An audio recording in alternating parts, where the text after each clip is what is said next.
Okay. Uh, what time do you have, Brian? 9 for you. Okay, 9 o'clock it is. Good morning, everyone. I don't know if I should wait a little more for more people to get here. We're supposed to have about 15 more people, but maybe I should start anyway. Welcome all to the SARA Spring Conference 2022. I'm very glad to see all of you. It's going to be a great conference, I think. Before I start any, I think I'll wait a few minutes more for people to join because there are a few more people coming in right now.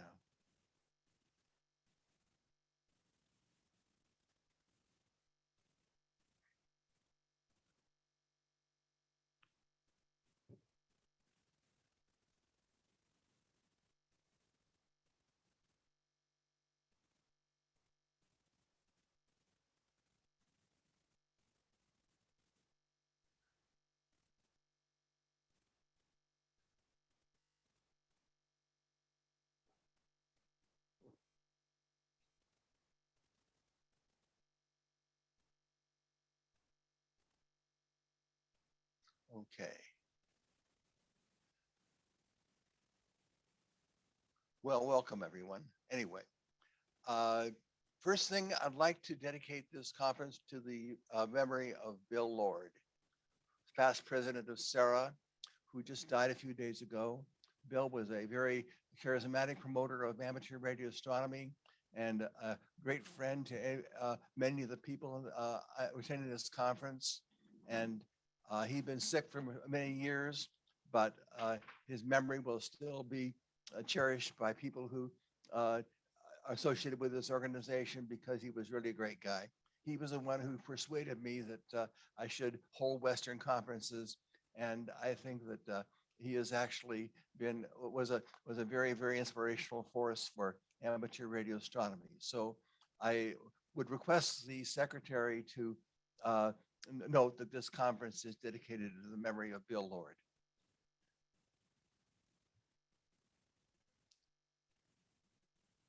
And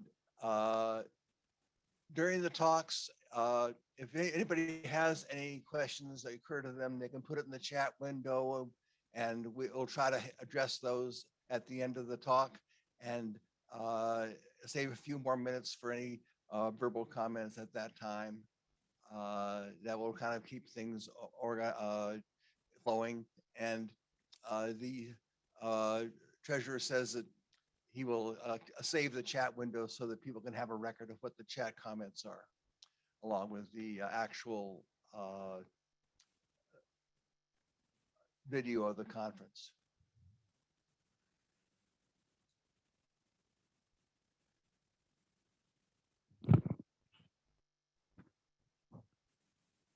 I don't see Dennis here yet. I hope he'll be able to make it because I would like him to make a few more comments before the actual talk start.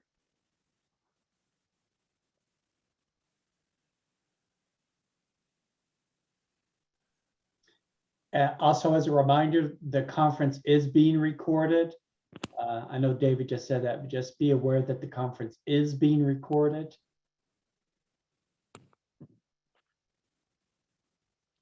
Yes, we have a very international group here at the conference. There are people from many countries of the world here present, so it's really very wide-ranging crowd here.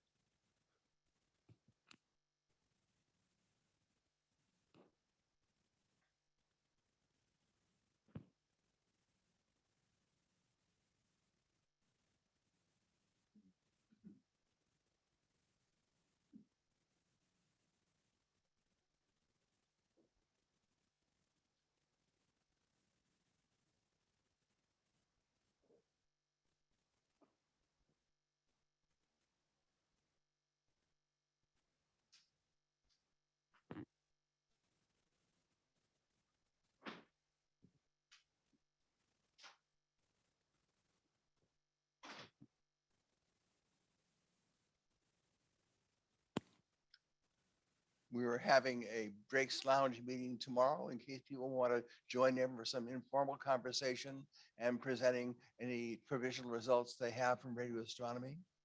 So that should be interesting for people to participate in as well.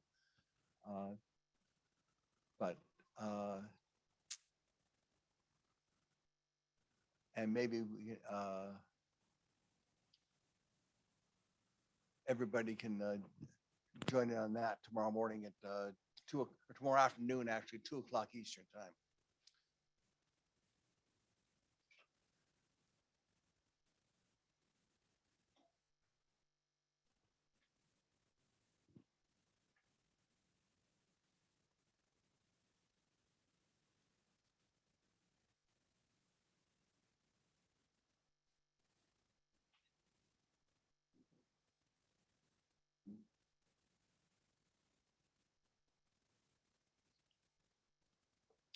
Rich, do you know if Dennis is actually going to be here soon? I do not. He was on email this morning. He was. I'll send him a text message right now. Yes, because we're kind of waiting on him to give some remarks of the president before we actually start. And I don't want to wait too long because we have a lot of stuff to cover.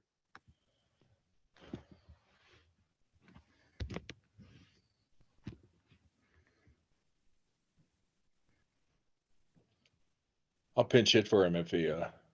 Yeah, that would be a good idea. Thank you.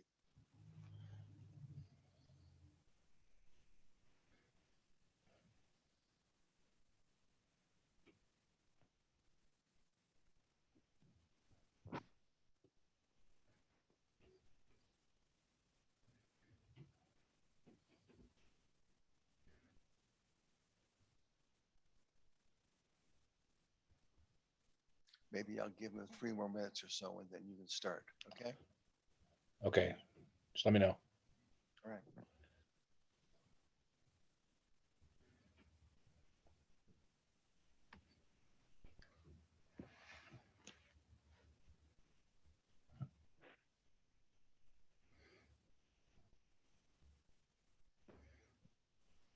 Here are some images of vote for OK. Let me know from the web.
Okay, Rich, why don't you go ahead since I think that Dennis is going to be quite late, so maybe we can just proceed. Yeah, I just Okay. called him as well and he did not answer. So Oh, probably a good idea. okay. Yeah, go ahead. All right. Well, welcome everybody to the 2022 Spring Conference, and I want to thank Dave Westman and Brian, our esteemed treasurer, and various other people for setting this thing up, and all the great speakers we're going to have today. Hopefully next year, well, the annual conference will be virtual also, but hopefully next year we can get through all this and get back to the VLA and the Green Bank potentially for our 2 conferences. So with that, David, go ahead. Yes, okay. So we're getting off with the keynote speech. We are very pleased to have Professor Dr. Darcy Barron of University of Mexico, for our guest speaker this morning. And without further ado, please proceed, Dr. Barron. And you can make Great. her the presenter here. Okay. Yeah, thanks for having me. Let me get my slides up.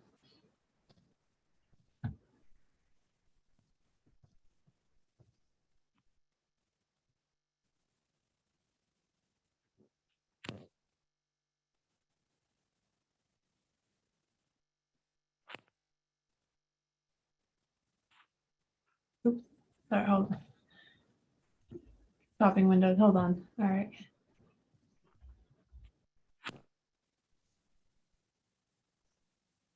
We see them. Okay, great. Now I was just getting my thing set up so I can see you in the chat, because I do want to encourage questions, and I tried to, not cram this with too much stuff so that we have time for questions. So I'm, let me get this really started. Okay, and you can still see that? I can. Okay, Yes. great. All right. So I'm Darcy Barron. I'm at the University of New Mexico. This is actually a picture of the site where I do most of my observations, which is in Chile in the Atacama Desert. I'll talk a little bit more about this in my talk. Oh, sorry, it's doing. Okay. So, you'd think I'd be used to this by now. All right, so there's sort of three different topics that I'm going to cover, and I'll try to, again, questions throughout is great, and I'll sort of stop at each one and make sure we're all on the same page here. So I'll talk about the scientific motivation behind the measurements that we're doing, these precision measurements of the cosmic microwave background, how we do these measurements, which is, pretty interesting and very different from the rest of radio astronomy. And I'll talk about the upcoming instruments that we're building and the surveys that we're going to do. And one thing that my work lately has been really focused on assessing the impact of RFI. RFI has always been a problem, but at these remote sites, basically the only transmitter that can get close to you is satellites, and we're starting to be more worried about how crowded the sky is getting. So the motivation behind all of these measurements is the cosmic microwave background. We've been measuring this for I think coming up on 60 years now, ever since it was first discovered. And we're getting sort of better and better at measuring it more precisely. This is really interesting because it really is this snapshot of the early universe coming from a single instant in time. It's the earliest light we can see in the universe. And so in measuring that sort of surface, we can study the physics of the early universe from what's encoded in that image that we take. But lately, we're also using it as a backlight. The CMB has been so well studied and so well characterized that we understand what has happened to it on its way to us as matter in the later universe deflects it through gravitational lensing. And this is a more emerging technique of studying where everything is in the universe by seeing how it deflects this backlight from the CMB. We have measured the temperature of the CMB to exquisite precision using a series of satellites, the most recent being the Planck satellite. It measures this power spectrum of the CMB, which is power at different angular scales. And that's actually how we fit our models of the universe. You can fit to this curve as measured by the Planck satellite with a 6-parameter model, the lambda CDM model that tells us that we think that there's, it appears that there's dark energy and dark matter in our universe. That fits really great, as you can see from this line here. And this also agrees with most of our measurements of the later universe, structure, galaxies, and things like that. So what I have been measuring, and where the field is going recently, is measuring the polarization of the CMB. So not just temperature, but how it is polarized. And we actually have a really convenient way to describe this polarization. We split it into E-mode polarization patterns. So this is not the polarization of a single photon. This is the polarization pattern on the sky. And you can describe it in terms of this sort of curl-free mode and divergence-free mode, E modes and B modes, sort of named in parallel to this E mode looks a bit like an electric field. The B mode looks like a magnetic field, swirling around. And these are mathematically distinct. You can break these up into these two different things. Why is this convenient? E mode polarization, the ones that look like the top two, come from scalar perturbations, which I mean the density fluctuations that you see by eye in the temperature map, the hot and cold spots, those are just density fluctuations in that plasma. B modes, these swirling patterns, would only arise if there were tensor perturbations, where tensor perturbations are the stretching and squeezing of space-time, like what happens with gravitational waves as they pass through LIGO, and like gravitational waves would have stretched and squeezed the plasma at the moment that the CMB was formed. So this is how we sort of parameterize a lot of our measurements. Since we've measured these scalar perturbations really, really well, we measure them to extremely high significance, and we're still searching for any hint of these tensor perturbations or B modes in the CMB. So these B modes, again, are what we study now. This is this signature of inflation in the early universe.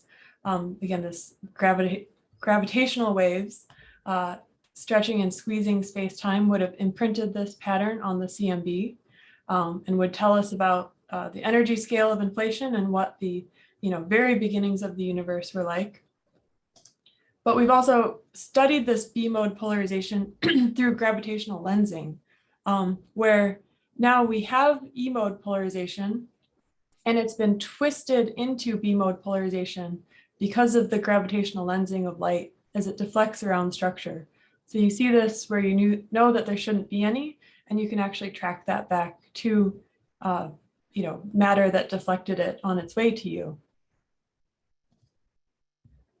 We look at this again in terms of a power spectrum, so power on different angular scales.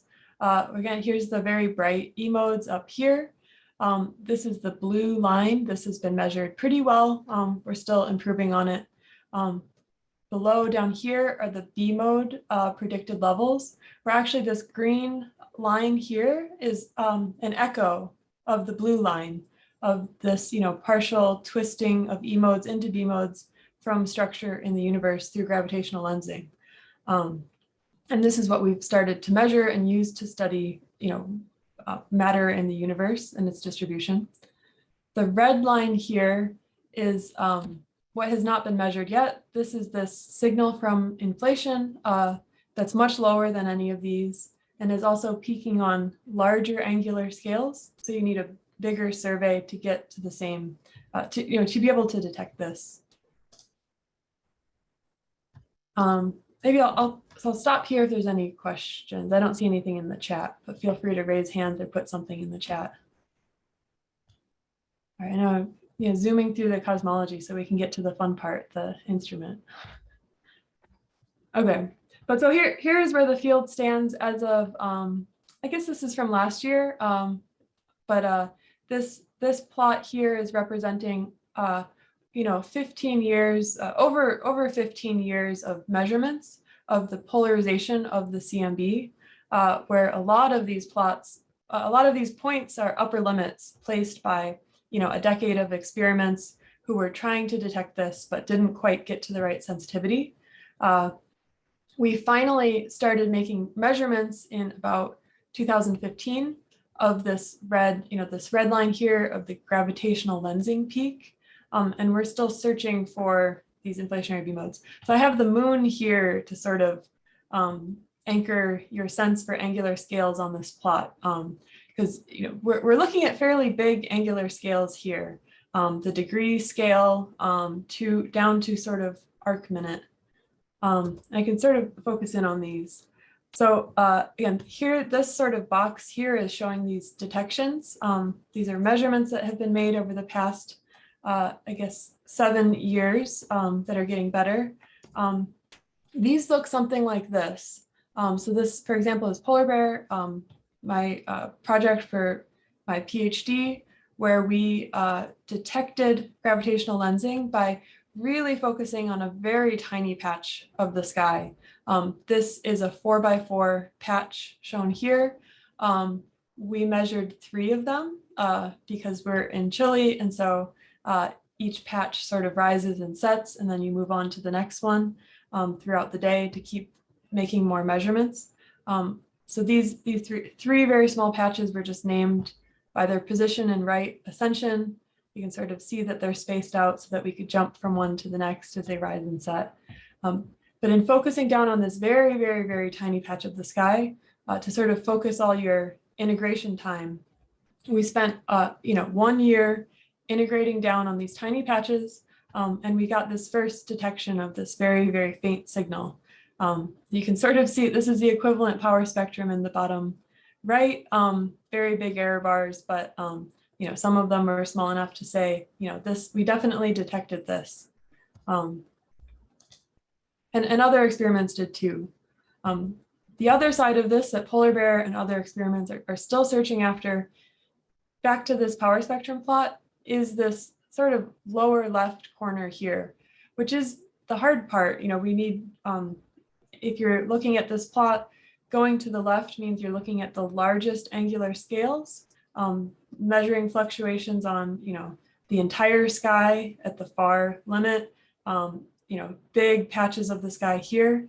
And you're also going down in sensitivity, and, sensitivity is sort of this fixed quantity. The larger the area of the sky you measure, the less sensitivity you'll have, across it. So you build better instruments to really dig down into this lower left corner here, where we have a lot of motivation, because this is where we think there might be some really interesting signals from the early universe. The sort of leading edge of these measurements is the BICEP Keck program, which is actually a telescope that barely even looks like a telescope. You can see in this lower right here. It's a refracting telescope, purely refracting. The aperture is a 0.5 meter. You can see compared to this cartoon of a guy here. So they really only have degree resolution on the sky, but that's all you need, and that's also better in some ways if you're going after a big signal, to focus on those big scales and really get as much sensitivity as possible. So it's a very different approach, but what has been leading to sort of these very deepest measurements. They're focusing on 1.5% of the sky, which still is not that big, but is much bigger than the 4x4 degree patches. And since they're at the South Pole, they're able to just, stare at it all winter long and really integrate down. And so, they're the ones who have set the best upper limits, but they still haven't found anything yet. There's a big challenge here.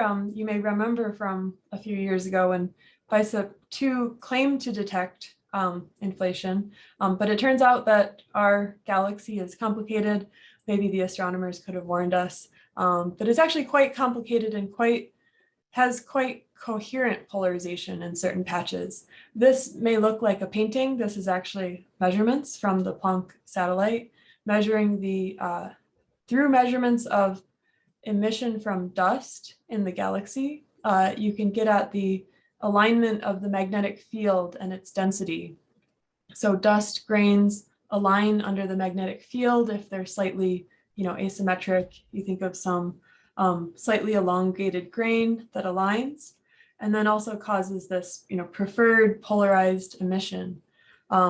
So, we know that the inner galaxy would be, highly polarized and highly complicated.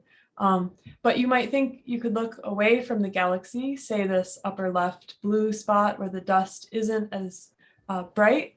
But actually that sort of backfires. If you look at some very thin patch of dust, you're really only looking through maybe a couple of filaments of the galaxy, and it becomes very coherent. So everything is aligned in a very similar way, which is actually bad if you're trying to find polarization patterns. It's better off if it all decoheres as you look through many, many layers of dust. So it's a challenge, but I think it's more making the measurement more challenging, which is fun for us. We get to build bigger, more complicated instruments. It's not a fundamental limitation in searching for this signal. And this is a technique that we've done before with other experiments in temperature. The CMB is not the only thing emitting microwave radiation. And it has a very unique spectral signature. The cosmic microwave background is just a black body. And so it has a peak of around 150 gigahertz, but we can measure on either side of that. This plot here, okay. Oh, yeah, sorry, I was remembering my plot. Yeah, so this was an example with the WMAP satellite, which measured the temperature very well and subtracted off these other components here. This is what it looks like for polarization now. So the CMB temperature was brighter than the other components, but you still wanted to measure them off to make sure your measurement was good. This is what it looks like for polarization, where now the CMB signal is much fainter than the temperature, and these other sources in our galaxy are brighter. So the main two that we worry about are synchrotron, which is electrons accelerating and spewing off polarized light, and dust. Like I said, dust aligning under magnetic fields and then emitting radiation in a polarized way because of that alignment. So you have the CMB black body, which is this teal line, and so you're able to measure it across many different frequencies, and you know how you expect it to behave. And then we also have pretty straightforward different spectral characteristics of these other components, where we know that synchrotron will be dropping very rapidly with frequency, and dust is rising up. There's sort of a minimum between those two that unfortunately doesn't fall lower than the CMB signal. So you know that you need to measure across all of these frequency bands in order to subtract out these galactic components and get your CMB signal. These are all in gigahertz. If it wasn't, I guess it's on the x-axis here. So this is how we do our measurements. We're doing this, spread of a factor of 10 in bandwidth around the central CMB frequency. We can't get away with just measuring at 150 gigahertz. You measure from 30 to 300 basically to get at this signal. Okay, so I'll stop again, see if there's any questions so far. All right, and I think I'm doing pretty good on time. Okay, so that's what we're trying to measure and what's the cosmology behind this. And so now I'll talk a little bit about the measurement techniques that we're using. So for example, here, this is what one of these CMB telescopes looks like. Maybe looks a little like a radio telescope, but not exactly. So this telescope here is Polar Bear. So this is a telescope that was designed for polarization measurements. So there's a couple of different features I can point out here. One of them is, because this is doing polarization measurements, the primary mirror is a monolithic piece of aluminum. This was just precision machined aluminum. This is not panels that you put together. Any gaps in this, there's some in the outer area, but the central area, you don't want gaps or segments because all of those edges would cause diffraction, to cause some extra polarized light to come off. And we're trying to avoid any extra sources of polarization here. So our mirror is just one big piece of aluminum. And it's hard to make a piece of aluminum very big. So we're limited to about 2.5 meter aperture here, which is good enough for the CMB measurements that we're doing.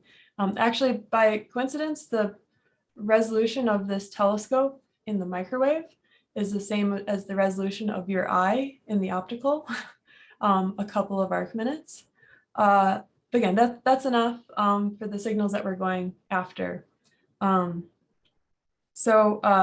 This is also, again, for polarization reasons, an off-axis design. So there's no, support structures or anything like that that could also scatter light and induce polarization on its way. So the secondary mirror is actually hidden in here. Everything is very hidden because there's a lot of shielding to block any stray light from coming in from the environment. So again, I guess as a reminder of how we're doing these measurements, you've probably seen this plot before from NASA of atmospheric opacity. We're actually measuring right here, which doesn't look, it looks pretty opaque in this NASA plot.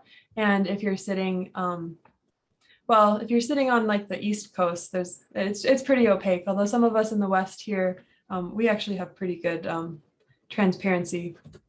But if you really want to measure this, 1 millimeter wavelength, which is blocked by atmospheric gases, including water and oxygen, there's really only 3 places to go. There's a few others that are suitable, but there's really the 3 best sites. So space is obvious, but space is hard.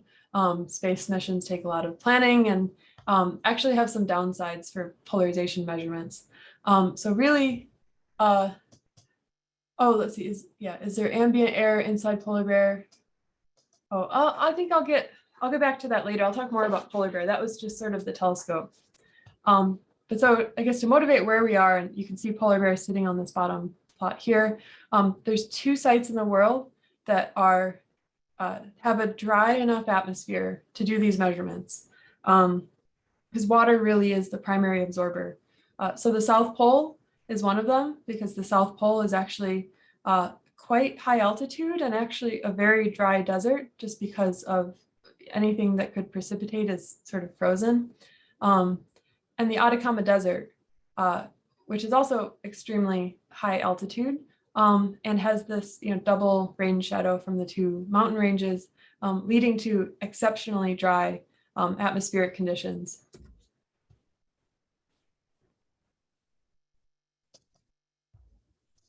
There it goes. Okay, so this is a more detailed view of now atmospheric transmission in Chile at the polar bear site, where we have, around the CMB spectral peak, the transmission is regularly, close to 100%. Where anywhere else in the world, this would be down, 50% or lower. And this is because, we quantify this with PWV, which is precipitable water vapor. So that's how much water is in the column above you in the entire atmosphere. At our site in Chile, on a good day, this is 0.5 millimeter of water in the entire column above us. On a typical day, it's more like 2 millimeters, which is still very good. I think in New Mexico, where I am, the driest days are maybe 10 millimeters. In California, I think even the very, very dry days are still many times that. And that's partly because the scale height of water in the atmosphere is quite low. Water falls off very rapidly. Oxygen, we also know falls off with altitude. Sitting at Albuquerque, I still have most of the oxygen. If I go all the way up to Mount Everest, I'm down to 1/3 of the oxygen is left in the air. I have to go all the way up to 30,000 feet to lose most of my oxygen. All I have to do is go to the elevation of Albuquerque to be down to 1/3 of the water in the atmosphere. Water is much heavier. So at 5,000 feet, you're down to 1/3 of the water. If you go up to 17,000 feet where polar bear is, really there's just no water left. It's all below you.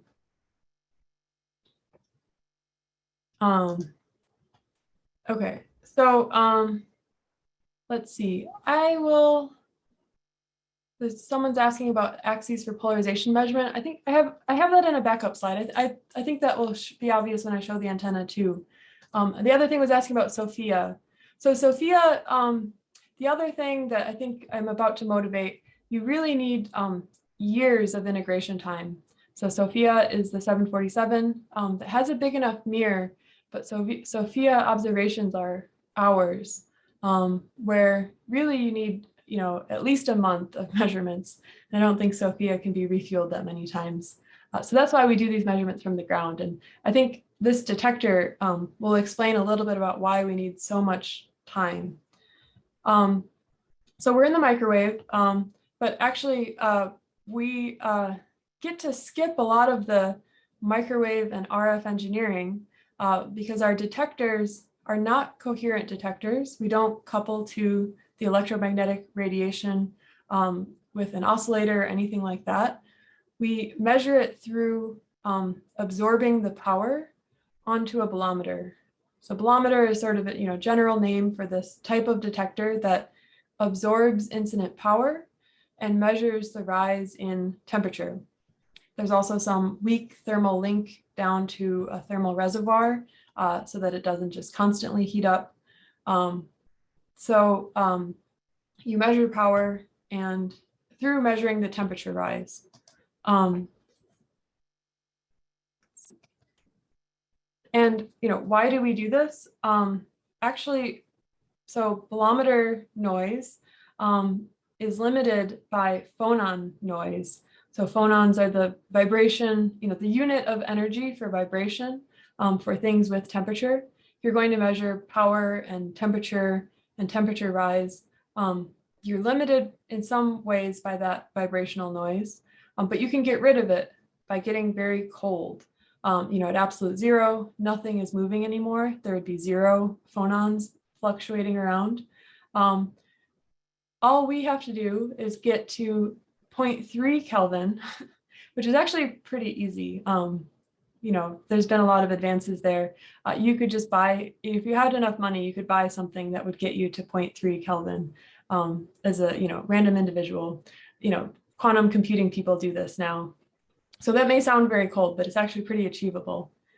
If you have a bolometer and you cool it to 0.3 Kelvin, then your detector noise is only limited by the atmosphere, the photon noise coming from the atmosphere, which also has random fluctuations in nature. But if you're at a site like Chile or the South Pole, it's actually quite low.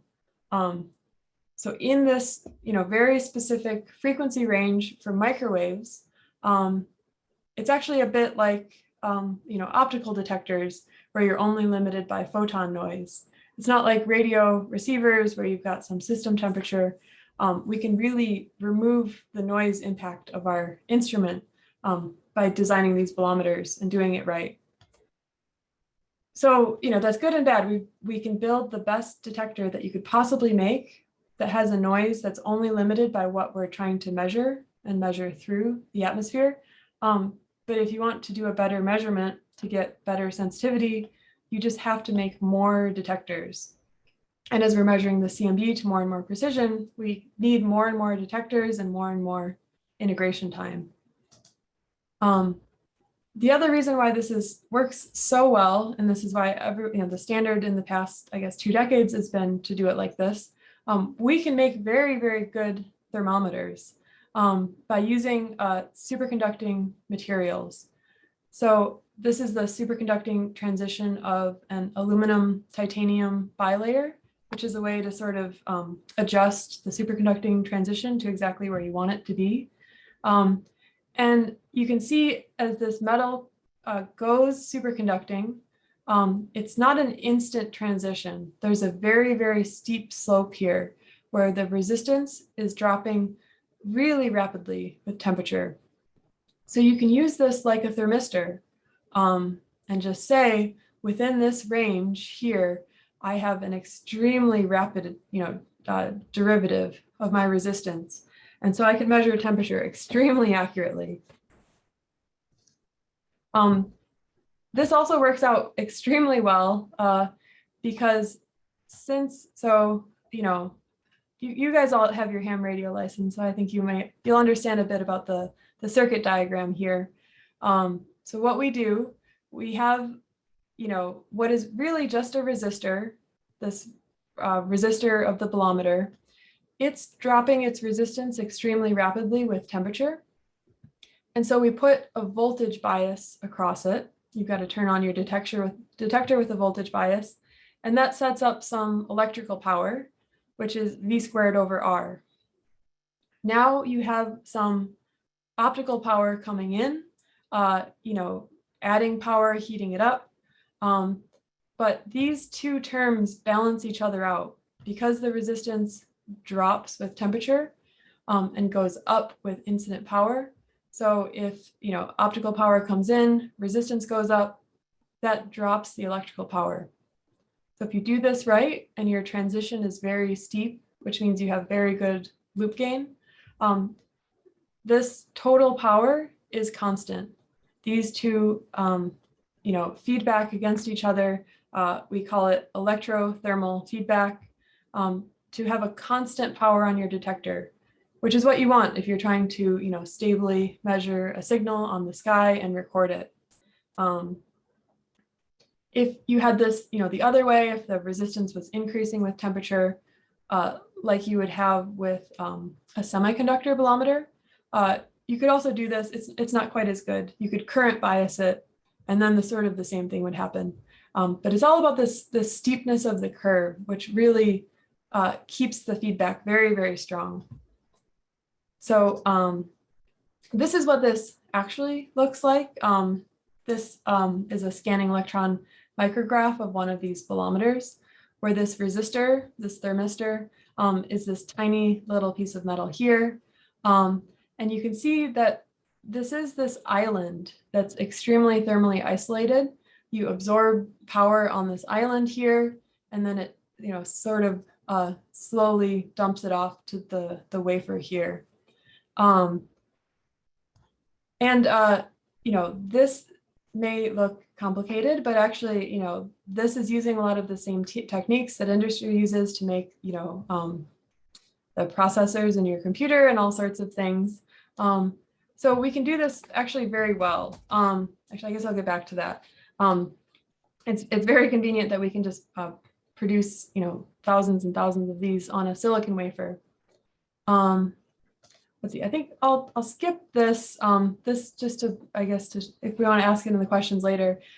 Actually, to read out many detectors, you need to be careful with wiring, and we actually use techniques just like AM radio to modulate, set up our information on different frequency channels and read it out. But I'll skip this. So this is what a focal plane looks like. This is what the camera looks like for these instruments. You have, let's see, I think okay, here's the one. Okay, and this maybe answers a little bit about the question about defining polarization angles. You can take a silicon wafer. This is a 6-inch silicon wafer, and you have someone in the lithography lab, the nanofabrication facility, who sets this up and can precisely machine many copies of these. Again, using the same techniques as Intel uses to make processors. There's a little bit of special stuff with the superconducting metals, but it's still something that there's many facilities who can do this. This pink is a zoom in on, okay, so now what does a pixel actually look like? I showed you the zoom in of the bolometer. Here's actually these bolometers on the side here. These are coupled to our antenna, which looks a bit wild. This is a sinuous antenna. So this is what an antenna looks like. I'm sure you're all familiar with log periodic antennas. You're trying to have different length scales to couple to the different frequencies of light that you care about. This is what that antenna looks like if you want to preserve polarization information. So there's 4 different detectors here because you're coupling to the perpendicular, this way and this way of light. So there's actually 4 arms. 2 of the arms are sensitive, to the vertical polarization, 2 of the arms are sensitive to the horizontal. It's not perfect. There's actually a little bit of a wobble as you go out to different frequencies in that exact polarization angle. It sort of goes like this, but it works well enough. And we have to do this. We have to be broadband because of, getting back at the sensitivity thing. We need to collect as many photons as possible. So our bandwidths are huge. And these are, defined on chip. So we're not a coherent receiver. We can't scan across frequencies. We design our antenna to just accept all light in a broad frequency range. So this plot here is showing, this is a measurement of, which frequency bands the 2 different sections, sort of the 2 halves of the arms are sensitive to. We break this out into 2 different bins with sort of a pretty broad bandwidth, 70 to 100 gigahertz and about 110 to 150 gigahertz. We're designing those to match the atmospheric transmission windows. Here's just another, so what are all these fly eyes on the wafer? We just have little lenslets to couple to this antenna. You have to anti-reflection coat your lenslet to sort of, make sure there's not stray reflections. That's actually pretty straightforward, 2 different layers, does a good enough job. And you put these all together. These techniques are, actually really straightforward to scale up. I think these pictures here are from sort of 15, 20 years of CMB experiments.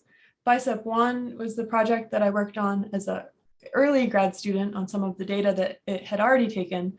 This is a sort of, hand assembled thing where you had some, poor grad student hand assemble each of these detectors. As you jump to, for example, Apex SZ, and you start to fabricate things on silicon wafers, it becomes much easier to make things uniform, which is great for precision measurements, and to make more of them. And so from Apex to Polar Bear 1 to Polar Bear 2, part of this is going to bigger wafer sizes, going to entire wafers, and trying to keep up, sort of like the uniformity of this process. It looks all very fancy and uniform, and the mask that you put in that tells the machines what to make is very precise. But uniformity across these wafers is always really hard. You may have heard Intel, makes these on, I think maybe 12 or 18-inch wafers now as it's making processors. And the reason your processor is an i3, i5, i7, i9 is actually, what did the best in this process. They pick it out and decide what has the most working parts. We want all the parts to work because we can't just say, oh, we'll sell this as a lower grade processor. No, we need every single pixel to work as equally well as the other one. So while we're using those processes, I think we realize that we actually have it a lot tougher than what they can do. We're trying to keep this whole thing uniform and alive, but it does work very well. So this is, again, Polar Bear 2 has 8,000 of these detectors across 2,000 pixels to observe the CMB at 2 different frequency bands. Okay, I'll pause there again. I saw, let's see, I don't think there were questions, any more questions I didn't cover in the chat yet, but I'll sort of pause here as we go to what's next. I see someone just joined as well. All right. So this is what we've built right now. And I guess, as you can see, because these are pictures of as built, as scanning the sky right now, that whole thing is put under vacuum so that it can get down to 0.3 Kelvin. I think that's the part that I didn't quite cover. Sorry, going the wrong way.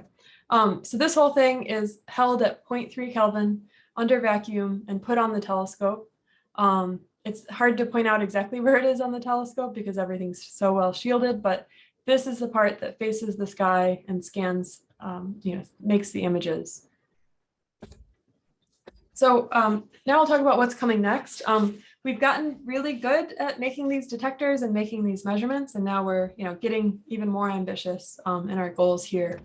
I showed you a little bit about the current state of measurements, where we have measurements of the lensing B modes, which is green on this plot, and this search for the inflationary gravitational wave B modes here.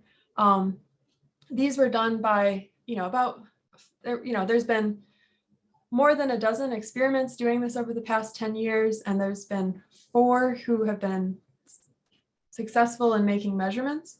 But I think this slide sort of describes where we're at here. We've all sort of done the not easy parts, but the straightforward, let's measure a small patch of sky, see that we can detect the signal.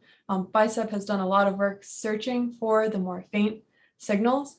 But given what we know about how complex our galaxy is as a foreground, with dust and synchrotron obscuring things, and given what we know about how much of the sky we need to measure to really do this, again, these sort of demonstrations on small patches to detect it are not the same thing as characterizing it over the entire sky.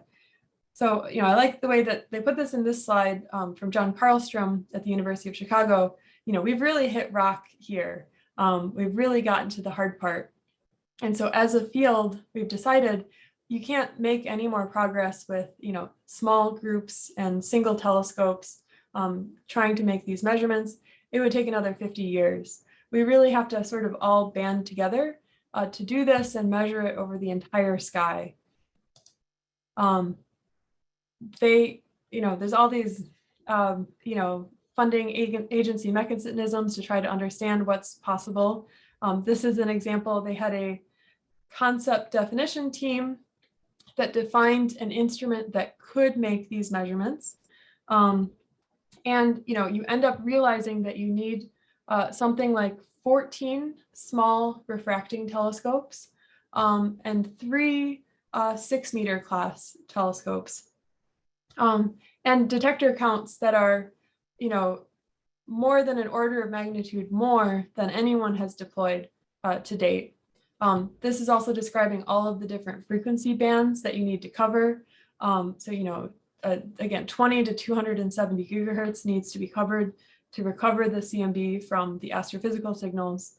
And you need small cameras to get these large angular scales successfully, and slightly large telescopes, 6-meter, to measure the gravitational lensing signal and to, provide information at these smaller angular scales. Oh, yeah, and someone's asking about the dynamic range of the detector. That's a good point. These detectors have a very small dynamic range, and that's part of why you have to go to such a good site where the weather is just perfectly stable, because there's not a big range that you can work in. Here's sort of a slide showing the scale of what we have realized that we need to build. This is sort of showing similar to those the Polar Bear 2 wafer modules with the black lenslets that you could see. This is how many of those we need for CMBS4. This is something like 9 king-size beds of detectors that need to be held to, fractions of a Kelvin. It's a pretty big effort. But we have gotten sort of the nod from the Astro 2020 survey that said, what are the priorities in astronomy? That said, this is going to cost about 660 million, which is a lot of money, but compared to James Webb and VLA and ALMA and stuff like that, this is actually pretty small. They say, this needs to go ahead. This is really exciting. So that's really good that this should all be going ahead. Our survey, again, the real point of this is now let's scale this up to the entire sky. And this is sort of, us comparing to, since we have telescopes in Chile, you sort of see this southern part of the sky that has good overlaps with LSST, which is now the Rubin Observatory, and all of these other sort of surveys of the sky in the optical and other wavelengths. So to show, I get sort of this plot shows, what we've been up to, and I guess a cartoon of where we're going. Again, this sensitivity, this is trying to show this background limited sensitivity means that to get to the sensitivity that you want, this is a plot of the bicep program sensitivity at various frequencies across over a decade of observations. And so you just keep scanning and scanning the sky. These all have this sort of square root form where it's a log scale. So that's why it sort of seems to flatten out. And you make jumps in sensitivity by, adding another camera, adding more detectors to the sky.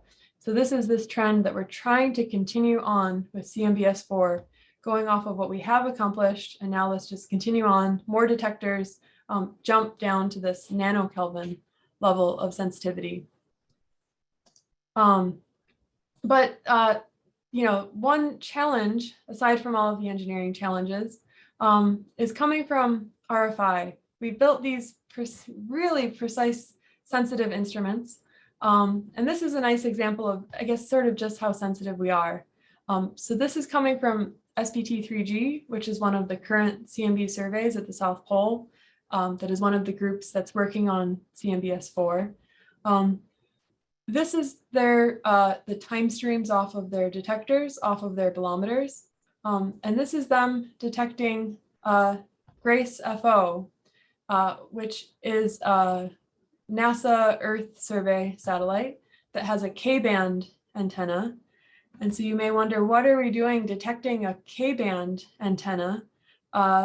This is the 6th order harmonic coming off of their transmitter that we've measured.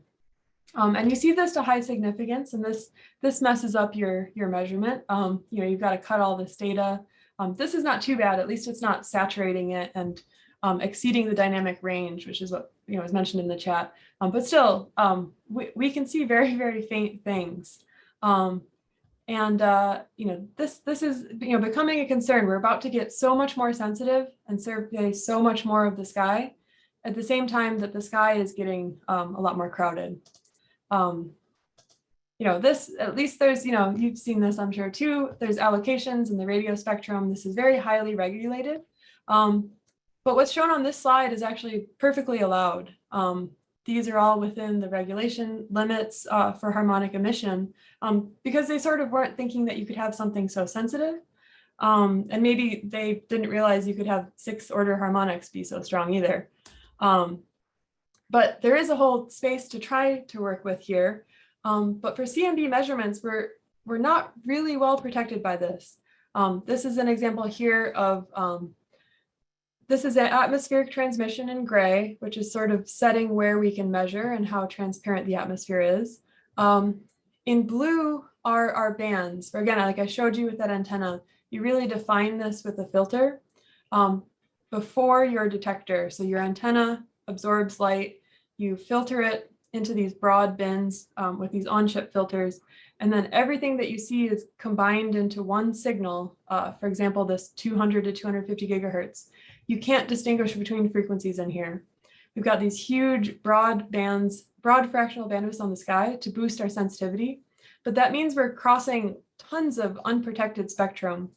These green bands here are the radio astronomy primary allocations, where radio astronomy takes precedence. That doesn't mean no one can transmit, but it is the most tightly regulated space. And we're really observing across very broad sections of unprotected space here, especially at the lowest frequencies where lots of communication stuff is happening. We're also just vulnerable to RFI. We can't fully enclose our telescopes because they are observing the sky. I showed just a bunch of examples of current instruments and what they look like. You can see they're all very highly shielded, but they all have some aperture that opens up to the sky, and radio waves can couple in. And if we want to keep our sensitivity very high and we can't put like a mesh filter across that, that'd ruin our science signal too. So actually a lot of these have a very similar scale of aperture of about 0.5 meter, which is actually unfortunately good at coupling in certain like hundreds of megahertz wavelengths. But that's why we're at the most remote sites in the world. So that's not something we have to worry about. for radios and Wi-Fi and stuff like that.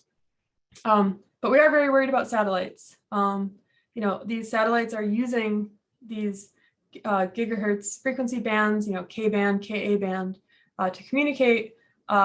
We're at the most remote sites on Earth. I have seen a plane fly over once in my, you know, multiple years of being in Chile. That's how remote we are. But no one can hide from satellites, not even the South Pole. This is an example from the Vera Rubin Observatory, which is also very worried about this, of sort of what the sky looks like now for satellites and what it might look like with a full build out of Starlink and OneWeb and Kuiper, where all of a sudden there's sort of no clear paths to look. And if these are all maybe not transmitting in your band, but have harmonics that aren't well controlled or side lobes and things like that, things that we all understand very well as you know, radio engineers, that are hard to you know, eliminate, harmonics and side lobes and stuff like that. This could be very ugly. So it's something that we're working on. But you know, I can take questions about that too. Yeah, we're not very well protected, and we're getting more worried. So I'll end. So this slide here, where to read more about CMBS4, this big project. We're now a line item in the congressional budget too. As you're reading through your congressional budget, you can see how many $1 million they give us each year, or don't give us each year. Recently, the CERN Courier had a really nice cover story on us.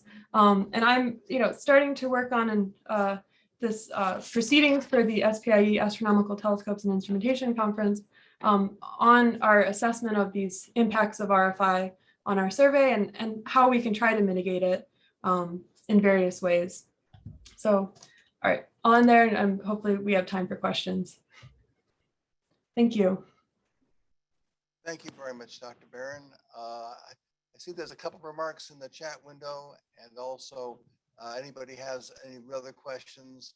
I know we're all concerned about the impact of such satellite constellations as Starlink. They are really serious threats to radio astronomy, and we really have to do something about this kind of thing. So anybody who wants to ask Dr. Barron questions about what she's presenting to us, please go ahead.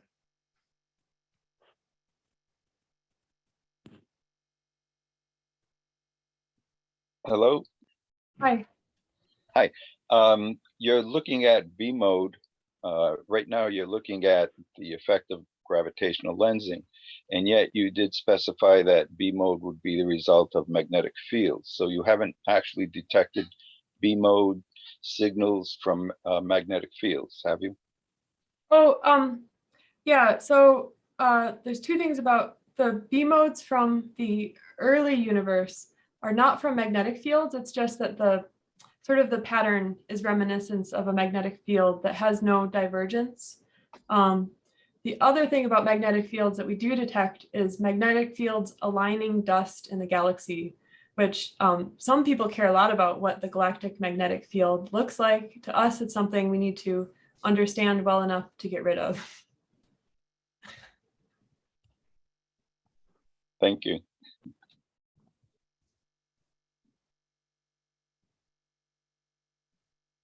I see, yeah, Marcus's good comment in the chat about, yeah, a lot of these requirements are, they're not really designed to protect radio astronomy, and a lot of them assume that you would never have a direct coupling, that satellites passing overhead are so rare that you would never look right at one.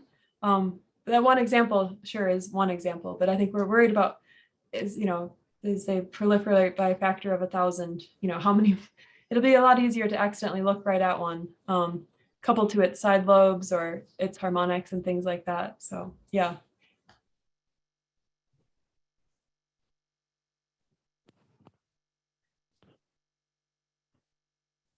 Yes, what about the impact of 40,000 satellites floating around the Earth, every possible orientation and location you can possibly imagine? It would really be overwhelming, I think. Yeah, at least we're not the only ones concerned about this. There's even concerns about having that much debris in space and satellites in space and collisions and deorbiting. So I think there's a lot of people highly motivated to regulate this more tightly. not just for CMB measurements. We're sort of the long end of the, the tail end concern here. Okay, thank you very much. I think we're about time to go on to the next speaker. Thank you very much, Dr. Barron, for a fascinating talk. And we really are pleased to have you here today. And I hope you enjoy sitting back and listening to the other speakers of our conference. Yeah, thank you. And maybe we can chat more on the break if anyone else didn't have That'd be really wonderful. Thank you very much. Okay, our next speaker will be Whit Reeve. He is has a talk on his HARP research in Alaska. So go ahead, Whit Reeve. Okay, thanks, Dave. Can you hear me okay? Yes, we can hear you fine. I hope you can hear me because I just got, I can hear you pointed out. much better now than earlier. Great, terrific. Thank you. Let's see, I'm going to share a screen here. And you should be seeing my cover slide. Yes. Okay, very good. My name is Whittam Reeve, and most people call me Whit.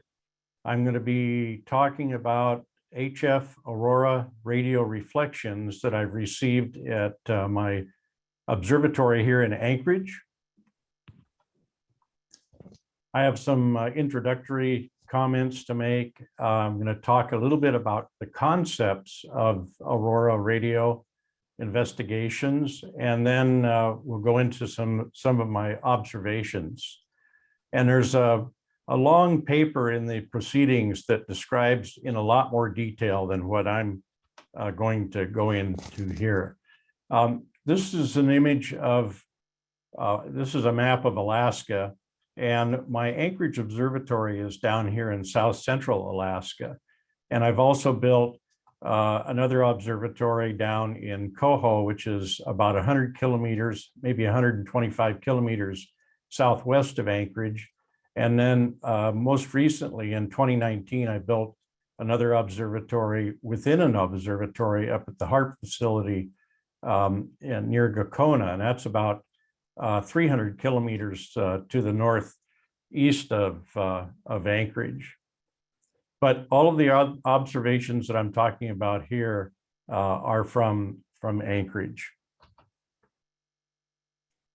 What I'm looking for at these places is I cover quite a range of frequencies, but most of it is close to home within the solar system. I do a lot of solar radio, VLF through the UHF frequency bands. I've been doing Jupiter radio, which is in the HF band.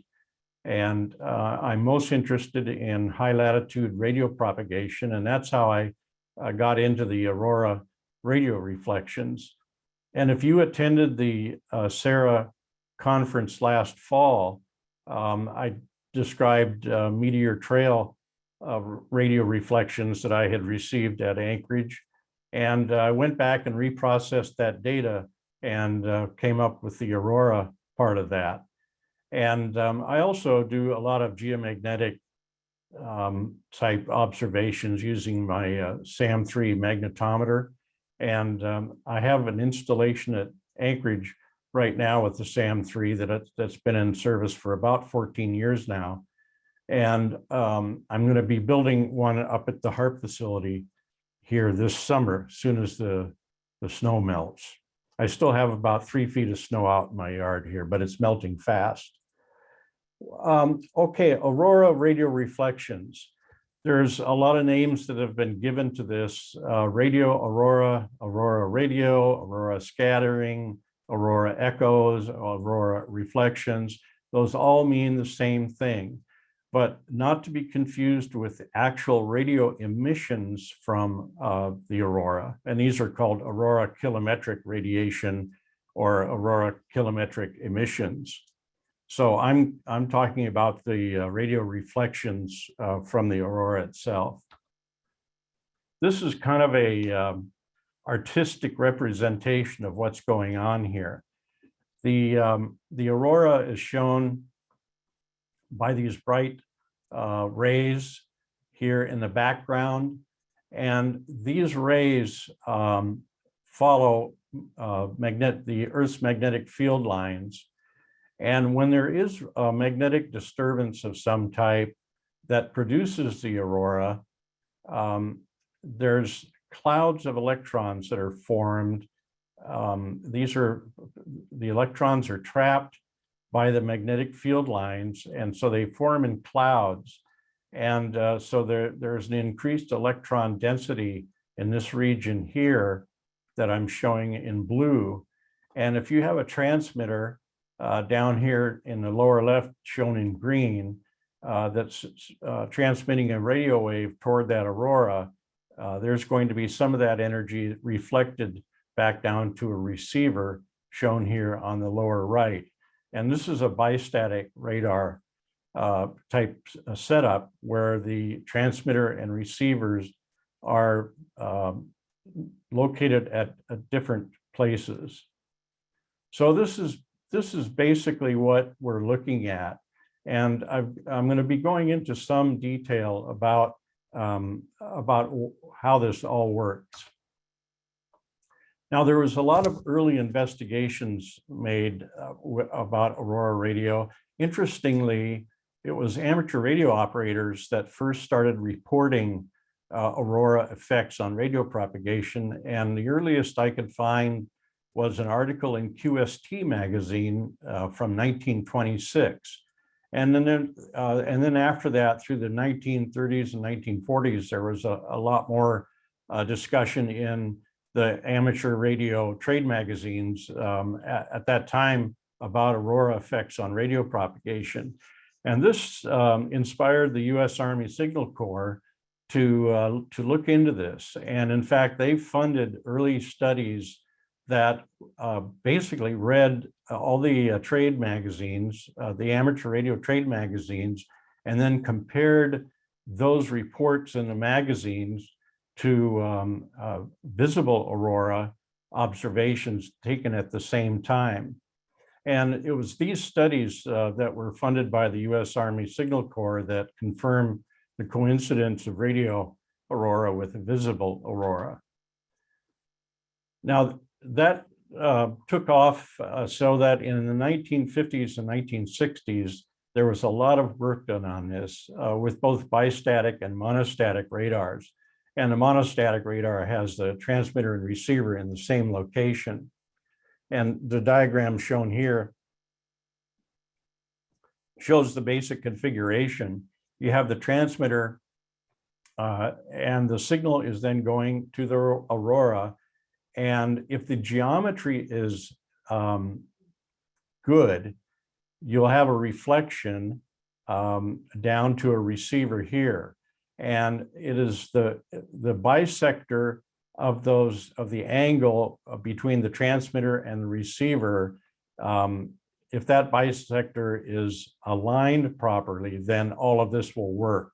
If it's not aligned properly, you won't receive the reflections. Now, one of the things that was noticed in these early investigations is that the received signals had a really high fading rate, 200 hertz fading rate at a 50 megahertz signal. Now, all of the radio amateurs here in Alaska that I've talked to about aurora radio reflections have said it's really an impediment to communication. The voice communication is almost impossible, if not completely impossible. CW can be made to work, but it's not a reliable method of communications. Now, there's been a lot of speculation as what causes the fading rate of aurora radio reflections. It could be the change in absorption in the D layer, for example. Could be interference between wave components, so a constructive and maybe destructive interference. Changes in the electron density or the drift movement of those field-aligned electron clouds that I mentioned earlier. I don't know from my observations which of those apply, maybe all of them. They found also that directional antennas gave the best results. when pointed north toward the aurora. So this indicated there was some aspect sensitivity. So in other words, if I pointed my transmitter to the east, for example, toward aurora, maybe it was overhead, and I pointed east, I wouldn't get a reflection.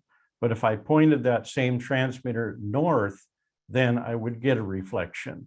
So that led me to believe that one of the stations that I use for a transmitter, for a beacon transmitter, is the one that I'm receiving. And I'll show you a drawing of that here in a minute.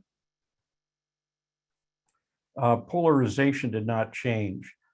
This was noticed in the early days that if they sent, say, vertically polarized, it would be reflected back as vertically polarized. Now, there was another thing that was noticed, is that although radio aurora and visible aurora occurred at the same time, there was no requirement that one had to be present in order to observe the other one. So if you saw a visible aurora, that didn't guarantee that you were going to see radio aurora or vice versa. But there was a high probability that you would see one if you saw the other. And in fact, that's one of the key elements that I used to determine that what I was seeing was, in fact, radio aurora. Another thing is that radio aurora and geomagnetic activity are well correlated. And this was another kind of a key checkbox for me, is that I noticed that when there was any significant amount of geomagnetic activity, that's when I saw certain spectral signatures on my receiving equipment. No reflections were received when the aurora was directly overhead. So in other words, if you pointed your transmitter up and you were far enough north, say, where the aurora was directly overhead, then you wouldn't get a reflection. But if you pointed that transmitter at the horizon to the north, then you would get reflections. The aurora reflections occurred in the early investigations when visible aurora was below about 110 kilometer altitude. So that's in the neighborhood of the E region of the ionosphere. And there's a lot of action that goes on there. The meteor trail reflections occur at about the same altitude. You have your aurora reflections there. You have sporadic E communication and so on. Another thing was that visible aurora was most often evenly distributed at about local midnight, while radio aurora peaked before midnight. And that's one thing I noticed in my observations, is that almost all of my observations occurred before midnight. Less than 1 parts per million of the energy incident on the aurora was reflected back. So those were made by radar measurements where they knew or could calculate the radio flux density and then the received amount, and it was about 1/1,000,000th of the power. There was some drift or Doppler frequency shifting noticed, and they recorded radial speeds of up to approximately 1,000 meters per second. Most were below 600 meters per second. In my case, because of limitations in my spectral recorder, then I could see up to 200 meters per second Doppler shifting in the reflections. So what we've got going here is we need to know that visible and radio aurora are different manifestations of a similar process. Visible aurora is caused by atomic and molecular excitation that produces light, whereas radio aurora is caused by ionization of the atoms and molecules and reflection of radio waves. And there's a lot of deep detail in that paper that's in your proceedings. If you're really interested in this, you can go to that, and you can also get some good references out of that as well. Now, I mentioned earlier that visible and radio aurora do not necessarily occur together, but there is a high probability that if you have one, you're going to have the other. However, on the other hand, radio aurora has been recorded at very low latitudes, down to 25 degrees. That's almost equatorial, whereas visible aurora is extremely rare down there, even during really strong geomagnetic storms. A radio aurora can occur during daylight when visible aurora cannot be seen. There may be aurora, but you can't see it in daylight because it is so dim. They share a lot of characteristics between visible and radio aurora. They're observed in the same geographic and height regions at high latitudes generally, and altitudes of in the neighborhood of 100 kilometers. They correlate with geomagnetic activity. They have similar statistics of observation and motion, vary in similar manner annually and over solar cycles. And they also show 1 or 2 or 3 daily variations of peak activity. And these are called substorms, very familiar in geomagnetic studies and observations. But I'll show you some examples of that here in a few minutes. So here's what we have. I have an elevation and an overhead view of schematically of what's going on. For me, I believe the beacon transmitter that I am using is in Hawaii, and that's WWVH at 15 and 20 megahertz. And you'll see that the distance from Hawaii to Anchorage is about 4,400 kilometers. And so that indicates that there's skywave propagation involved here. It's not ground wave for sure. It's just too far for that. And then that radio wave or radio signal from the transmitter in Hawaii has to travel another 500 or 1,000 kilometers north of me, where the aurora is, and that's close to the horizon. And then it's reflected back to me at Anchorage. And so that's a two-dimensional look from an elevation point of view. From an overhead point of view, you can see that the transmitter might be offset here to the west of my receiver in Anchorage. And so the geometry of this propagation has to be just so. Everything has to line up in almost a perfect manner in order for that signal from the transmitter to be reflected off the aurora and then back down to my receiver, another 500 to 1,000 kilometers back to the receiver.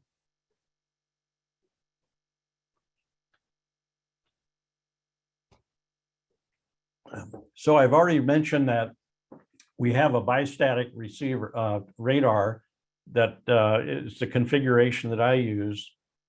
The transmitter and receivers are fixed. That's the static part, but they're separated by some distance, and that's the bistatic part. And if you look back at that previous drawing,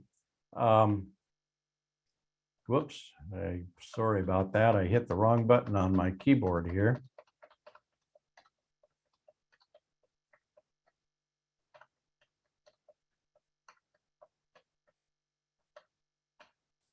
There we are.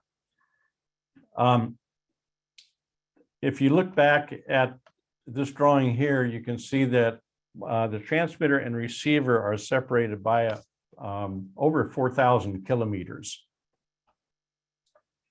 And there are two possibilities, since my receivers are tuned to 15, 20, and 20 megahertz generally, or at least they were in 2020 when I did the study. The two possibilities are WWV near Fort Collins, Colorado, and WWVH in Hawaii. And I'm fairly certain that it's WWVH that I'm receiving, because if you look at this map here, you can see that the route or the propagation path from Hawaii to Anchorage is almost exactly north-south, whereas the path from WWV in Colorado is east-west. So in order to get that, the aspect ratio where the reflection region is north of the transmitter, then I believe that it's coming from WWVH and being reflected in northern Alaska, close to the horizon, back down to Anchorage. And so this is the presumed aurora reflection region that I use. It's non-line of sight. I've come up with this concept of a virtual transmitter that's based on the hop points of the signal coming from the transmitters that are so far away. They could either be here in the ionosphere at a refraction point, or down here on the ground as a reflection point to get up to the aurora and then back to my receiver. There's the usual variations with solar activity, because the aurora is tightly coupled with geomagnetic disturbances, geomagnetic disturbances are tightly coupled with the sun. So those variations occur in radio reflections as well. As far as instrumentation goes, I have a setup that I started building back in 2008, and I really got into got serious about doing meteor trail and aurora reflections back in 2014, and I dedicated one receiver to that ran 24/7 and recorded with Argo software on a PC. But in my setup, I've got a log periodic antenna, which it's an 8-element antenna. It's not very directional. It's got a wide beam width. And so it doesn't really matter where it's pointed. And that goes through a multi-coupler where I can connect up to 8 receivers. And the audio output of the receivers go through a 6-port analog audio mixer, and from there into the line-in port of a sound card. So what it is that I'm actually recording the demodulated signal that these receivers are picking up. The Argo software, if you're not familiar with it, it's really a narrowband horizontal spectral waterfall image that it produces. And down here on the lower horizontal scale is the time scale. My plots are typically 12 minutes, 12 to 13 minutes wide. And then on the vertical scale on the right-hand side, you see the frequency. And you can see that I only cover a plus or minus 20 hertz bandwidth with this. It goes from approximately 980 up to 1020 hertz. So this is the demodulated signal that is being recorded here. My receiver is tuned, for example, to 15.001 megahertz, and it's set to lower sideband mode, so that when that carrier comes in at exactly 15 megahertz from WWVH, it's demodulated as 1,000 hertz. So it would show as a line here in the middle at 1,000 hertz. And then we have the indications in the spectra of the reflections themselves. As far as the geomagnetic part of this is that I use the magnetometer in conjunction with Argo to tell me that I'm seeing aurora reflections. So if I see geomagnetic activity at the same time that I see something like this, then I know I've got a good possibility that it's radio aurora. And the SAM magnetometer produces a magnetogram that's shown here. Time is on the horizontal scale. In this case, it's a 24-hour scale. And then on the vertical scale, I have a normalized magnetic induction or magnetic flux density that's shown here. And on a quiet day, these traces are just lazy across the 24-hour period. But if there's any kind of geomagnetic activity, then I see these wild variations here. And that's when I noticed that the Argo spectra starts showing some interesting indications. So let's go and look at some of the observations that I've made. And this is all from 2020 data. Same as the meteor trail radio reflection paper that I presented last year. One thing that I've noticed is that all aurora radio are accompanied by geomagnetic disturbances. And I've noticed that it's the rate of change of the geomagnetic disturbance is more important than the amplitude change. So if it's a rapid change, then I'm going to see some type of activity on the Argo spectra. So geomagnetic storm conditions are not required, but there has to be some kind of a disturbance. And that translates into a K index of 3 or greater. The patterns that I see sometimes are just like in a visible aurora substorms, where there's a relatively quiet condition followed by an active condition and then a return to quiet condition. This may occur a couple times per night or maybe even 3 times per night. The signals that I receive are very, very weak. And if I listen to the audio, it sounds like a flutter or a rapid hash or buzz-like sound. And if there's any voice there, it's impossible to actually understand what the voice is. Sometimes I will be able to verify the source of the signal that I'm receiving, what I would call the direct signal at Anchorage from WWV or WWVH. In other words, I hear a male voice for WWV and a female voice for WWVH, but that's not a reflected path. That would be the path that from that transmitter into Anchorage, non-reflected, and I can sometimes make out that voice. Most of my observations or my detections were in the dusk to midnight sector.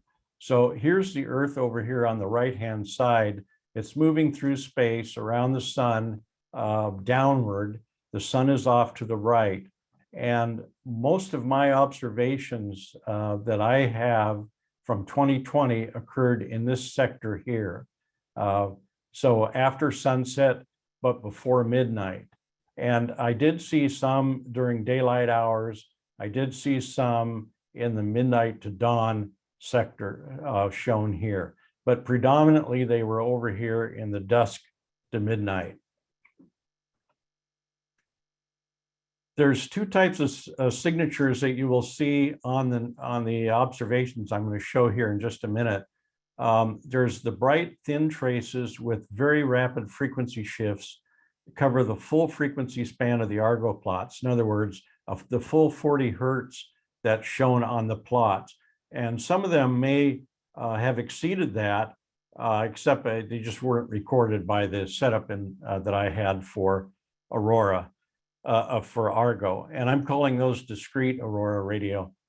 There's also going to be some bright diffuse traces that with rapidly drifting frequencies, the frequency shift is not as great as the discrete.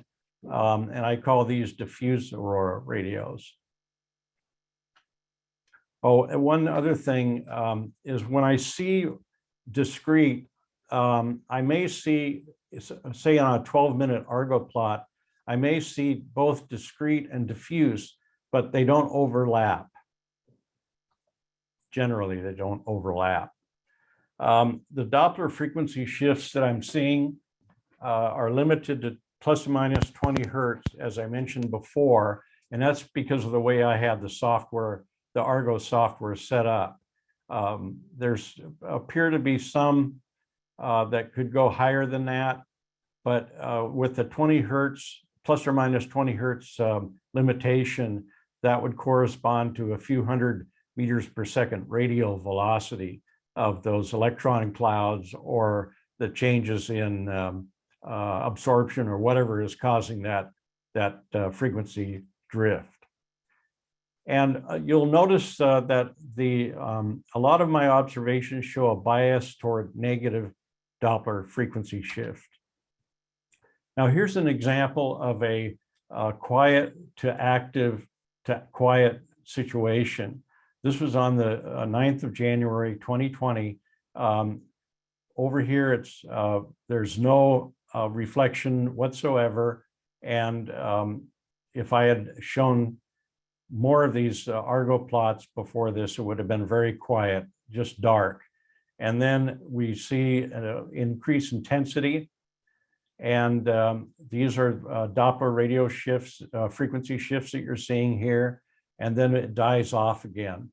And for the rest of that night, I believe it had died off completely. So it was just this short interval from about 0700 to 0742 or so UTC. And these Argo spectra plots that you see here have been spliced together. So there's a 48-minute stretch of 4 Argo plots. 4 12-minute plots give you 48 minutes. Now I'm showing up here the SAM magnetometer readout for that day.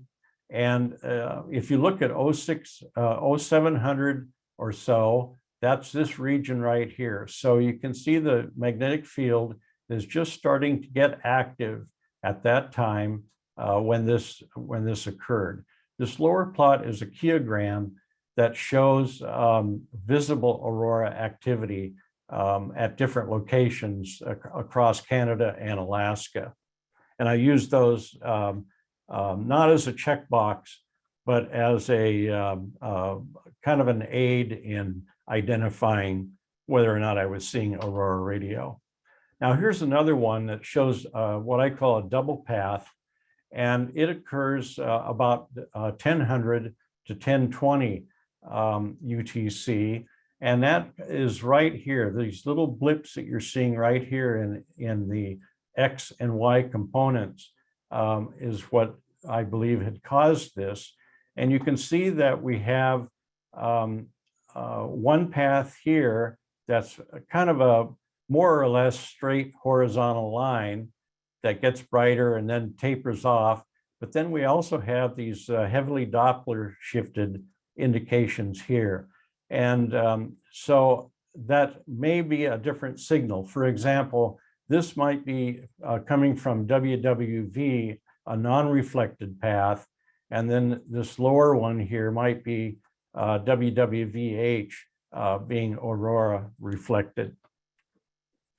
Here's this one shows both discrete and diffuse aurora, 0600 to 0720. So that would be this region right here on the magnetogram, where you can see there's been some rapid changes, but the K index is not super high. K3 is basically an unsettled condition.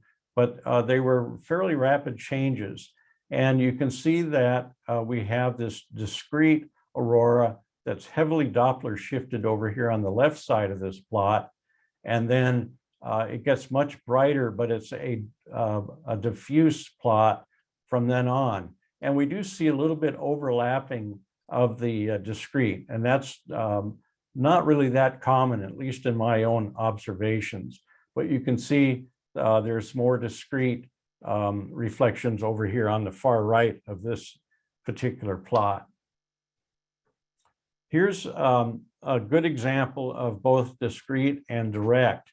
So this bright line, horizontal line that you see here would be a direct path from one of the beacons, either WWV or WWVH, and that would be coming directly to my receiver. And then these heavily Doppler shifted indications that you see here and over here on the right and over here on the left, those are the aurora reflections. Now this signal that you see here, this very weak signal that's wandering through here, I'm not real sure what the source is of that. That could be anything. These occur at about between 620 and 712 UTC. So that would be in this region right here. And there's not much going on magnetically at that time. So that's one of the few observations that doesn't really show a lot of magnetic activity associated with it. Now here's an example of a daytime aurora. You can see there's a more or less direct path, but also some diffuse type aurora. Here right smack dab in the middle is some diffuse. Over here on the left is some discrete. And this is roughly 0400 to 0510. So that would correspond to the geomagnetic activity shown right here. And this was in June. So there would be no visible aurora because of the daylight. Now, I mentioned earlier that aurora occurs in what are called substorms, where you'll have quiet conditions followed by an active condition, followed by a quiet condition, and that cycle may repeat a few times.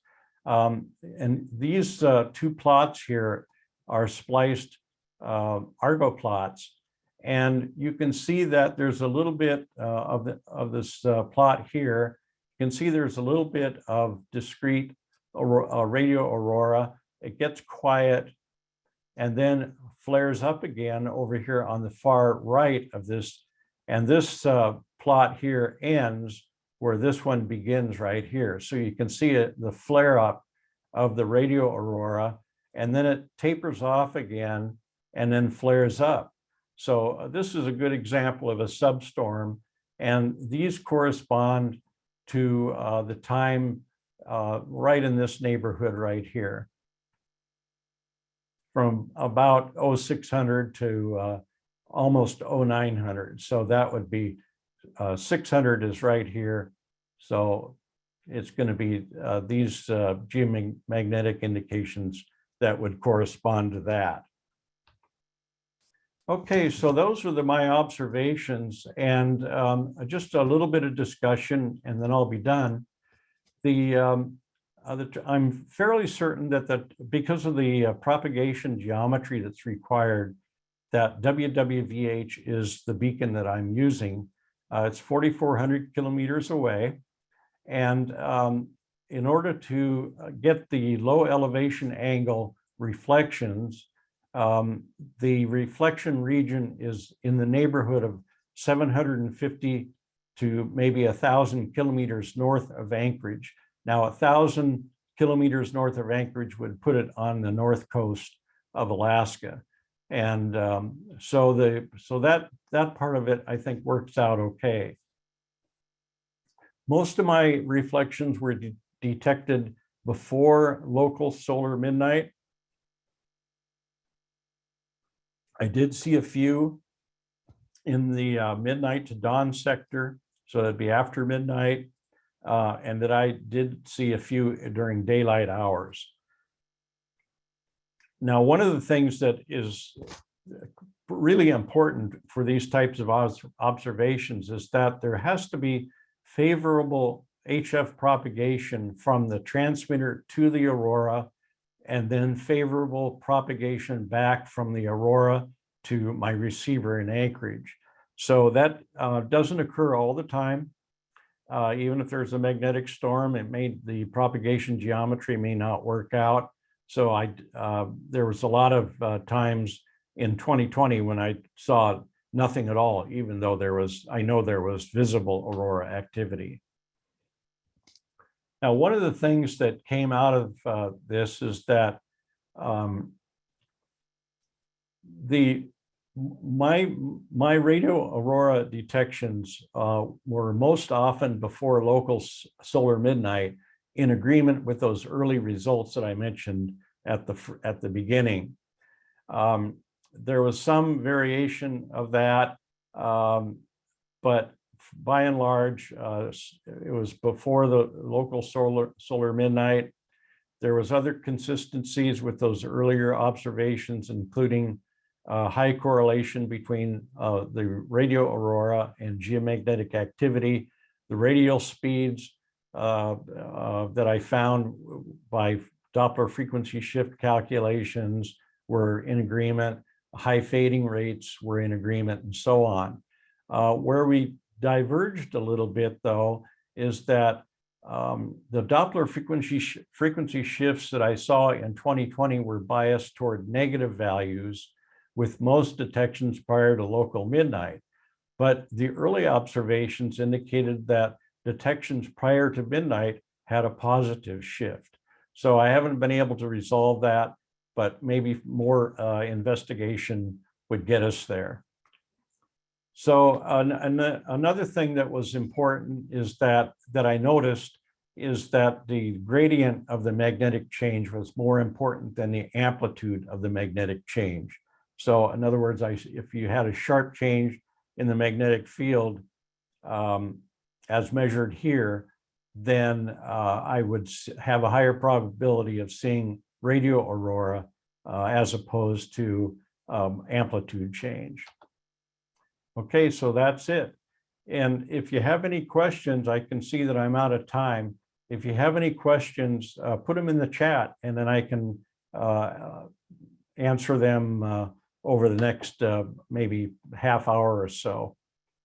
So thank you very much. And I'm going to stop sharing at that. And Thank you, Whit. so, yeah, go ahead. Okay, thank you very much, Whit. And we're going to have a 15-minute break now, approximately until 11 o'clock. And then we'll have our next speaker. So if anybody wants to have some informal chat with Whit or with Dr. Barron, that'd be fine. And we'll just go offline for a while until 11 o'clock. Thank you. Okay, yeah, thanks, Dave.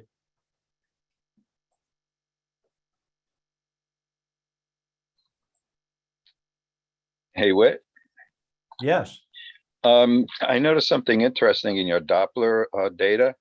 You say that you had most of the negative Doppler, which I'm assuming you're talking about a decrease in frequency after, between dusk and midnight.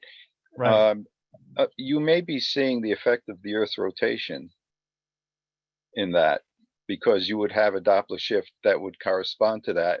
And looking at the way your diagram is set up. And so you may be able to actually extract that from your data, but that may be causing some of the complications that you're seeing. Yeah, that's a good point. And that's something that I hadn't thought about. Yeah, that would be interesting to go back and basically normalize the observations for the Earth's rotation. Yeah, good point. Whit, I've observed 6-meter ham signals, single sideband operation from South Carolina, and talked to somebody about 300 or 400 miles west of me. And both antennas have to be aimed north to get the signal, early evening kind of thing. And signals are quite distorted, but yeah, barely understandable sideband. I assume that's Aurora. Is that correct? Yeah, it could very well be. You don't really know down there on an east-west type signal. Maybe that's not. Well, I do know this in talking to the radio amateurs around here, is that if their antenna is pointed north, then they might be able to talk with somebody to the east or west, but generally they're going to be talking to people that are north or south of them. So I'm not real sure about that, Bruce. Okay, I would comment that, the distance was enough that the antennas were aimed towards each other. We didn't hear anything. It was only when both those were aimed, north. So that's why I kind of wondered if it was that. And the signals were quite distorted. Yeah, the fact that they're heavily Doppler shifted, that's kind of an indication, because that's one of the main complaints, is that it's not good for communication because of that flutter that you can hear. Thanks. Yep.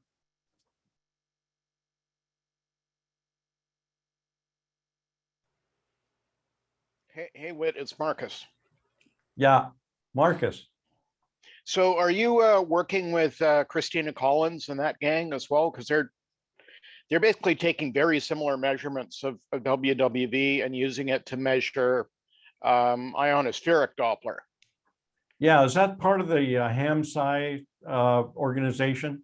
Yeah. Yeah, no, I'm not. I do know about their work, or I'm kind of on the peripheral of it, but no, I'm not working with them at all on it.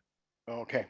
I'm also on the peripheral. I haven't gotten really centrally involved because it's kind of secondary for me. We do have a WWV set up at one of the two observatories we run, and is measuring Doppler, day in, day out. And the data is just being accumulated on our website. I don't think Christina has paid that much attention to it, even though I interacted with her earlier. I just haven't really had the time to get more formally involved. Yeah, that's my problem too, Marcus. Yeah, there's so many things to do and so little time. Yes. But looking at the geometry or the geography, I guess, WWV would probably be a good station for you, because I haven't made a plot of it, but the signals would be going north and then coming back to you south, more or Right. less. Right. So yeah, I mean, that may be a good possibility for you. Well, I've been the data has been accumulating on the website for months. I haven't looked at it in over a month, but what we do is we measure the frequency offset of the carrier, but we qualify it by looking for the subtones that WWV puts out. So if the subtone is above a certain threshold, then we say, okay, our Doppler estimate is probably valid, and they just log all of that data. I think we're looking at either 5 or 15 megahertz most of the time, because the rubidium clock that we have, of course, has spurs every 10 megahertz. So it's kind of hard with those spurs to get good estimates of where the WWV carrier is, because the spurs are often quite a bit louder than the signal we're looking for. Right. Self-interference. I'm well familiar with that. Yeah, I mean, the rubidium clock is glorious, but it just inherently you're going to see spurs of your clock. I mean, it's one of those chicken and egg situations, because 10 megahertz laboratory clocks were kind of developed because WWV existed, right? Transmitting on 10 and 20 and 5 and all of those. So you started seeing high precision lab clocks that simply, were at the same frequency, because people had started to build equipment that was trying to phase lock the WWV. And So when you're trying to use the same lab clock to measure WWV, it becomes kind of awkward. Well, well, another possibility for you is WWV 25 megahertz transmitter. That maybe that would have a less of a problem with 10 and 20. Yeah, we do get 25 megahertz, but not reliably. And part of that, of course, is because the 25 megahertz signal was still a test signal last I heard, and it's not guaranteed to be there. So it's hard to tell whether you're not seeing it because it's turned off or because, the ionosphere just isn't supporting it. It's my understanding that the 25 megahertz transmitter is never turned off.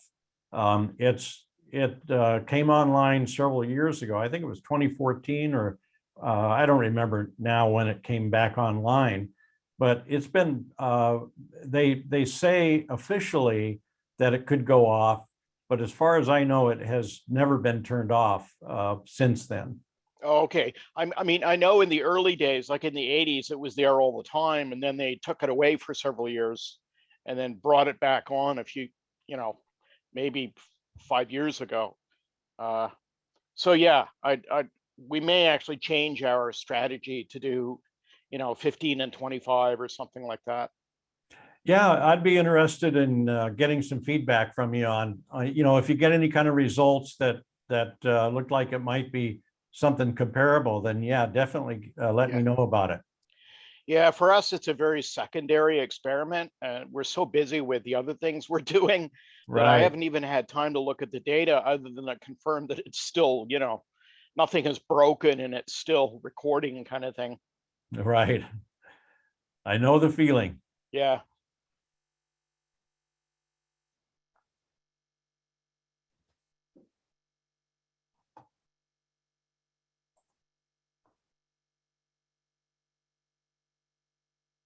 Okay, I'm looking at the chat.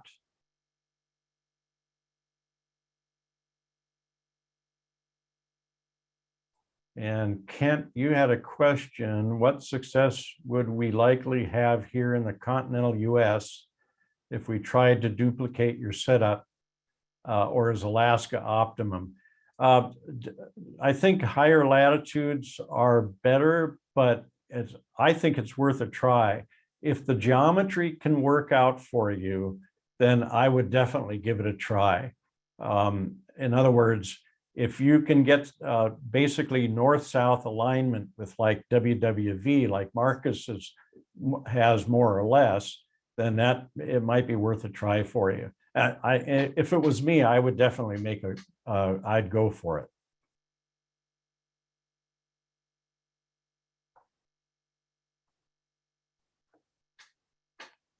Okay, thanks, Whit. Yeah, you're welcome.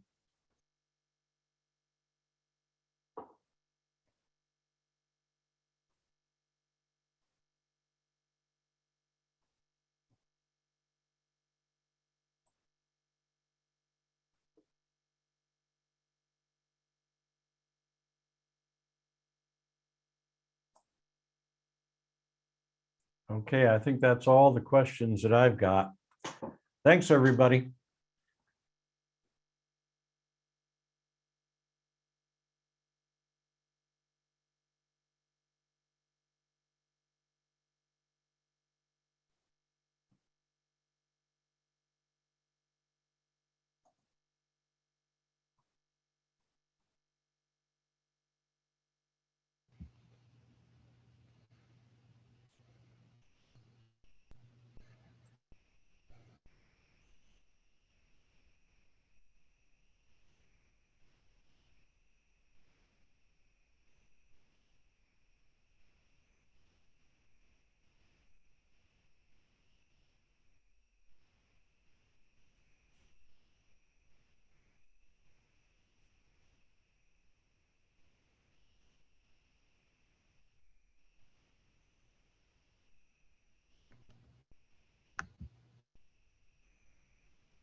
Okay, Rich, are you ready to start with your talk now? I am. Okay, well, why don't you go ahead then, all right? Oh, well, okay. Let me get the slides up, make sure they can share them.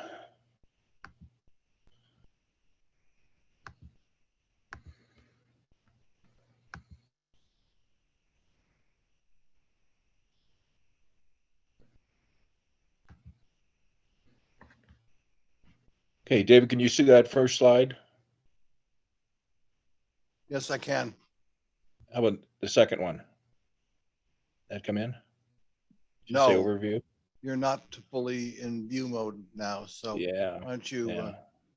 start the actual slideshow thing. Okay. Huh. Not sure what it's doing. I'm in some kind of a weird. Why don't you go up to Screen. slideshow there and start that, possibly.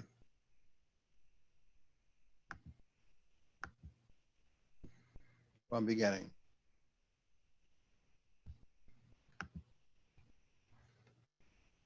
Okay. Can you see that now? You see the second slide or? No, it's not working. Yeah, right. yeah, it's not showing the second slide. So I'm Oh, going to there. stay in. Well, it's showing the first slide. I'm just going to stay in this mode here. Can you see that? I can see you. I can't see anything else. I'm sorry. This is.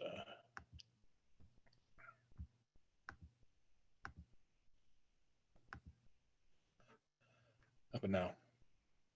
I can see the talk, but I think you're in the wrong mode. I know, but every time I go to the other mode, it doesn't let me advance slides. So Oh, okay. Well, just do it manually then, right. I guess. I'm going to say it. I'll do it manually here. Okay. Sorry for the technical glitch here. My name is Richard Russell, and I've been giving a couple talks in at the last couple annual conferences about space navigation. My particular interest there is that I'm a retired submarine officer and navigator, and one of my goals here is I'm also a professor of space systems engineering at Webster University. So so teaching space navigation and things like that is part of what I do. But the fact that we have so many excellent observers in the amateur community, especially all the guys that are detecting pulsars, and just recently Wolfgang's Astropeeler group detecting FRBs. One of the goals here is what can we do with the data, not just detecting it, which is really fun, but now that we got the data, what can we use that, and how can we use that for space navigation? So this is a thought experiment. So this is not fully vetted, and it's not.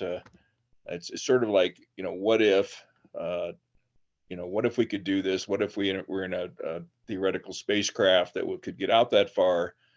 What kind of information can we get to help navigate through intergalactic and galactic space?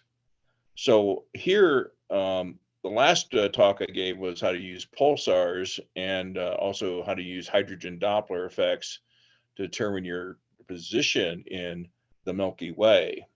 And now, since we have fast radio bursts, we actually have information about the that's beyond the Milky Way that we can use. So the goal here is how do I use that fast radio burst and pulsars to get spacecraft drag? And if I determine the spacecraft drag, just like you do an aircraft drag or any other space vehicle drag, for any force, newtons of force, you can determine the speed of the spacecraft. And the more drag you have, obviously it takes more force to achieve that speed. So here I was going to use the fast radio burst and pulsar data to come up with the spacecraft drag in both the intergalactic medium or interstellar medium, which is within the Milky Way, and also the intergalactic medium, which is beyond the Milky Way in intergalactic space between galaxies. Okay, so what do we get from fast radio bursts and pulsars? We get what's called a dispersion measure. The dispersion measure shows that when the light, the energy comes in based on the frequency, it gets spread out in time. So the arrival time gets spread out. This is an indication of the density of electrons, the number of electrons per centimeter cubed that is between the originating source and the observer.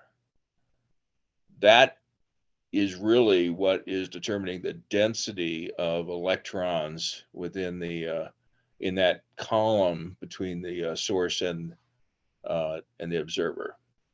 If we can harness all the data we have on FRBs and pulsars, we can come up with the data about where all this density of matter is between us and in any place we want to travel, and from a navigation point of view. The electron density is, even though it's a number of electrons per centimeter cubed, we can convert number of electrons to basically the mass of electrons per centimeter cubed, which is actually density. And that can be used in a drag formula to come up with, help us with determining of relative velocity. And as the space navigator, what I would do is I want to go as fast as possible with the least amount of energy sent. So I want to determine where all of the least dense areas are in my travel.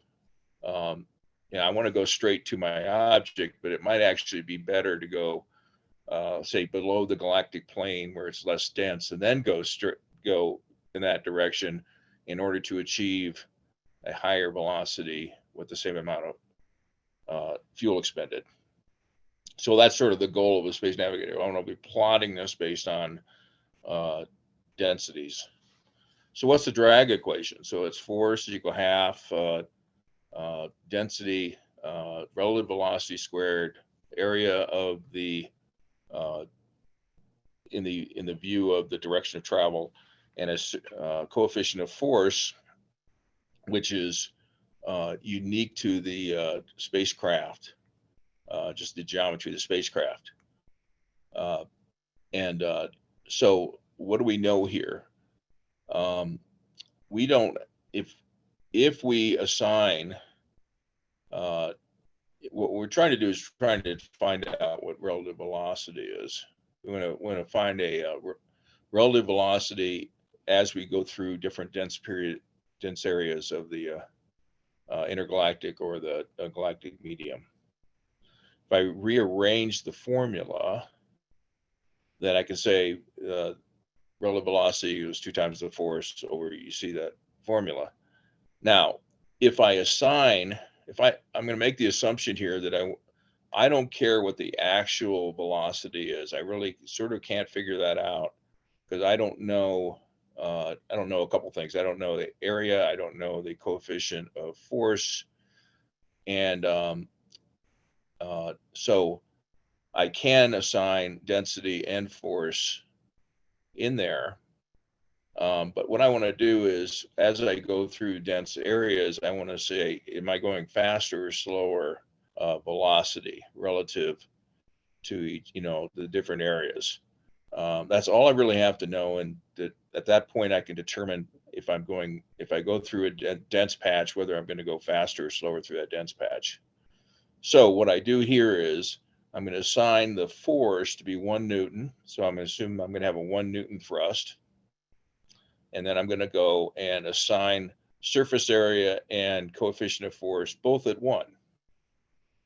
At that point here is I really have a formula of the relative velocity is the square root of 2 over the density. And using that formula, I can, all I need to do is calculate density. And for what I already told you is we have an idea what that density is based on the dispersion measure measured from the FRB and the Pulsar observations. So, what do the pulsars give me? The pulsar observations using the ATNF database, which is the Australian telescope, ATM, I forgot. Australian telescope database has all the pulsars in it. And what they do is they give you the galactic coordinates and the dispersion measure that they've calculated with that.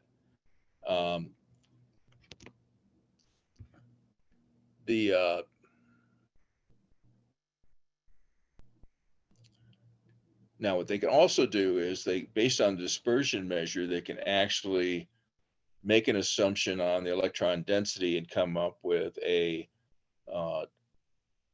distance of that pulsar from the observer. Now, that's assuming a density that is constant, throughout the galaxy. That is what I'm not trying to find. I'm trying to find out what the relative densities are, and not assume that the entire galaxy is a constant density. So we're going to use the actual measured values of distance and recalculate what the electron density is from there. Australian Telescope National Facility, I had it already. And so one of the things I did do is I took the entire database from the ATNF database, and I took the galactic coordinates, and the galactic coordinates are assuming that the center of the galaxy is 0, 0, 0 in XY. Then we are about, in the Y coordinates, we're about 8.5 kiloparsecs from the galactic center. It's straight up the Y-axis. And what you'll see here is that I made this a density plot in terms of all the pulsars are plotted from their galactic coordinates from the center of the galaxy, and the little bubbles are based on how dense the density was when I plotted it. And if you look at it here, you'll see obviously the center of the galaxy is here. We are about 8.5 straight up the chart here. And you see these nice little patterns here where all the pulsars are plotted. Now, the bigger the dot is the relative density of that. But in reality, what you're seeing is that density is an artifact that it's happened to be plotted where the pulsar is, but in fact, that's the density between the observer and the pulsar itself. So that's it's a nice indication, but it's really assume a column between each one of those. What you can see though is that you can almost pick out the spiral arms here. And as a space navigator, from a first picture, what I'd want to determine is if I'm going to go fly inside the galaxy, I may need to go to least dense areas, and that might actually be between these spiral arms if I'm going between two locations. But if I actually plot that against a galaxy map with the spiral arms, you see that maps quite nicely to that, which indicates basically that pulsars are more prevalent in spiral arm regions, which makes sense because that's where the most of the stars were, and the pulsars were formed from most of the stars. So that does make sense from an astronomy point of view. That's a nice little picture there that you could plot pulsars and find your spiral arms.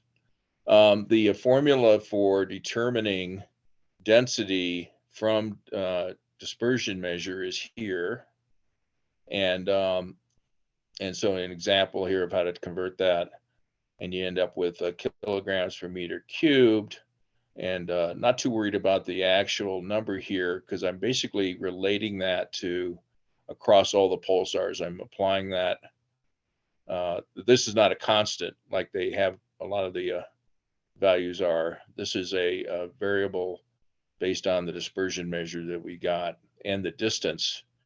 One of the key things that on this formula is the distance is the distance of an FRB is not necessarily known. The distance of a pulsar, some are known and some are determined through dispersion measure, which is sort of a round robin approach here. But the FRBs is going to be important to figure out what the density is. But first I have to make an assumption on what the distance is. And since the distances are in megaparsecs, and there's only very few FRBs that have an optical counterpart that has basically a distance known to it, that became very difficult. So what I did was I took the CHIME database, and the CHIME database, Canadian Hydrogen Intensity Mapping Experiment, has turned into one of the most promising FRB catalogs. They've got a full catalog of all the FRBs detected, and they've also got the information on which ones have been detected that are repeaters, and the repeaters tend to have been found to have an optical counterpart, which they're making an assumption of what the distance is. Now, these distances are which galaxy is that FRB in, because most of these, I think all the repeaters are in another galaxy.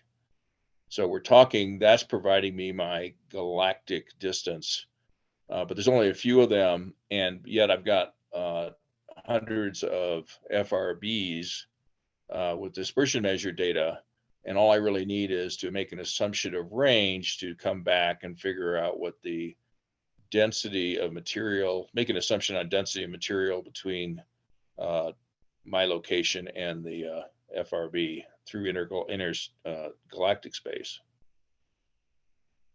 This is a plot of all the FRBs from the CHIME catalog. Now, it's a lot different here because these are in megaparsecs, big distances. So if I just plotted the Milky Way, it'd be a very small piece of this right on top of it. Okay, so this is the list of repeating FRBs that we've got. And the CHIME catalog has everything about, and this goes down for quite a while. So there's a lot of FRBs done, but the FRBs, even on the repeaters, does not have any distances associated with it, but it does have dispersion measure, and it has the galactic coordinates in terms of where is my my galactic longitude and latitude direction that the FRB came from, but it doesn't have a distance to that FRB for most of the FRBs.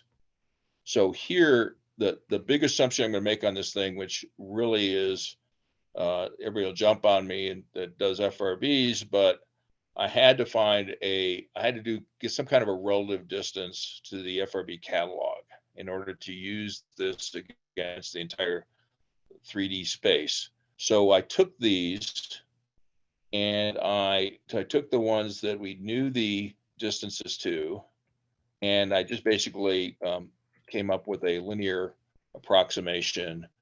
I think there's five FRBs that they knew the distance, and we knew the DM to it, the dispersion measure to it.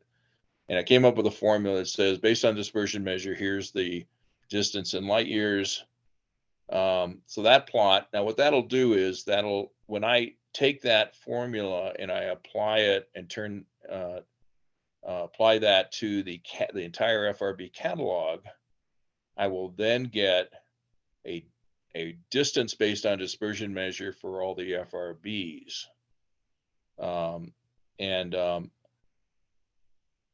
And from that, I can use the density formula to, well, the density formula to determine what the density is of the between the FRB and the observing.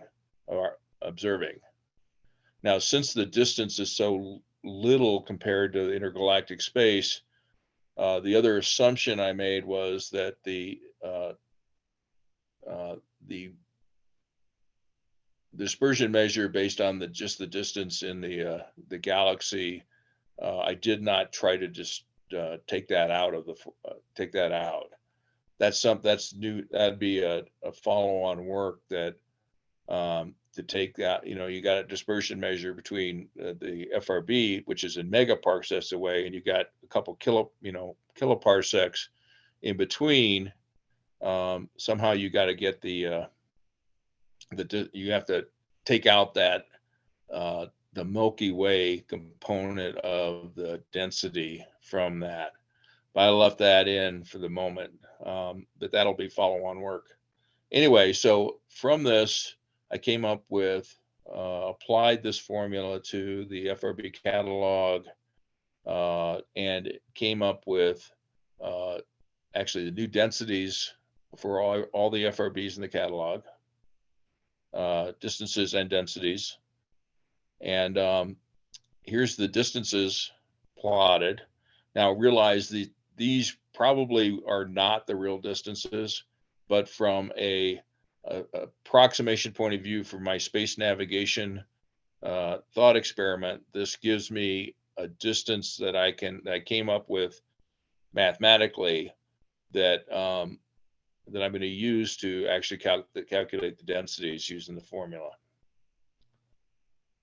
The other thing to look at is from a spherical coordinate point of view. We want to change this into spherical coordinates. I am traveling in a 3D space, and I need to, based on where the FRBs are and where the pulsars are, when I aim my spacecraft in that direction, trying to get from one point to another, I am going through these density fluctuations based on my pulsars and my FRBs, in that path.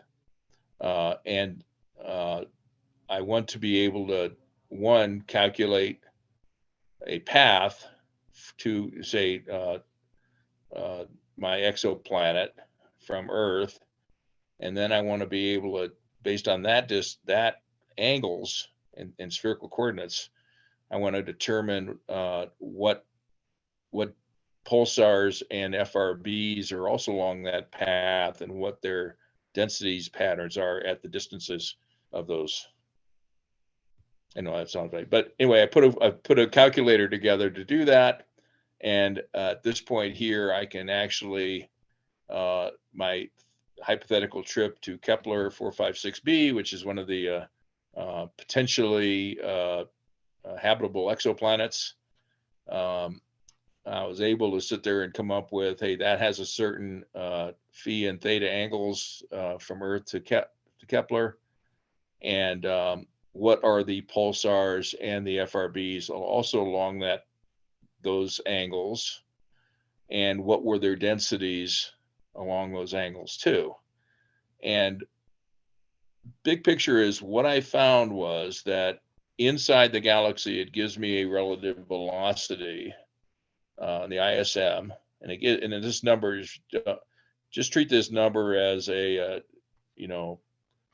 flat number, but the difference, if you apply the density in the intergalactic medium, it goes up a lot higher. So when I shift from going from the galaxy to intergalactic space, my relative velocity actually increases by about 207 times, because just the density difference between galactic space and that pulsar and intergalactic space past that pulsar.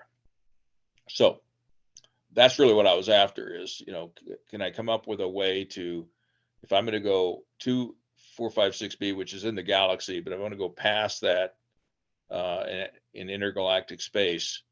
Can I use that to navigate? And the answer is yes. I can. You know, the pulsars are easy. I already know the densities there. The FRBs were different because I had to make an assumption on distance to come up with the densities. But this is an approach to do that. And obviously you can come up with a better mathematical approach to coming up with the densities in intergalactic space based on this. Quick summary of what it looks like. Inside the Milky Way to the pulsar, you know, if you say that's relative velocity of 1, then from the pulsar to the FRB, your speed increases by about 207 times. Just from density differences. Using the same force, so 1 Newton thrust, you get a 206 or 7 times increase in velocity just because of the density of drag. Okay. This just says a same. And okay, so in conclusion, we can pick out all the work that our amateurs are doing here and the professionals are doing, figuring out pulsar and FRB observations. We can use that data. It's just not data, you know, hey, we collected the data, but now what do we do with it? So I'm trying to come up with an approach to, hey, here's stuff we can use the data, even if they're thought experiments at this point. You need to develop a tool that converts the FRB observations to density and relative velocity measurements. And then from that, you can plan trips inside the galaxy and outside the galaxy and pick the best path to achieve the highest velocity based on density of ISM using the data from these. Follow-on work. You know, here I just did, you know, one straight path, but obviously you're going to have multiple paths that you can also have. You can change the calculator to make that happen, but now you're crossing multiple lines of observations, since most of the lines are extended from the Earth to the pulsars. So you got these columns of density. But now if I do a jog from that, say I want to go from Kepler 456b to the center of the galaxy, then I'm actually crossing multiple ones. That'd be another simulation that would need to be written. I also didn't interpolate between density columns. It'd be very nice to have, if I have one thick density here and another lower density on the air, there's a transition somewhere, and that'd be nice to add in a example. And FRB distances, obviously the big assumption and thing I put in here was, how do I get an estimate for FRB distances? The way I did it just gave me a distance that I actually needed to for densities, but there's got to be better ways to come up with the FRB distances, even for the non-repeaters, which is what this estimate did. Okay, I knew that was a lot and very theoretical, so I hopefully that. If you guys got any questions? What if you, this is Kent, what if you throw in a solar sail as your spacecraft? Are you going to have to treat it as a ship on the ocean, and you're going to have to tack the ship this way and that way to take advantage? I think that's a great idea. The you know, it's very much like if you think of the densities almost like current. And you're trying to avoid the current that's going, you know, toward you. You want to go in the least dense area, so you get higher speed. So I think it's you'd be tacking up and down. You know, obviously there's big, huge distances involved in these measurements. but the goal is, is there a path? At this point here, the best way to do it is actually go, if I'm going to go from Earth to anywhere in the galaxy, I'd want to go down or up above the galactic plane. Those are the least dense areas. And then I'd go across, and I probably could pick up a lot of speed, which may make up the difference for me having to go vertical or to get to the least dense areas. A fun thought process. Thank you. Oh, this is fun stuff to do with the data, is what I was trying to do. I have a question. Okay. The FRB is a beacon, correct? The fast radio burst is like a single pulse pulsar, Right. And I think there's only one in the galaxy, and Wolfgang Right. knows all about these. But Right, yeah, but you're treating it as a beacon of some kind. In other words, you're getting an emission from that source in terms of an electromagnetic radiation of a pattern. So, correct? Okay. Okay, Right. so now you're looking at that energy that's coming toward you from the FRB, and you're using that to calculate the density of the interstellar or intergalactic material between you and that source. Right. Okay. Now, the weak point is knowing the distance to that FRB. Right. Okay. So, for example, we use Cepheid variables to determine distances to galaxies based on the time of the change of variability. So if you had an FRB, do you think that you could do something similar if you knew how rapidly the burst changes with respect to distance? Oh boy, I don't know. The problem with the FRBs is that you get this millisecond pulse. And there's only a couple of them that actually repeat, and they just because you got a galactic, a lat long direction that the FRB came from, you really don't know when to, it could be multiple galaxies past anything. You don't know where to stop it. The only ones that they have, I'm saying the ones I've chose were the ones that they had a optical counterpart, because there's a repeater. They were actually able to line up the other antennas or the other observatories to say, okay, it's probably that galaxy. So we're really looking at, hey, we know the distance to another galaxy. We're using that as the value. FRBs are very hard to determine which galaxy even that's the next one, unless it repeats, because most of them you've seen once and they've never seen it again. And it's all historic data. Well, it's an interesting concept. Yeah, it's fun. Yeah. So I don't know if is there any more view mode. I couldn't get to view mode. Sorry.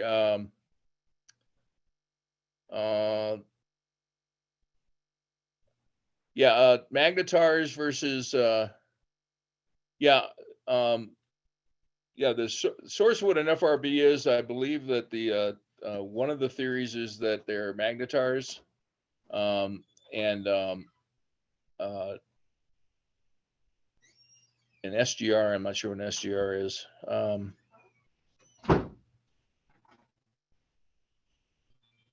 Let's see. All right, that's about all I got. All right, any more questions? All right, well, thanks. This was a fun exercise, and hopefully we can use our data that everybody's been working very hard to get data. Then I want to be able to use it to do a useful function like navigation, space navigation. Okay, David, I think that's it for me. Okay, thank you, Rich. So at this point, we will be having a lunch break, although a little bit longer than I expected because Rich finished early. So we'll be able to chat the meeting window open and everything, and for chat window open for people to engage in informal conversation while we all take a break for lunch. Thank you. I am turning off recording. Thank you, Brian. Please do so. Yes. All right, thanks very much. Let me go ahead and share my screen and make that full screen. Okay, that should be full screen now. Is that right? Yes. Okay, Looks beautiful. Thank you both. okay. So the plan is to talk about the Magnetar observations that we did. And I would like to start with a nice sentence which I heard last year when Jocelyn Bell gave a talk at the German Astronomical Society, and she gave a talk on transient phenomena. And she said, magnetars do all sorts of funny things, and I can certainly subscribe to that. And hopefully by the end of this talk, you will agree to that. Let's start by saying, what are magnetars? Magnetars are, first of all, neutron stars, just like pulsars. And what differentiates them from pulsars on the one side is a very high magnetic field of typically 10 to 11 Tesla. That's about typically 1,000 times stronger than a ordinary pulsar. Another differentiator is they have a fairly low rotation rate, typically a couple of seconds. And they also have a high spin down, so the rotation gets slower. Now, 10 to the minus 11 seems to be fairly small. And if you call it high spin down, a pulsar must be lower in spin down. And it actually is. A typical number would be 10 to the minus 15, or for millisecond pulsars, even 10 to the minus 20. Magnetars typically represent themselves as X-ray or gamma ray emitters, which occasionally flare. And only very few are actually visible in the radio regime. So most of them are not visible in radio. If they are visible in radio, they typically have a very high degree of linear polarization. And they also have a flat spectral index. Flat spectral index means that the decline of the intensity over frequency is flatter than for a pulsar typically. And magnetars are fairly seldom in the sky. There are only 31 magnetars or confirmed magnetars known so far. And as I said, only few of them are actually visible in the radio regime. And because there are so few, you can actually list them all on one page. So these are the 6 magnetars which are known to be emitting in the radio regime.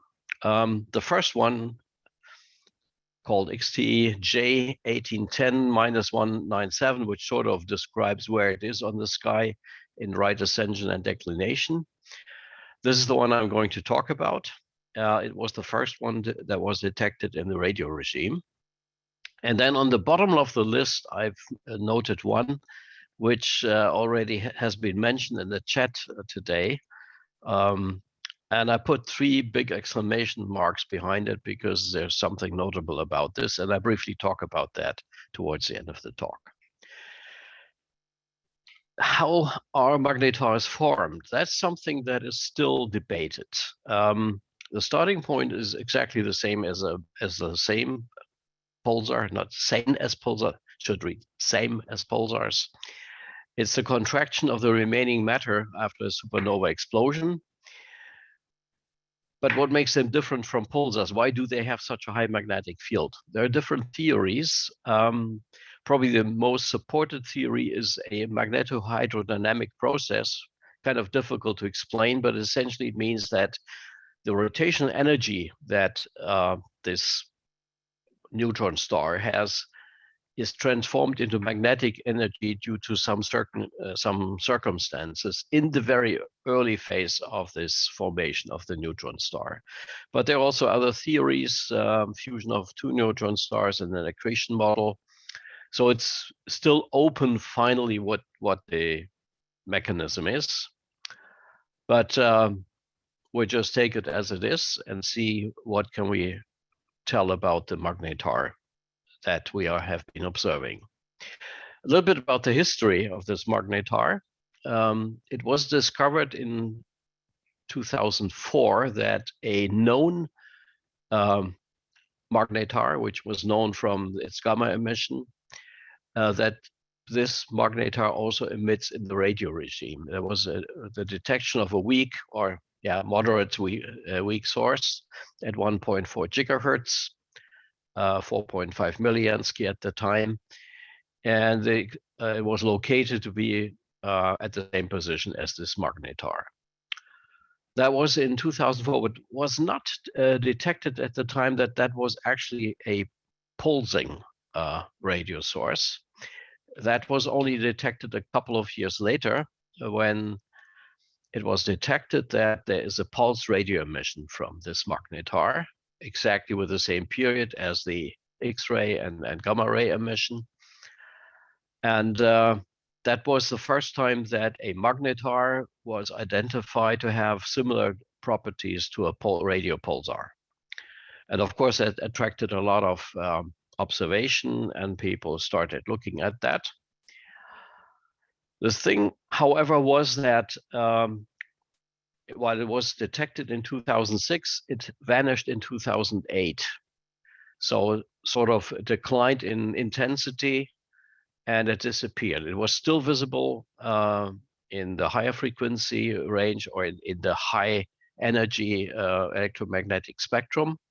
But as far as radio is concerned, this year is the decline. As you can see, the first detection in 2006 with about 10 milliansky, and then it rapidly declined and then sort of went up and down a bit, and then it disappeared.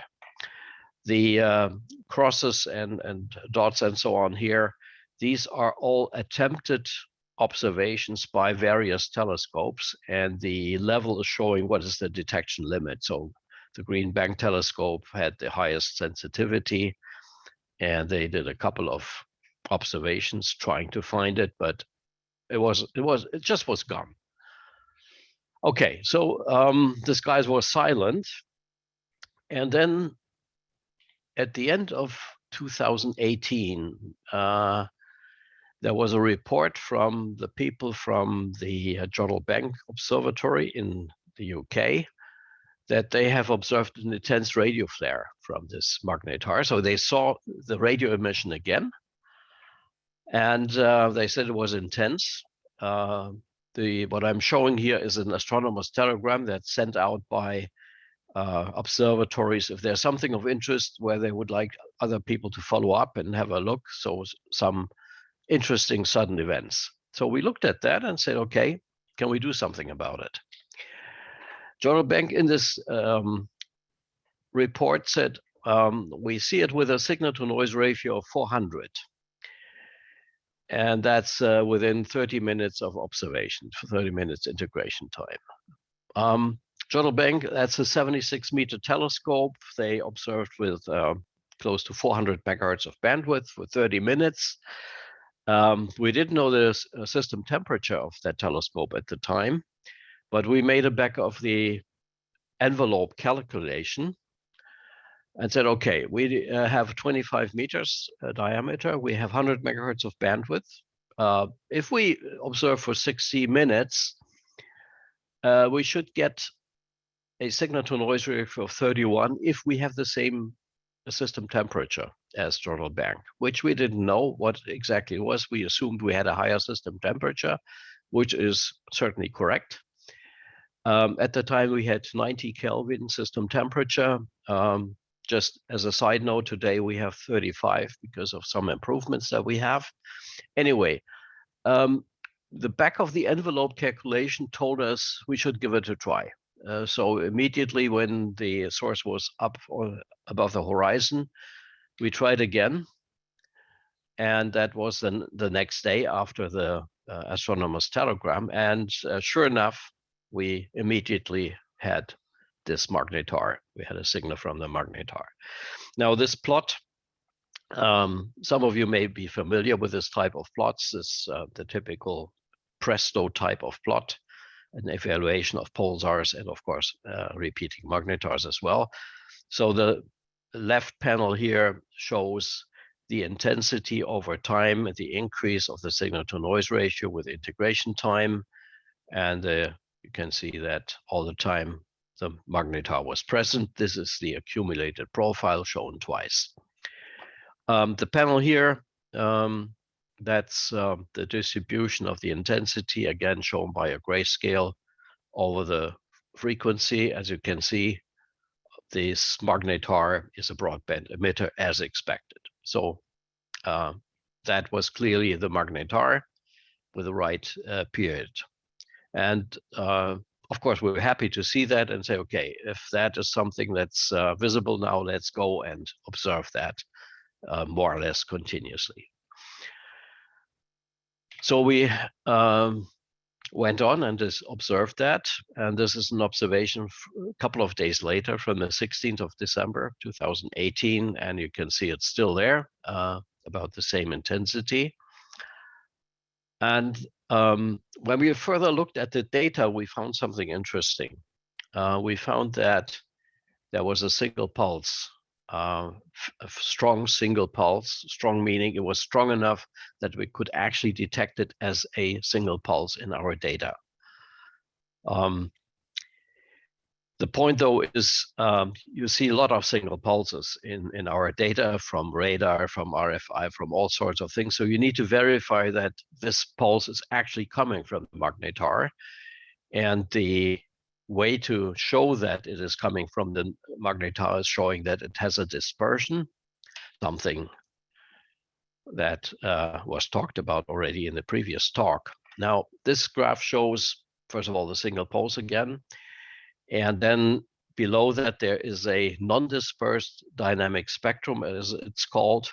I'm not sure whether it's easy to be seen, but there is a line going, little curved line going across the spectrum. And this shows that the pulse from this magnetar, in this case, the earlier arrival times are at higher frequencies, and at lower frequencies, the arrival time is later. So this is a typical behavior of a dispersed signal. And if you evaluate it, you find that that is exactly the expected dispersion from this pulsar. So this was the confirmation that this is actually a single pulse from the magnetar.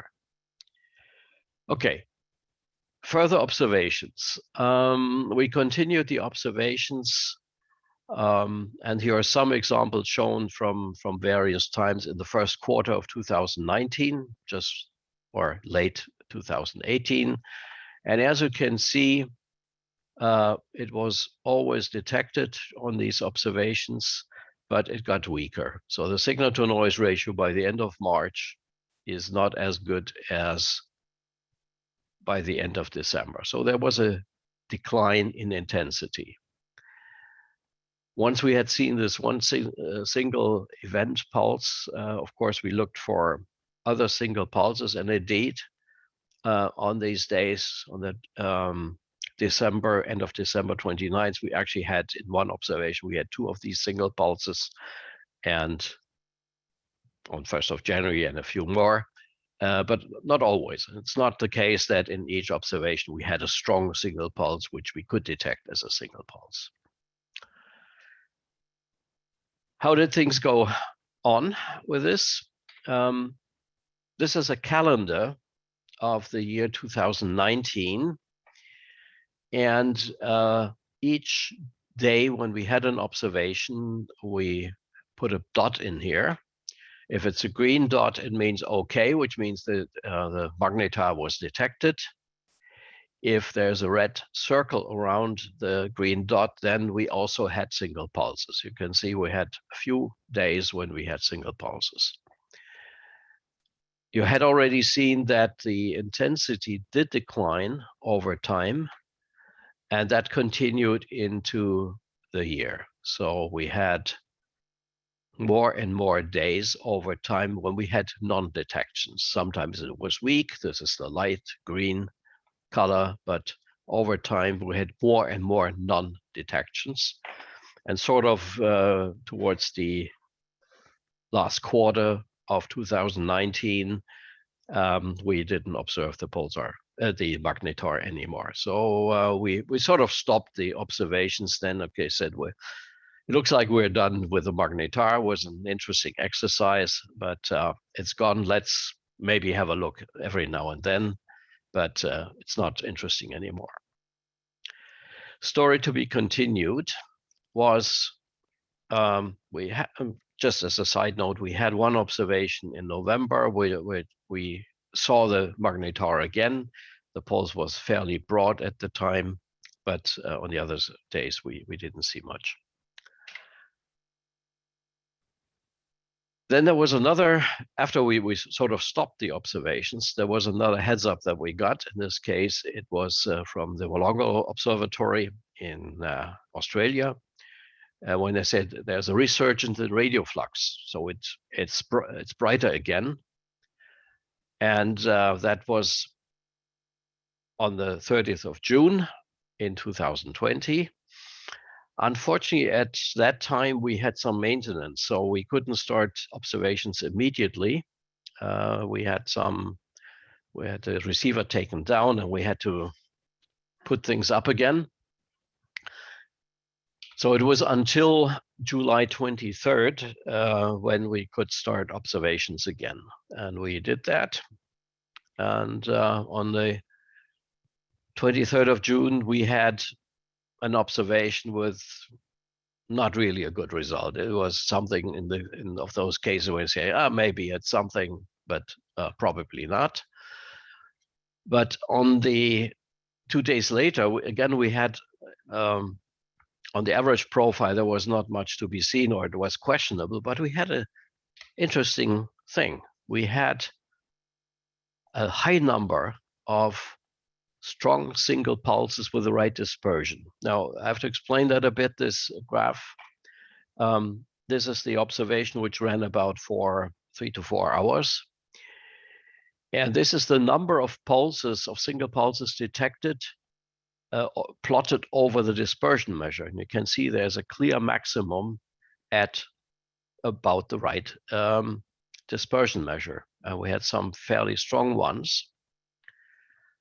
Another thing that was striking for us, if you look at this plot, is that here you can see the single pulses, the sort of diameter of the circles denote the intensity, that we only saw them during the last part of the observation, which was a bit strange, but that was what we saw.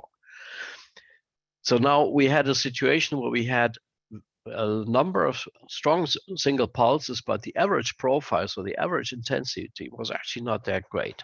Now, how did it continue? By the way, this is one of the single pulses. Again, the dispersion to be seen. A few days later, the intensity had increased. So we then saw the integrated profile again. And this was what it was looking like.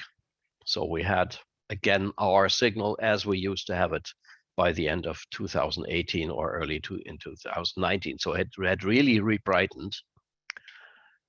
And if you look at the single pulse activity from the same day, that is also very clear. I should mention that these pulses denoted here, this is RFI.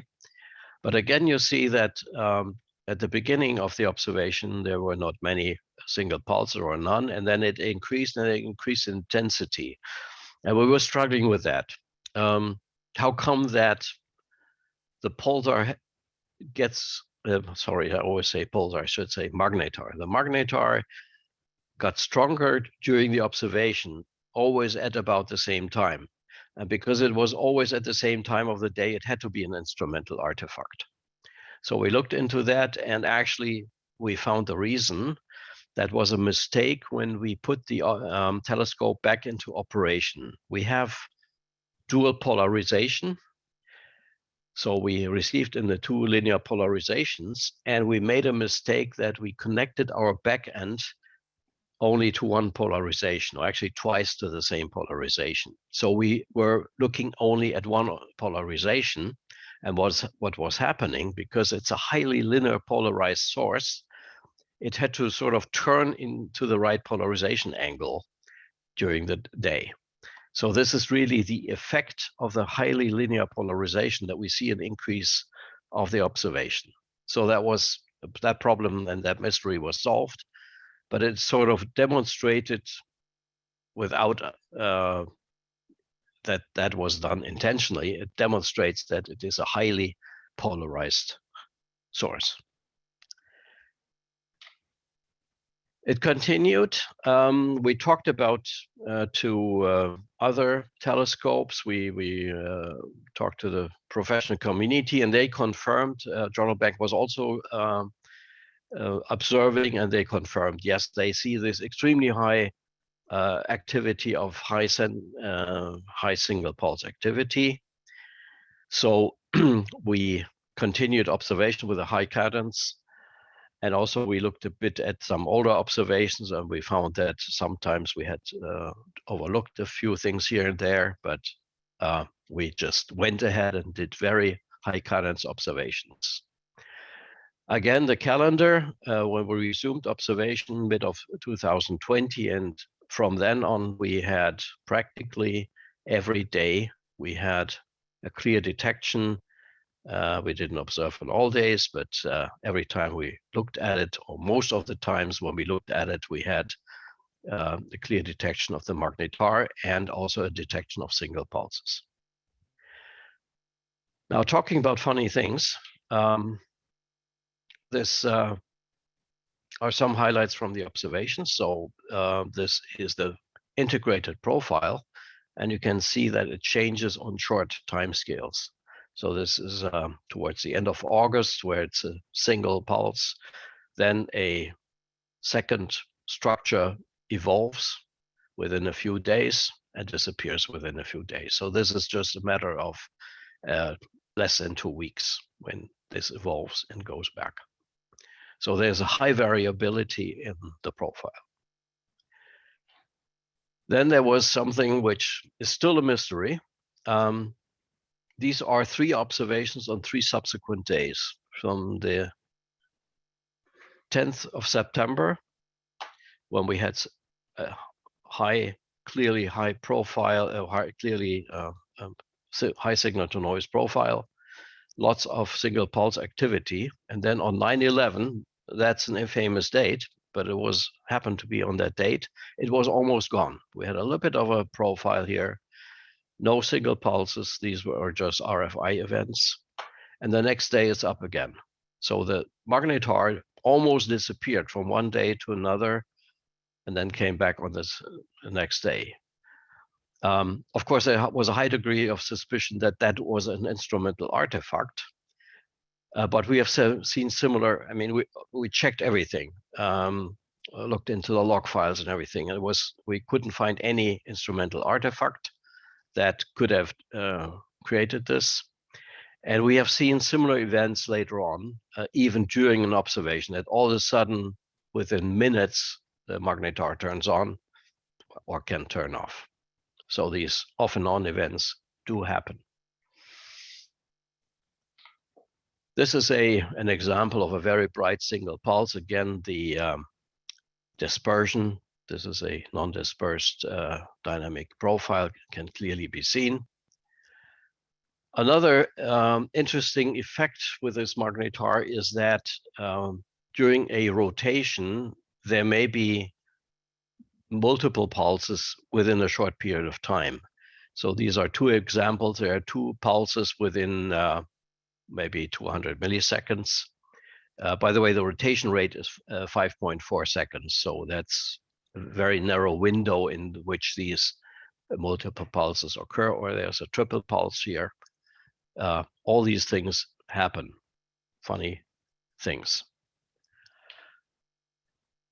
The further observations, we continued the observations, but there was a lot of data that we collected. We have, in the meantime, we have something like 18 terabyte of data, observation data from this magnetar. And fortunately, we have a student who did this, his master's thesis on the analysis of this data. Marlon Bowser is his name. His master thesis was studying the properties of the magnetar using Stocker telescope data. And the further graphs I'm showing, the further analysis have been done by Marlon as part of his master thesis. This is a plot of the evolution of the flux, described as signal to noise ratio from the two observation periods. The first one when it declined, and the second observation period from mid of 2020 all the way into late 2021. And you can again see that the signal to noise ratio decreased and it went into almost no non-detections. And then for the second observation, we had typically in the very beginning, a very high signal to noise ratio, and that declined and sort of went up again and declined.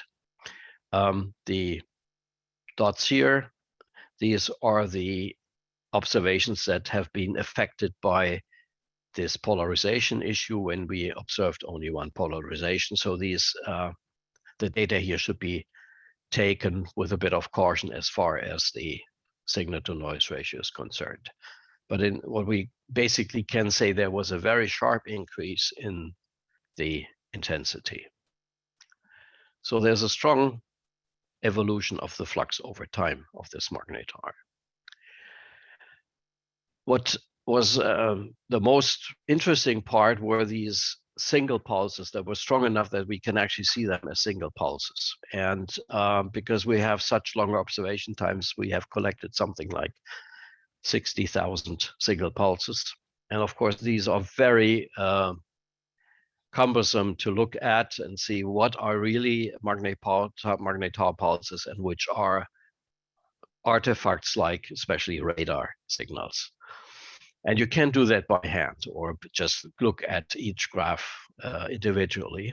So Marlon has used a program called Fetch, which is essentially a artificial intelligence, trained artificial intelligence program, which looks at the data, actually looks at a picture of the data.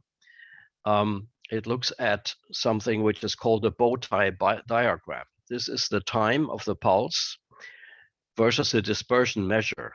And of course, the magnetar has a specific dispersion measure, so it's then the timing is very narrow, and then it broadens as the dispersion measure is no longer correct. And this is called a bow tie diagram. And if there's a clear bow tie diagram, then it's a high probability that this is a dispersed signal. This is an example of a radar signal and the same bow tie diagram, and it looks different. And this program actually has a relatively high ability to detect these kinds of pulses. So it's very efficient. It's also used to detect fast radio bursts. And again, this is a artificial intelligence-based program. It's running on a GPU. And this has been used for analyzing our single pulse data. Just one example of a very bright one. This pulse has 640 Jansky. This is a dispersed dynamic spectrum. The little dots here in front, this is an instrumental artifact. Please forget about it. And this is the non-dispersed dynamic spectrum. In this case, the high frequency is up here, so it's the other way around as the previous one. And the red line is a comparison with theory. So this is a theoretical line.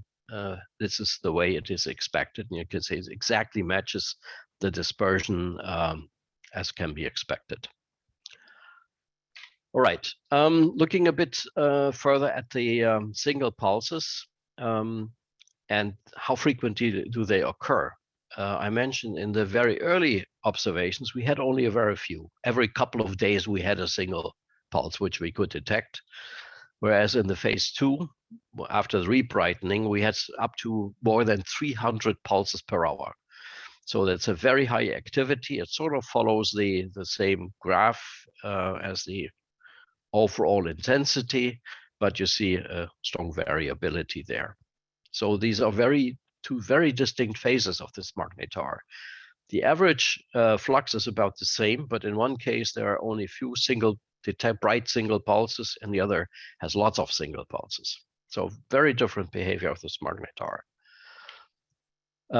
The occurrence of this multiple pulses, we found that over the full observation data set, about 18% of the rotations had multiple pulses like this one. So the majority had just one pulse, but then there were some with two pulses, with some with three, and even with four. This is, by the way, a logarithmic scale. So in total, all multiple pulses are 18% of the pulse population. What we also observed is that over time, the width of the pulses changed. The different colors here are different parts of our observation time. So from 2020 September onwards, all the way into 2021. And in the beginning, the distribution of the pulse width is about the same, but in the later observations, there was the tendency that we had more narrow pulses. So there is also a change in the characteristic of these single pulses. Then also there was a change of the total energy of a single pulse. If you look at the energy that's in a single pulse, that was shifting towards lower total energies. So the graphs here, they are pretty much, oops, sorry, go back. This is about the same behavior once again. Whereas in the more recent observation, we have less energy in a pulse. I should mention that the vertical dotted lines, this is the completeness limits. So anything below that, there the intensity is too low that we can reliably detect that with our telescope. So you should ignore everything that's to the left of this so-called completeness limits. So this is where the really physics is, and this is more an instrumental effect. So this is really what you should be looking at. And the message is, over the period of time of observation, the pulses had less energy. So coming back to Jocelyn Bell, when she said magnetars do all sorts of funny things. Yes, they do. There's a strong variation of total intensity. There's a variation of the pulse profile. We have an occurrence of very strong single pulses, but how frequently they are, that is extremely variable. There are times in the lifetime of this magnetar where there are just a few. Every couple of days there's one. And then there are times like in mid of 2020 when there are a couple of hundred per hour. We have just seen that the single pulse change their characteristic over time. The energy changes. We see that multiple pulses can occur in one rotation phase. And the most striking thing is that this magnetar can disappear from one day to another, or almost disappear, and be back the next day. So as if somebody turns it on and turns it off. It is very funny that this magnetar does. Of course, the actual physics behind that, what's happening there, that's difficult to tell, and theoreticians will work on that and try to explain that and find out more about the characteristics. We are more on the observational side of things and see what can we detect and what can we experience over time. Now, why are magnetars so interesting? Well, they are interesting just because they're doing these funny things, but there's a little bit more behind it. The question is there any relationship between magnetars and fast radio burst? And there has always been the suspicion, yes, there might be a relationship. And this suspicion was very much fueled by the observation of one magnetar called SGR 1935 plus 2154, where in April of 2020, there was a detection of an extremely bright pulse from this magnetar. It's a confirmed magnetar, and it had not been observed in the radio before, but then there was an extremely bright pulse. Now, this was detected by several telescopes. This is the detection from the Giant Telescope and another Canadian telescope. And there was a simultaneous detection of this event by the STARE-2 project. And from the observations from the Giant Telescope and the STARE, the estimation is that these were in the Megayansky range. So a Megayansky bright pulse, extremely bright. And because it was so bright, that fueled the idea, yes, if a magnetar can be that bright, maybe FRBs are also magnetars. However, there are still orders of magnitudes in between in the brightness. So because magnetars are in our own galaxy, or this one which has been observed, it's in our galaxy, and the other FRBs are much further away. That's an indication, but not a proof. So this is the open questions. Are fast radio bursts, particularly an extremely strong pulses from the magnetar? I have put here side by side an observation from our magnetar and one of our observations from a fast radio burst. If you look at them, they look the same. This effect that we have, which I've shown before, multiple pulses with one rotation period, so a multiple structure, that's also something that we see in this fast radio burst.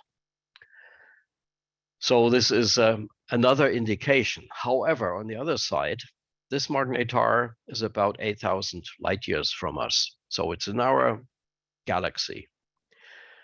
And this fast radio burst that we have observed, almost with the same signal to noise ratio. It's also a very bright event that we are seeing. That's from a distance of 1.3 billion light years. So there is a huge difference in distance. And consequently, there are many, many, many orders of magnitude in the energy that's released. So that is still a discrepancy. I mean, this magnetar is not as strong as the SGR that I have just mentioned, but still there is a difference in the brightness in the orders of magnitude. So it remains an open question. Because it's an open question, that's a lot of motivation to look further into this magnetar, to look further into the fast radio burst, and that's something that keeps us busy for the time being. It's very interesting. And that concludes my talk. Thanks very much, and I'm happy to answer any questions. So one thing that is known about a lot of pulsars is that scintillation in the ISM can cause them to cause the apparent brightness to dim considerably over time scales of hours or days. Is some of this, with your magnetar observations, just scintillation in the ISM? Well, we haven't seen any indication of scintillation in the magnetar. However, we do see that in the fast radio burst. And that's the reason why I just switched back to that. You can clearly see scintillation here. It's there's a structure in the frequency, and that changes. So if typically, well, this FRB had an active phase just recently for 2 months or so, right. And we saw about, in the most active phase, we saw about 1 event per day, and we always saw scintillation. We also had simultaneous observation with other observatories. When we compare notes, we have exactly the same scintillation pattern. We haven't seen any scintillation with a magnetar, but that doesn't really mean anything in the terms of, is it the same source or not, type of source or not? Right.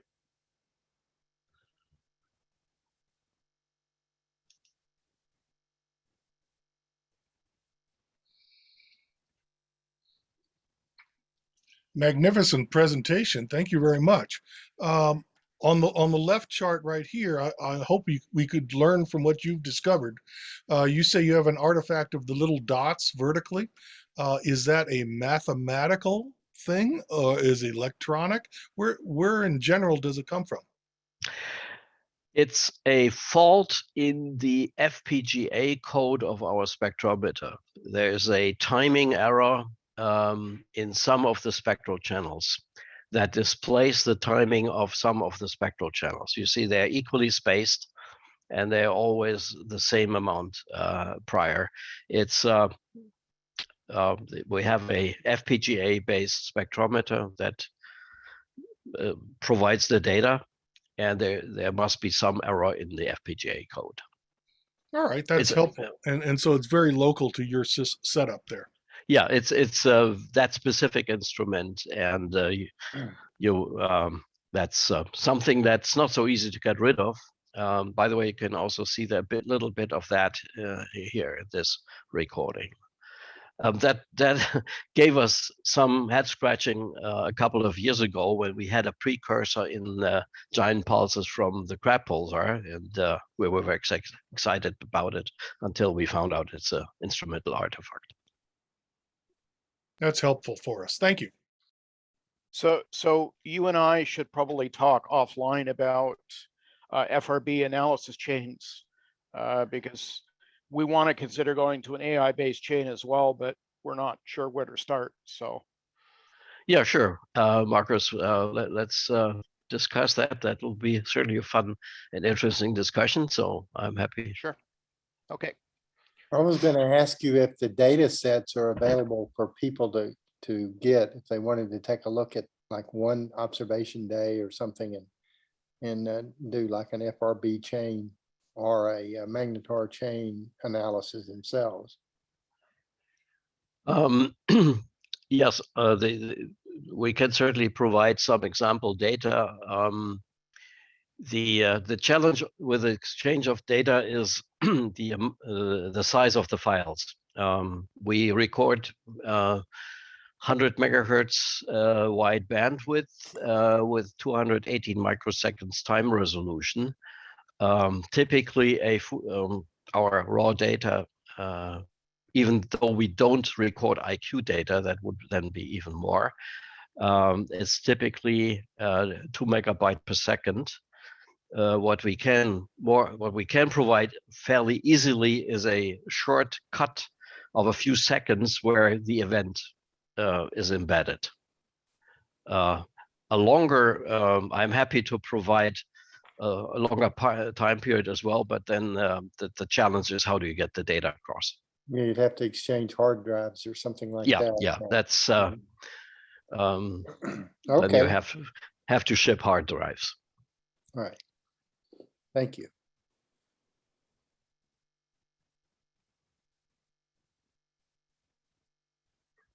Any further questions?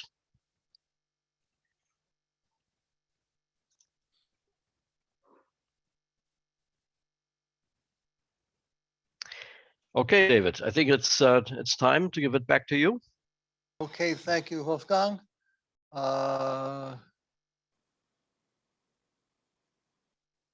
Next speaker is Marcus, who's going to tell us about his research on the Canadian Center for Experimental Radio Astronomy. Marcus, go ahead. Thank you, David. I'll just share my screen here. Share my whole desktop.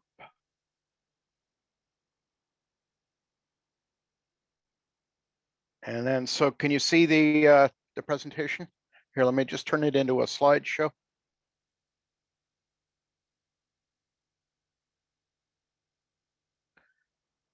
Okay, so can people see that?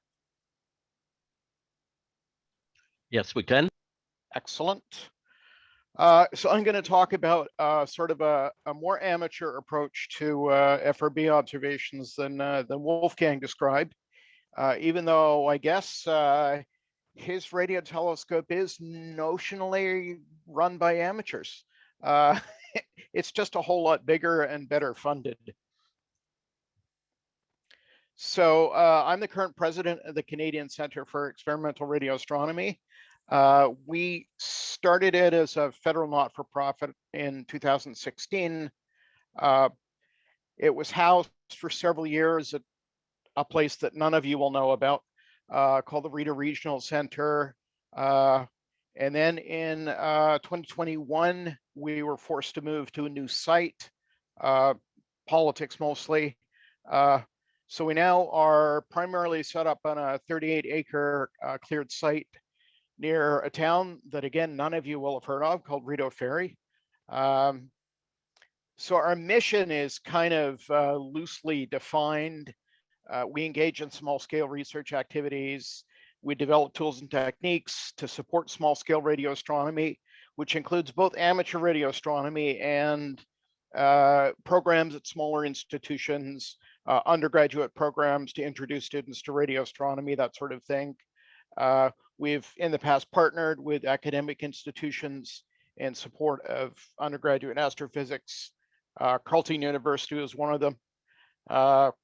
Because of COVID, that collaboration is currently no longer in place, although it may come back again when the corresponding program, sort of leaps back to life.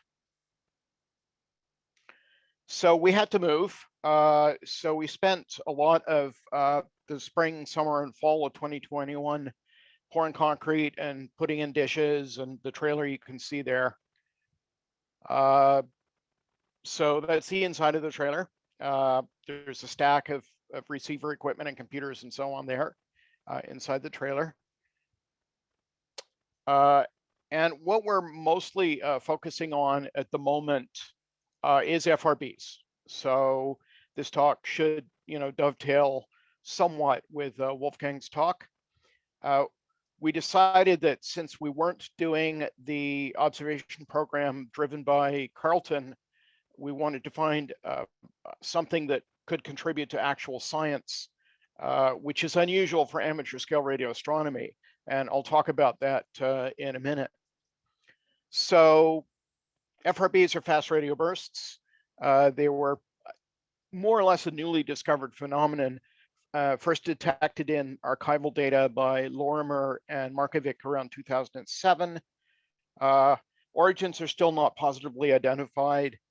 Black hole mergers, magnetar outbursts, very large supergiant pulses from existing pulsars that we don't know about. So their ordinary outbursts would be too small for us to see, and then maybe they, for whatever reason, because they just swallowed a whole bunch of mass or something, produced these extra giant pulses. We don't really know for sure. Some of them we are now kind of converging on the magnetar explanation, but that would not describe, the vast majority of them at this point. They're brief, a few hundred microseconds to perhaps a millisecond or two in duration. They can be very bright. The burst observed by STARE-2, which is what Wolfgang alluded to, had a peak flux of greater than 1 million Jansky. They're mostly highly dispersed, which implies that most FRBs have been assumed to be extragalactic due to their high apparent dispersion measure. The one that STARE-2 observed, of course, is actually within our galaxy. About 30,000 light years away is the number that sticks in my head, but don't quote me. They're distributed more or less uniformly across the sky. There are some statistical exceptions. M81 appears to be a popular emitter of FRBs. About 90% of them are singletons. They never repeat, or at least at the time scales that we've observed them so far, they don't repeat. So about 90% of them are these sort of loners. There are a few that repeat. There's a repeater that repeats on a roughly 16.5 day cycle. So it squirts out a pulse roughly every 16.5 days.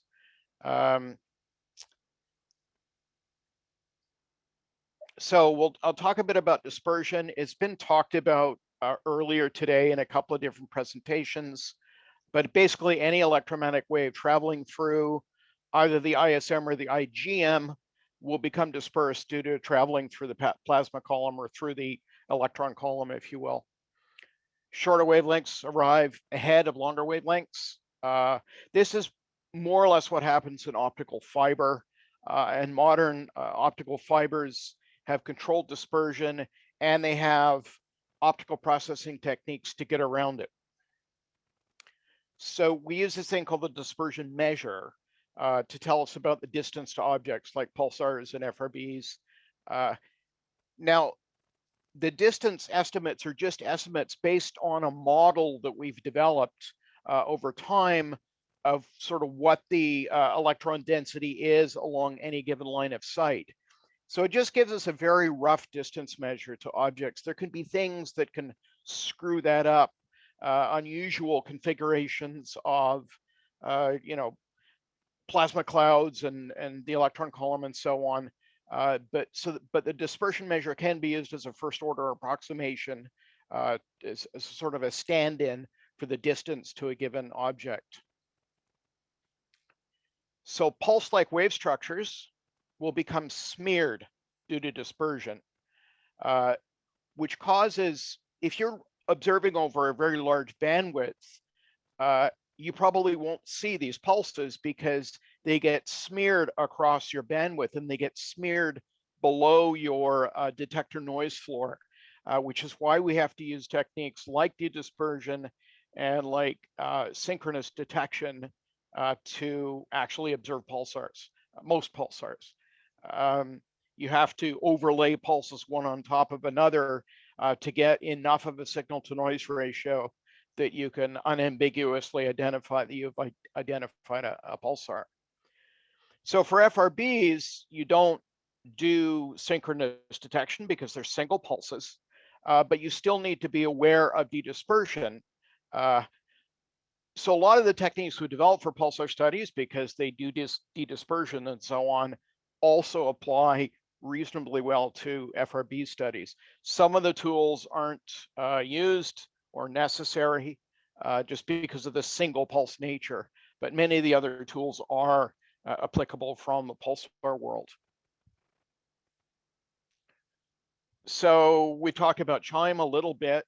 It was built in 2015 for observations of redshifted hydrogen.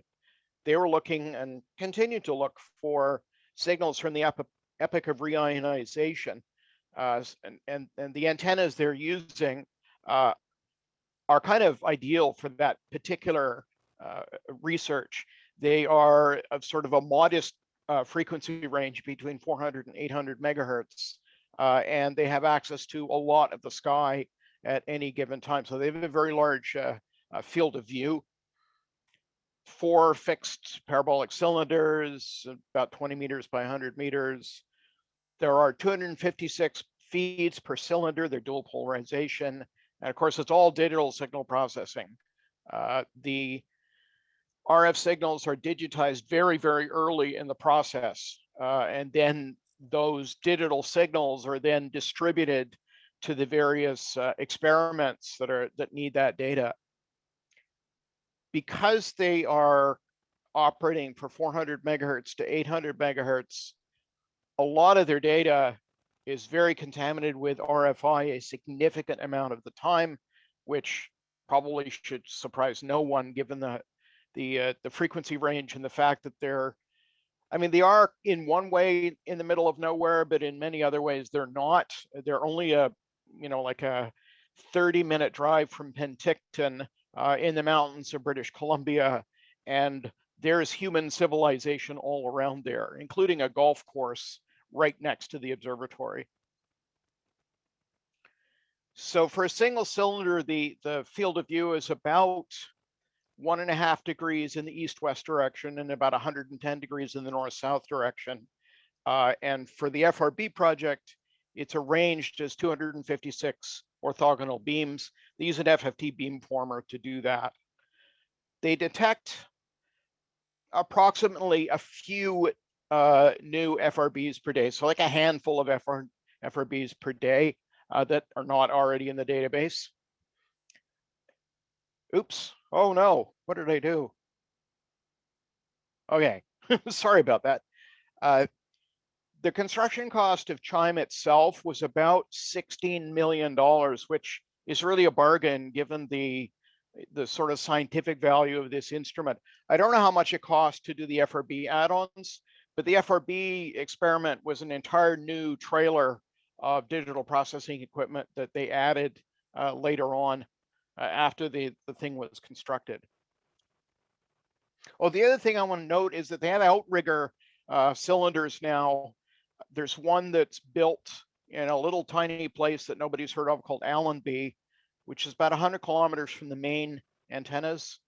And there's 2 more outriggers going in the US to be not only just confirmation sites for CHIME, but also to allow much finer grained localization of the origin of these FRBs. So one is at Green Bank and the other is at Hat Creek, I believe.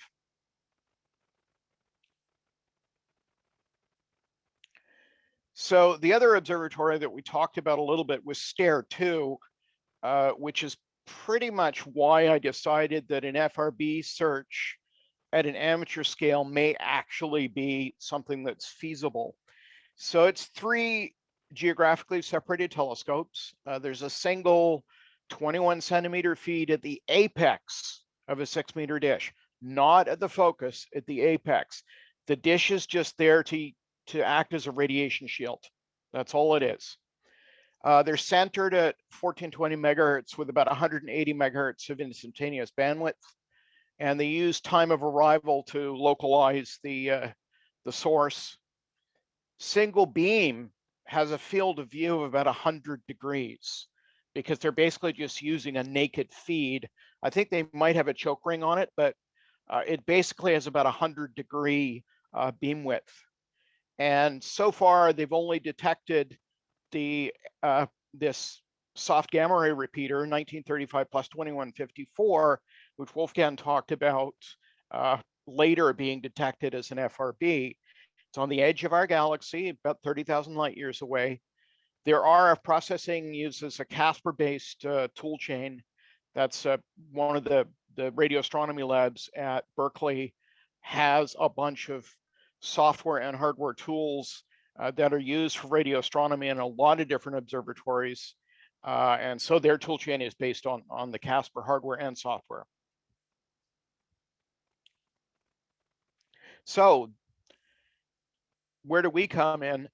So I invented this concept called the simple, inexpensive FRB telescope, mostly driven by the fact that STARE 2 was successful, despite their very large beam width, which implies a very, very low sensitivity.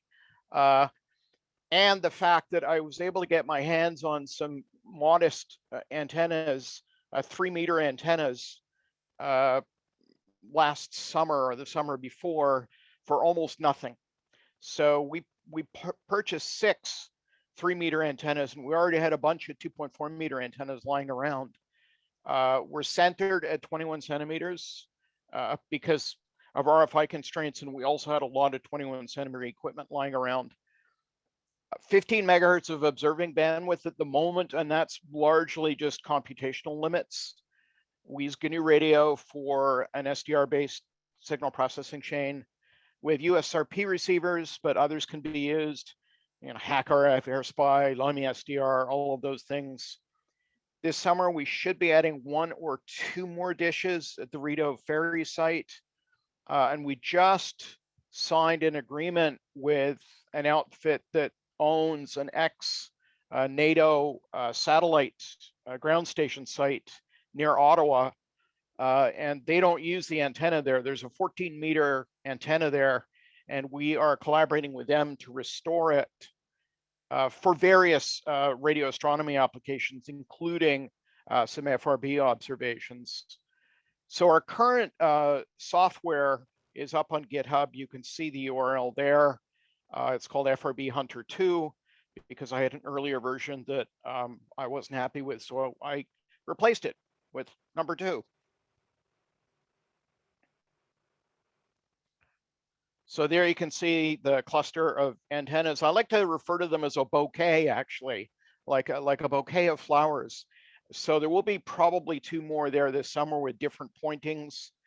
This yellow one that you can see is 2.4 meters, and it's the only one that's actually movable. All the other ones have fixed pointings, although they could be adjusted as you need, but they're fixed pointing. So they stare at the same declination all day long.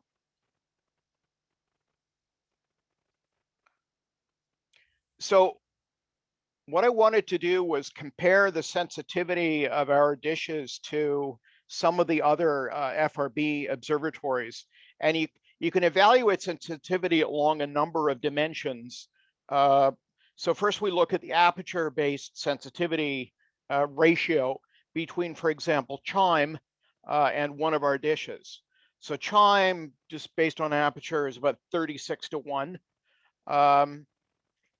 in favor of CHIME. STARE-2, on the other hand, is 1:400 in our favor. So then you look at the bandwidth link sensitivity. So sensitivity depends on a number of factors, including system noise, aperture, and bandwidth, and other things that may contribute to a loss of sensitivity, like problems in your system design, that sort of thing. So CHIME versus CCRA, the bandwidth link sensitivity, they have an 7:1 advantage. STARE-2 versus CCRA, they have about a 3:1 advantage. But if you aggregate these numbers together and you sort of multiply them out, our reception chain should still be, in a single beam, should be about 100 times more sensitive to events than STARE-2. So we should be able to detect events that are about 100 times weaker than what STARE-2 did along a single beam. Now, of course, then you have to evaluate field of view. So CHIME covers about 165 square degrees at any given moment. STARE-2 covers about 12,000 square degrees at any given moment. And our single dish covers, or sorry, our dish array covers about 100 square degrees at any given moment. And we're probably going to add another 50 square degrees this summer. Our estimate based on the postulated event rates for a STARE-2 type observatory is that we should be able to detect a handful of events per year that really are FRBs. So our processing chain, Wolfgang had talked about sort of the volume of the data involved. So we actually have similar limitations. So we observe on the sky for 10 to 20 minutes at a time. We create a filter bank file, and Wolfgang will be very familiar with those. The output of the filter bank is at about 12.5 kilohertz. So our time resolution is a little bit better than Wolfgang's, but our input bandwidth is narrower. So there you go.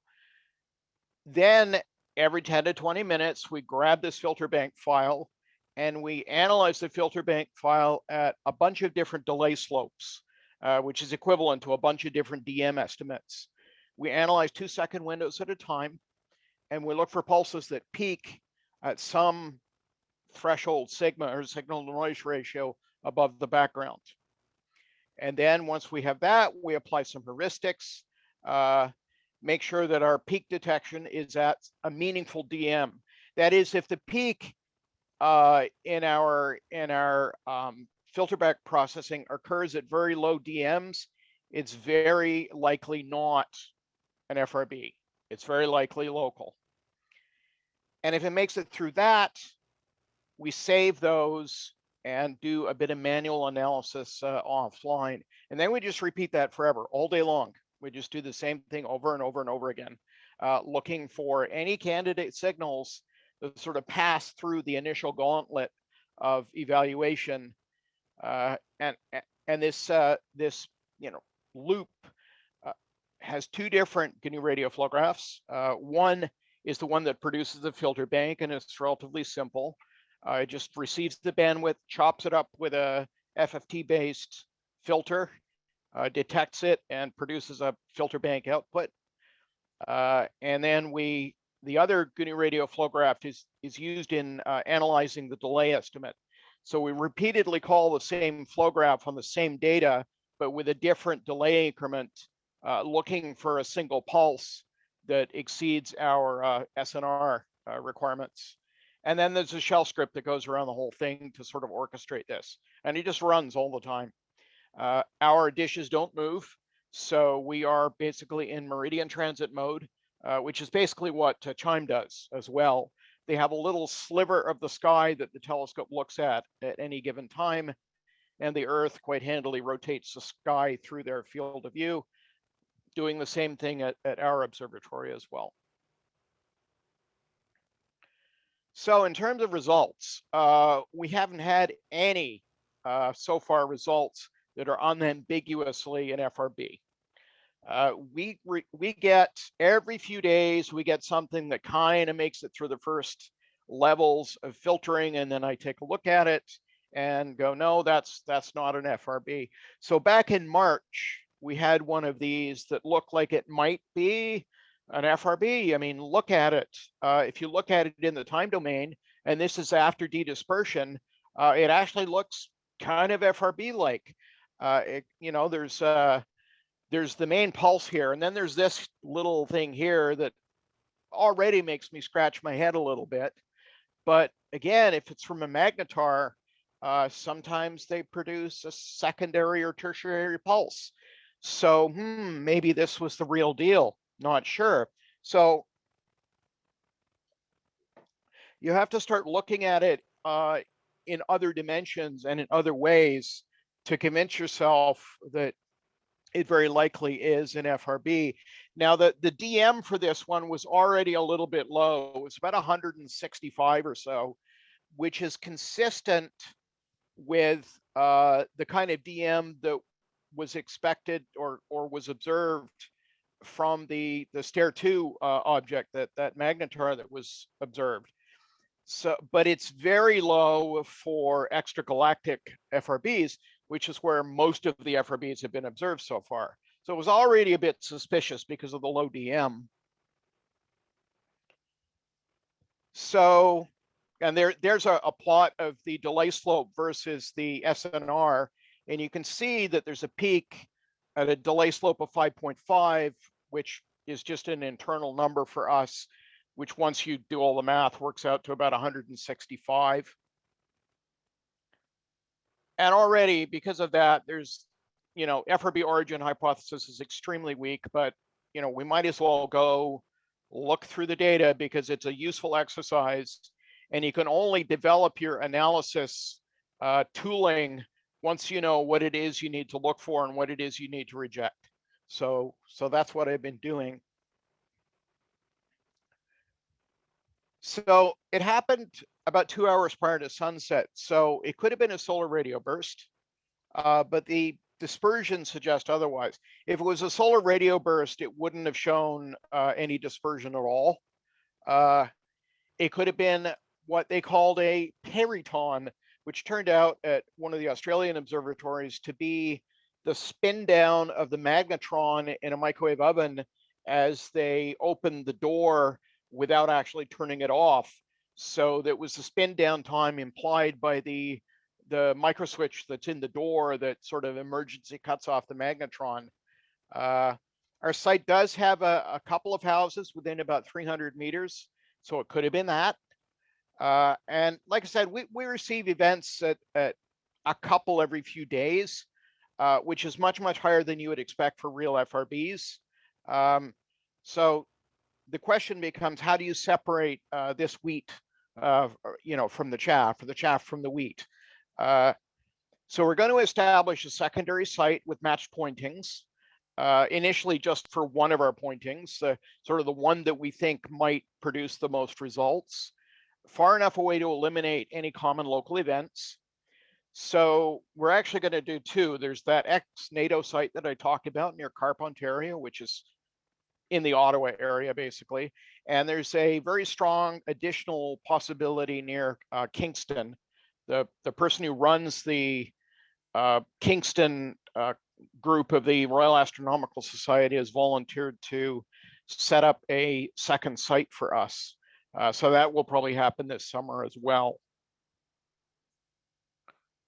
So if we look a bit deeper into the data, you know, how do we look closer? What is it we want to look at in the data to tell us whether it is or is not a possible FRB? So one of the things I added recently was that we look at the resulting pulse profile and we try to match it against Landau curves at a few different time scales. And a Landau curve is basically just a Gaussian with an extended tail, because some of these FRBs, when you look at them in detail, they look a little bit like a Gaussian with an extended tail. So Landau curve matches that reasonably well, and you can generate those automatically and then just do a correlation against the pulse that you have in front of you and one of these Landau curves at various time scales. So we did this with our putative FRB candidate, and the correlation coefficient was still 0.73, which is what you'd expect looking at the curve. It looks very much like a Gaussian with a bit of an extended tail. And if you look at the, this is the pulse zoomed in a bit, and with various curves there, the Landau curves that it was measured against, and then the correlation coefficients for the various curves. You can see the peak one is this dotted one or this dashed one at 0.73. So, oh my, it kind of matches some of these curves.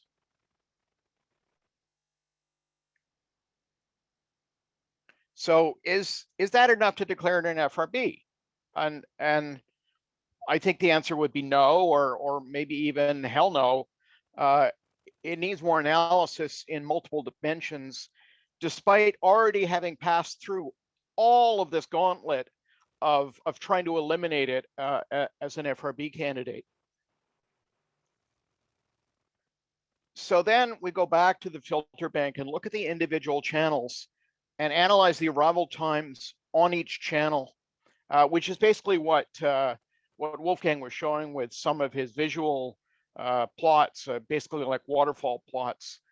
You could see that there was the pulse showed up, and it showed up with a nice dispersion curve. Although over those frequency range, it looks like a straight line. It's actually a very shallow curve, because of the square law involved in dispersion versus frequency. So if we look at the individual channel data for that apparent FRB, any human will look at that and go, no, that's not an FRB. But it does show that some of the early techniques in the analysis can tend to fool you into thinking you're dealing with something that might be of cosmic origin when in fact you're not. Now, I'm not sure what the actual source of this was at the time, but you can see that it looks a little bit different on each channel.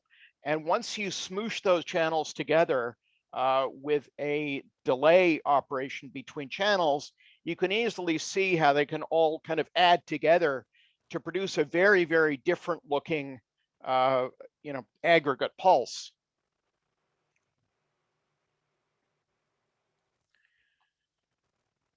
So each channel, if it really was an FRB, should look roughly similar.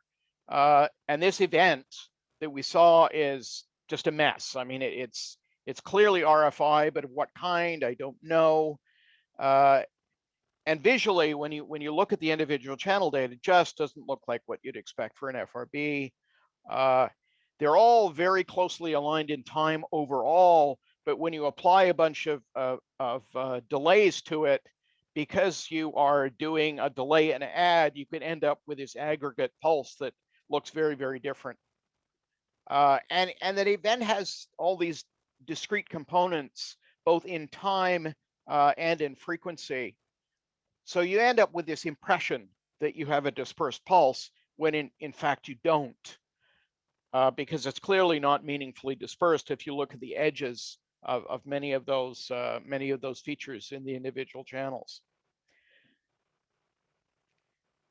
And then if you look at the arrival time analysis against just an arbitrary, basically an arbitrary quadratic curve, it's much steeper than it actually would be in real life.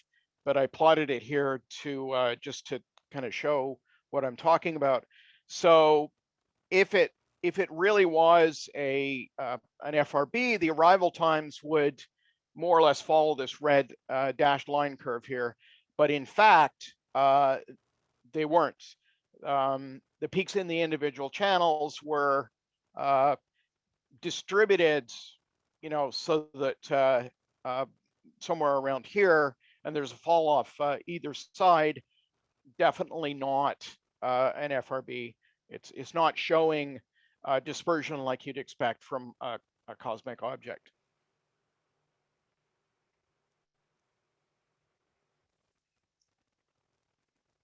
So it's very, very, very likely terrestrial.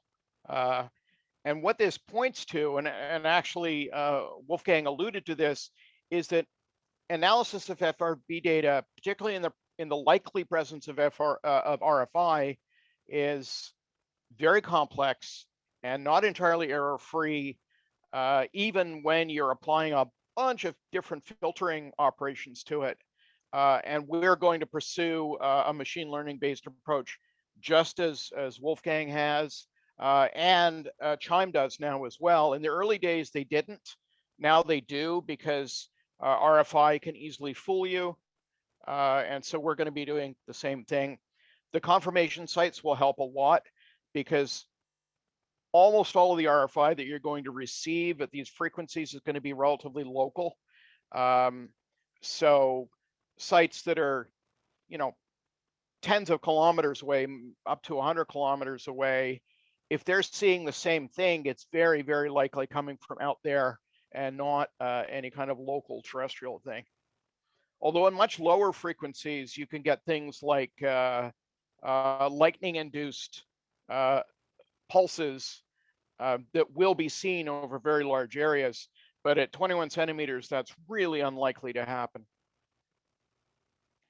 So our hope is that by combining AI approaches with confirmation sites, we should actually be able to eliminate a lot of the bogus detections that we're seeing at the moment. I mean, there are only a few, per dish, 1 or 2 every few days, but it still at the moment means I have to manually go and look at them and decide whether it's very likely something that's of human origin or not. And I would rather not have to do that. So we're probably going to head down the road of throwing some artificial intelligence at it. So the future is more dishes, more receivers, more analysis design work. We still have a few events that have to be evaluated deeper, but I very much doubt that they're actually FRBs. And of course, I mentioned our confirmation sites. So now I'm ready for questions. And I think I didn't even blow out my time window.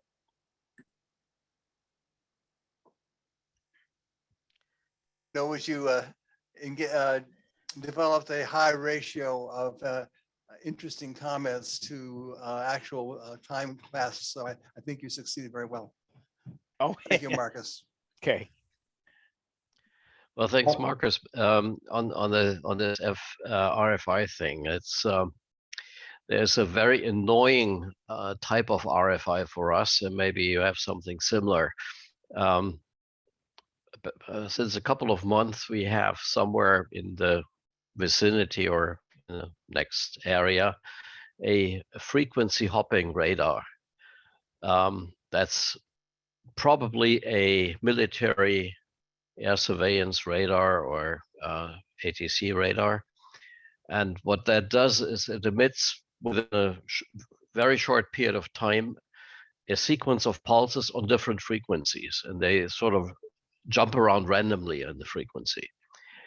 And if you disperse such a signal, it can happen that dispersion just overlays the different pulses, and you get a nice signal, which at first glance looks like a dispersed signal. Of course, if you look at it closely, it has distinct frequencies that just happen to be overlapped due to the dispersion process.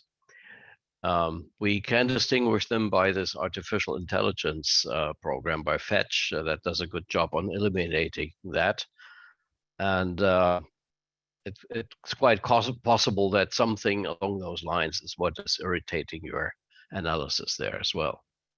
Yeah, it sounds like it. I'm not aware of such a radar near us, but that doesn't necessarily mean anything. Since if it's a military radar, we wouldn't necessarily be made aware of it. We're far enough away from the L-band surveillance radar that they operate at the Otto airport that we're likely not seeing that. I mean, the occasional aircraft reflection of that maybe, but again, it's frequency limited. It's not a wide frequency hopper. So it would be very unlikely for us to be seeing, for example, aircraft reflections of their L-band radar somehow desensing our front end. Yeah, it's kind of a mystery where some of these things are coming from, to be honest. It may be military and we would just never know. But as you mentioned, this needs a lot of sort of heuristics and a bit of artificial intelligence maybe to eliminate a bunch of things that would ordinarily require a human to look at it, and we'd really like to automate it, which is what Chime has done and what you've done.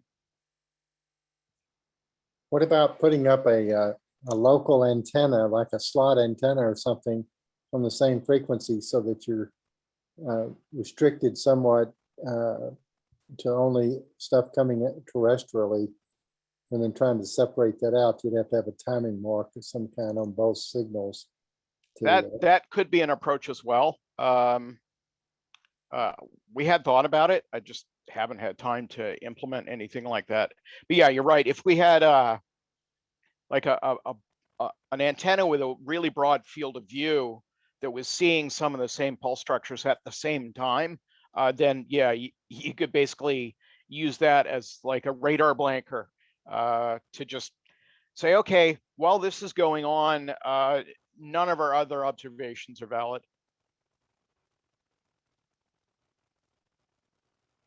Thank you for your presentation, Marcus. Another great one. I'm here to learn from others. One of your bouquet of dishes is not like the others. It's rather yellow. Is that paint? Does it matter? It is in fact paint, and when we were at our previous site, we tended to paint a lot of our mechanical infrastructure school bus yellow just because I happen to have some. And then we decided it was kind of like our color. And one day after I put up that 2.4 meter dish, I decided, what the heck, let's paint it yellow, bright yellow, because we had a lot of that paint around, just because it's fun and friendly. And then I think it was Gary suggested turning it into a smiley face. So that's what we did. At these frequencies, paint doesn't matter. It's just a very, very thin extra bit of dielectric, which your signal won't even notice, because the difference between its thickness and the wavelength you're dealing with is very, very large. So it basically just doesn't notice. And is that a solid metal or is it some kind of screen? Oh, it's a mesh dish. It's a very standard, 2.4 meter satellite dish, like the big ugly dishes people used to have in their backyards. Like my backyard. Thanks very much. You're welcome. The only thing you want to be careful with paint is that it is not reflecting infrared. Otherwise, you might burn something, especially if it's a solid dish, and if you have infrared reflection, it can get pretty hot in the focal point. I have a quick story about that. The solar radio telescope at DRAO, which they upgraded several years back, And of course, it tracks the sun all day long. And it took them many iterations to find a paint that wouldn't reflect infrared back to the feed. And literally, they lost 2 multi-$1,000 feeds because of the reflectivity of that dish. And because it tracks the sun all day long, it's going to be a huge problem. But they found a paint that was gray and had these little, like, it basically had sand in it, and it was gray, and it diffused the optical stuff just perfectly. And their mean temperatures at the feed went down by hundreds of degrees, kind of thing. It'd be nice to know the name of a paint like that. Yeah, I can probably actually get that the name of that paint and post it to the SARA list at some point. That'd be great. So it's not just a type of paint, a composition of paint. I believe so. I believe they started with like a battleship gray and then added some very, very fine glass beads or sand or something, basically to make the surface much more diffusing at optical wavelengths.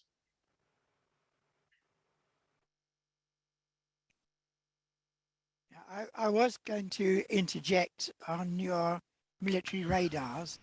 There are what they call pulse compression radars, which the pulses would look much more like an FRB because they deliberately chirp the frequency within the pulse and would give you an apparent dispersion. Well, that's just really sneaky.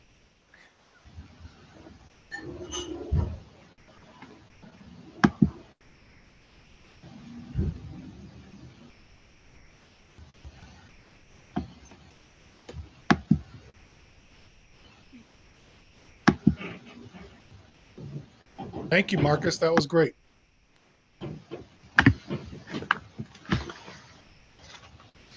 Well, it looks like we're going to have a slight break at this point. Probably until about 2:45 or so.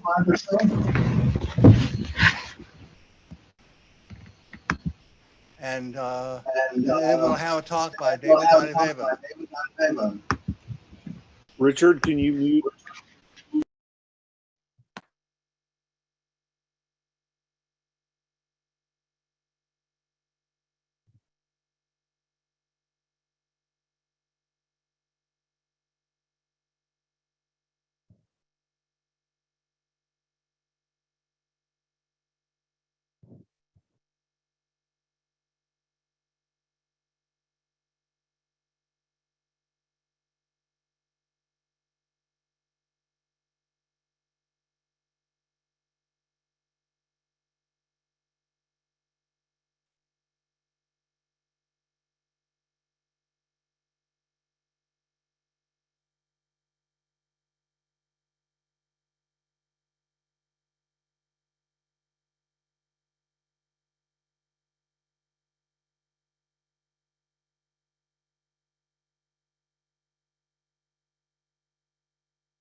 we are about ready for the next talks in the conference.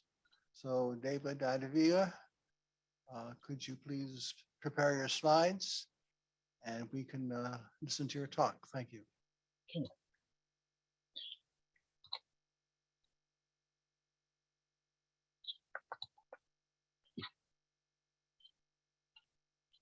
Okay. Let's see.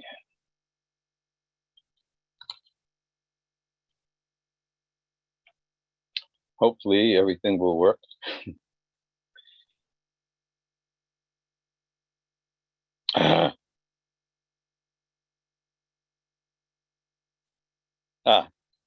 Okay. You're seeing a Yes. slide. Is the scrolling working? Does the slide go from one to the other pretty well? Well, we're going to find out. Okay. All right. Hello, everyone. This will be a little bit different from what you've been listening to today. When David asked me if I wanted to do a talk, I said, well, I could do something on something a little different than what you normally hear about, but not actually too different. So what I'm going to do is talk about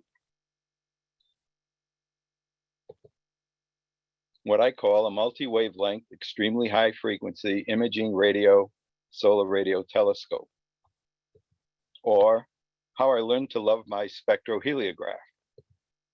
So first we'll start with a brief review of the nature of light. And of course, this should hopefully be a very, very brief and elementary approach. So light can be a particle or a wave. Radio can also be included in the electromagnetic phenomena. And the distinction between light and radio is based on wavelength, frequency, and how it's detected. In other words, radio waves and light are the same thing. And of course, here we have the electromagnetic spectrum that you're all familiar with. And we can see that we're going to talk a little bit about what's right here in terms of the visible portion of all this. We've heard talks today that go way out into the X-ray and gamma ray region and down toward the microwave region. So light can be a particle or a wave. On the left side, we see depictions of photons, which occur because of transitions within the atomic structure. And a wave phenomena usually depicted by a sinusoidal wave, having a wavelength and moving in a particular direction. However, depending on how you want to detect it will depend upon whether you have a wave or a particle phenomena. If it's a particle of light that you want to deal with, we call that a photon, but the photon can be used for any particle of the electromagnetic spectrum. And in this case, we could use a solar cell, which depicts light as a particle using the photoelectric effect, thanks to Einstein. And then if you want to detect light in terms of its wave property, you can set up oscillations in a conductive medium, for example, an antenna. So the distinction between light and radio is based on wavelength. On the left, you see, I actually use this as a 1.4 gigahertz radio telescope. So I'm not that far removed from what's going on here. And this also is a radio telescope if you look at really high frequency. So the spectrum. Typically, we could take what we normally call white light, which we see, send it through a prism, which is a device that can disperse that light into its component wavelengths, and you have a rainbow or a spectrum. An interesting thing about light when it's interacting with matter, and we start with a heat source, you'll get a continuous spectrum from blue to red without any breaks between the colors. They sort of just blend. If you put an intervening cloud of gas in the way, you'll get what's known as a dark line or an absorption spectrum. And because the energy that goes into this cloud can't stay there, or else the cloud keeps heating up, it's going to get rid of that. And if you look off at some angle, you'll see a bright line spectrum. So a solid, liquid, or high pressure gas, when excited, will produce a continuous spectrum. A cool, low pressure gas, when excited, will produce an absorption spectrum. And a hot, low pressure gas, when excited, will produce an emission spectrum. And these properties, known as Kirchhoff's laws, apply to all electromagnetic radiation. Again, depending on how you're detecting the signal that you're interested in will depend on what your equipment's going to look like. Here's an example of an absorption of dark line spectrum. And we're going to be talking about this particular line, which is the hydrogen alpha line. In 1802, Wollaston noticed that the visible spectrum from the sun had several dark lines in it.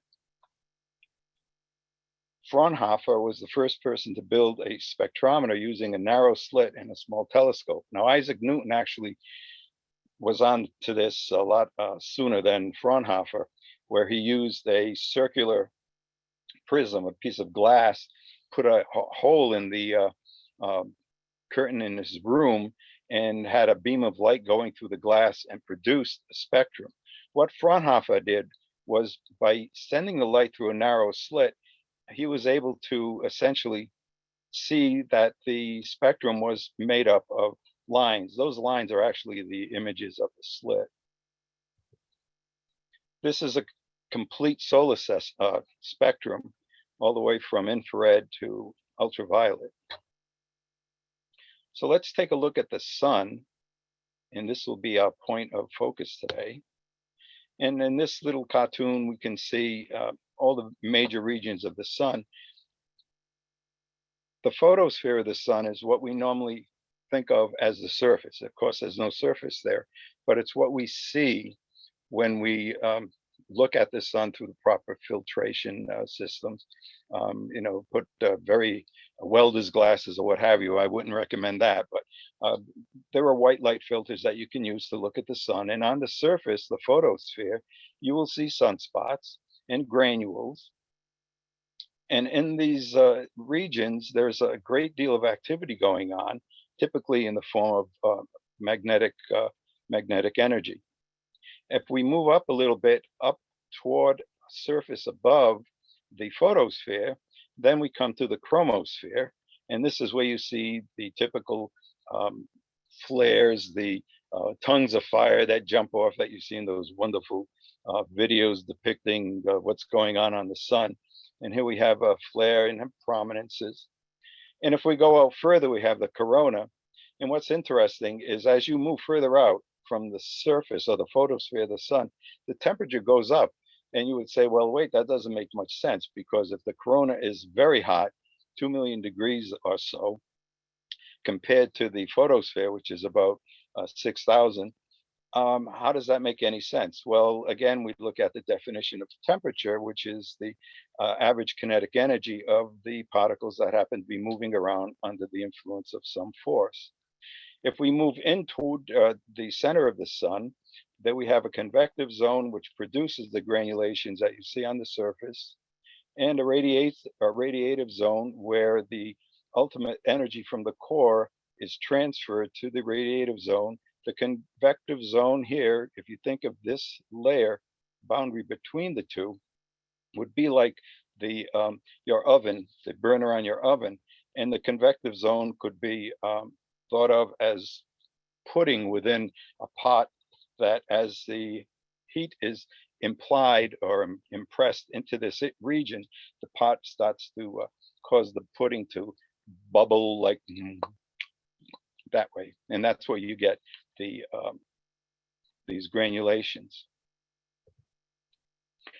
This is an image, a white light image that I took with the device that I'm going to explain today, of the photosphere on the 5th of February this year.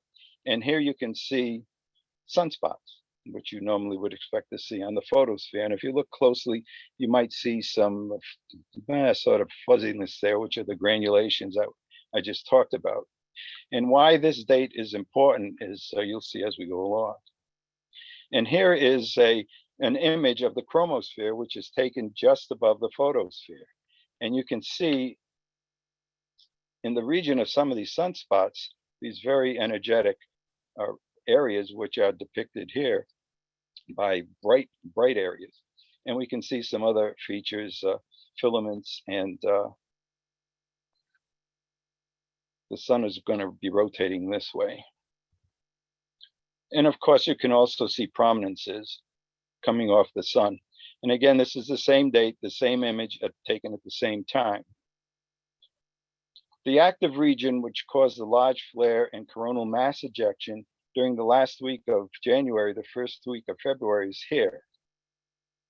And this is the one that caused such interesting problems, I guess, for Elon Musk. So let's take a brief chat into what is a radio. And of course, all the hams in the audience immediately can recognize this as a radio. But what's interesting is if a ham was talking about how this radio tunes, the ham would say it tunes from 160 to 60 meters. A physicist would say it tunes from 30 kilohertz to 56 megahertz. And an astronomer would say it goes from 6 to 160 meters. And you say, well, that's just like the ham, but the astronomer puts the blue end, the shorter wavelength, to the left, and moving outward to the longer wavelengths. That's just the distinction. And then, of course, the physicist is going to talk about frequency. So this is also a radio, and I can actually, this is it. This is the device that we're going to be talking about today. And it is also a radio. And it tunes, if you're a ham, from 7,200 to 390 nanometers. If you're a physicist, 3.8 times 10 to the 14th to 7.7 times 10 to the 14th hertz. And if you're an astronomer, 390 to 720 nanometers. So if we look at a basic radio receiver, you have an antenna, and of course this is very basic, but you have an antenna, tuned circuit, and a detector. And schematically it might look something like this. Well, if you have a basic spectroheliograph, you also have an antenna, which we normally use as a telescope, and it has a tuned circuit, which is a grating, and it has some sort of a detector. In the case of this instrument that I built, a CMOS. And so you see the telescope here, the grating here, and the detector here. And here we have a slit. Image is collected, goes through a couple of lens here, the diffraction grating, a second lens, and onto the detector. In this particular device, a reflection grating is used. So the incident light will come in, and the grating is made up of a series of literally scratches on some sort of substrate. And the incident light will be diffracted according to the scratches and how the mechanics of those scratches are actually built. So let's take a brief history of the spectroheliograph. It was developed independently by George Hale and Henri Alexandre Deslatre in the 1890s. This is Hale's design of a spectroheliograph. And he was doing this in terms of one of his master's thesis. And he was interested in designing something that would allow him to look directly at the sun in specific wavelengths. And so what was done is you'd have a slit. Here comes the light coming in, a lens, a mirror that would take this columnating lens would take the beam of light, send it through two prisms, and then through another lens, which then would form, this would be the focal plane. But what he did was he put a moving photographic plate in this region and very cleverly figured out a way of moving that plate so that he could just scan. This second prism would actually select the frequency at which he was going to collect this image. And here you would see, if you were looking, if you had an eyepiece there, This would be the slit. This would be the sun. And as you move the plate and also cause the telescope to move, this would then form an image. You'd build an image of. He did most of his work at Kenwood Observatory, which was his private observatory built by his father in the Kenwood section of Chicago in the 1890s. This is what his observatory looked like. This is his spectroheliograph on the 12-inch refractor, which was here. And there's Hale in the laboratory. Ultimately, he ended up on Mount Wilson and built a solar observatory, which was used to do this work. And these are typical images that were captured in 1915 of an area, an active region on the sun in hydrogen alpha light. Again, looking at the emission off of the sun at a very narrow frequency or wavelength or bandwidth, however you wish to deal with that. Now, this type of device, a spectroheliograph, as the name implies, allows you to take a picture, an image that you can actually look at from a photograph. But Hale wanted to go one step further and develop a device that you could look through directly at the sun at the appropriate frequency you were interested in. So he proposed the spectrohelioscope, and here's a drawing made by Russell Porter. Here at the front end, you would have a coelostat, which is constantly monitoring the sun's position and sending the light directly to several other mirrors back to this area where you would sit, and there would be a series of moving slits that would go back and forth. And when you synchronize them, you would actually see an image much like the frames of a motion picture going back and forth. Once it's in sync, you would do this, and you can tune the wavelength, or you can tune the device to look at various frequencies. Now, most of the stuff that comes off the sun, because the sun is mostly hydrogen, the H alpha line is the one that people look at to see what the chromosphere is doing. But you can also look at the calcium line. You can look at the iron line. You can look at, if you don't pick the right line, you'll end up seeing a white image, a white light image. To give you an idea of size, this was the Henri's device in France at the observatory in Paris, and quite large. These were images from his observatory in 1910, from the Meudon Observatory, calcium light on the left and hydrogen alpha on the right. This was a spectroheliograph mounted at the Yerkes Observatory, the 40-inch telescope, by Hale. This was one of Hale's instruments. And for scale, you could see the individual setting this up and getting ready to photograph an image of the sun, probably in hydrogen alpha. And at Kitt Peak, we have the McMath Pierce Solar Telescope. McMath was interested in not only solar physics, but he wanted to build a device that would allow you to take real-time images of the sun. This telescope is no longer online, so to speak, but it's being taken over by the visitor center at Kitt Peak.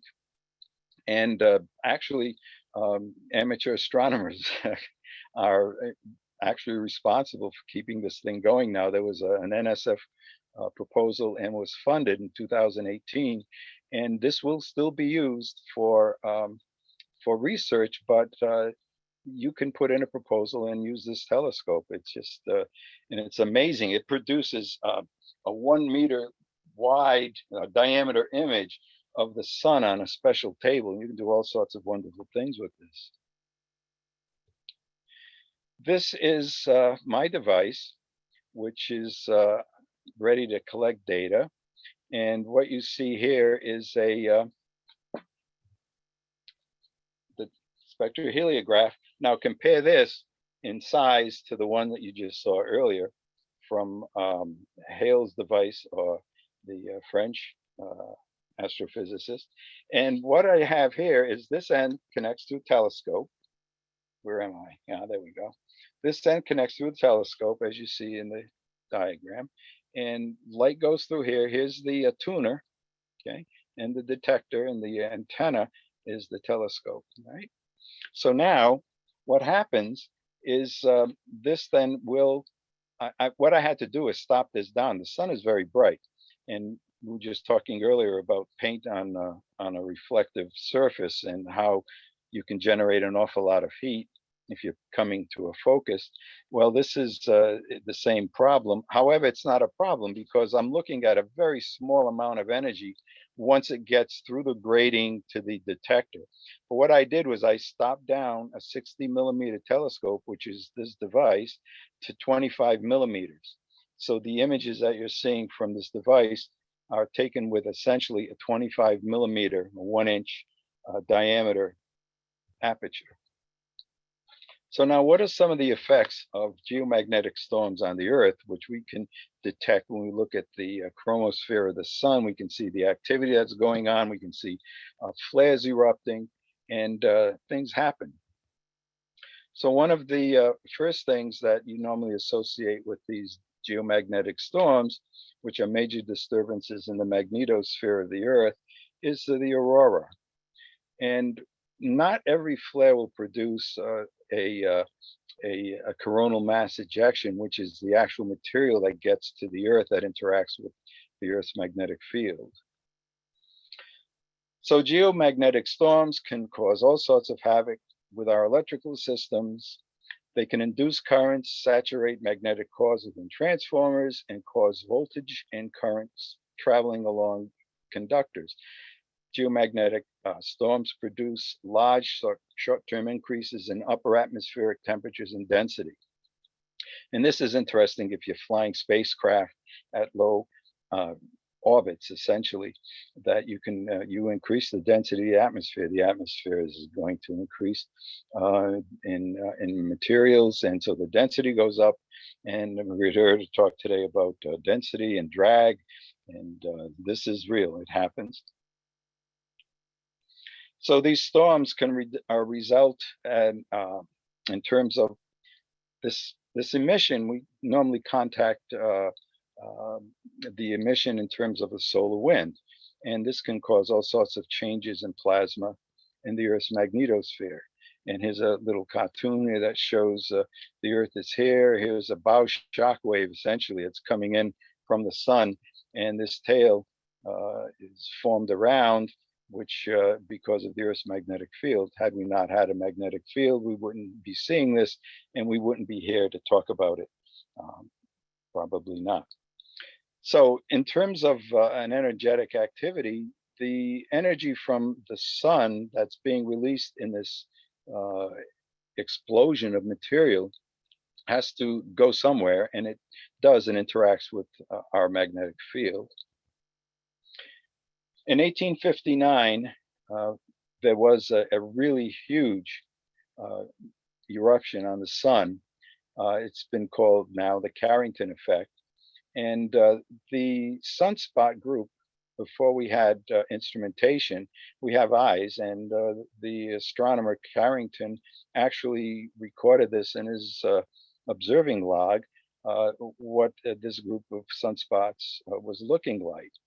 And within a 5-minute period, the flare that originated in this region moved from here to here.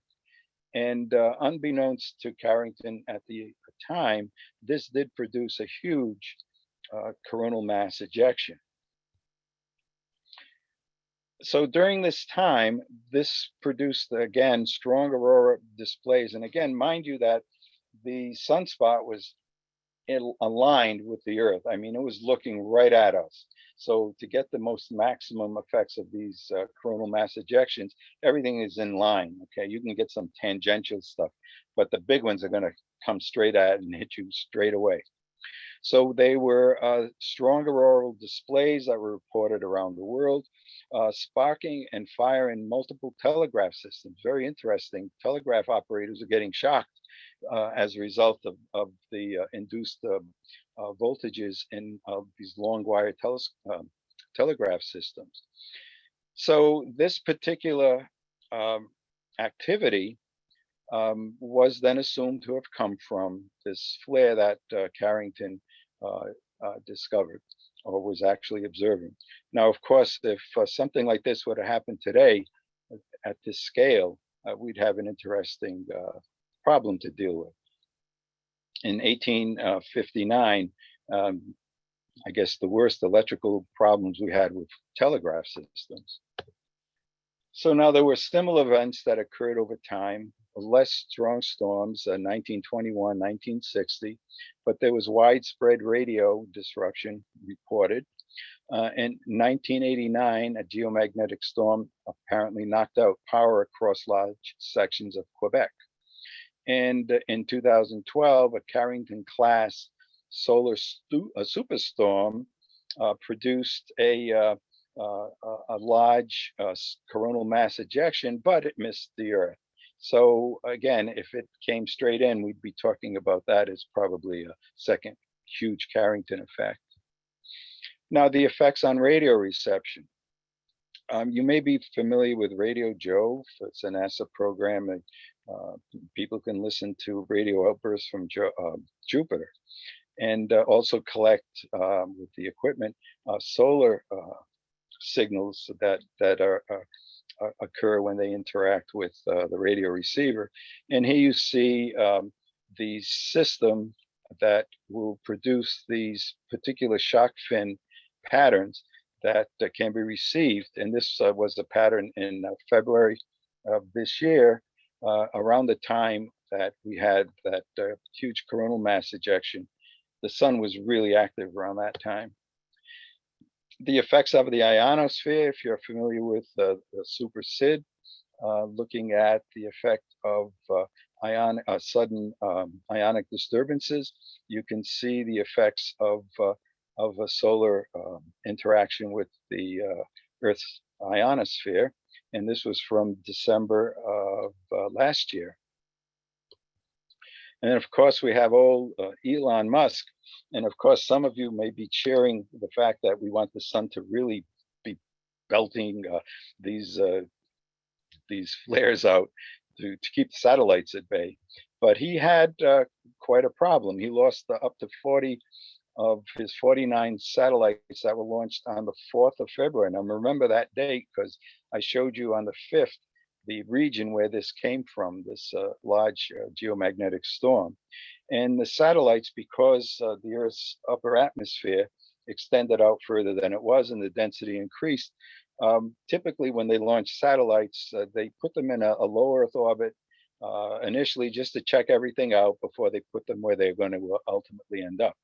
And unfortunately, that altitude was not the place to be that day when the atmosphere of the Earth, which is hardly anything at that altitude, did increase enough to produce enough drag to cause these satellites to deorbit and burn up in the atmosphere.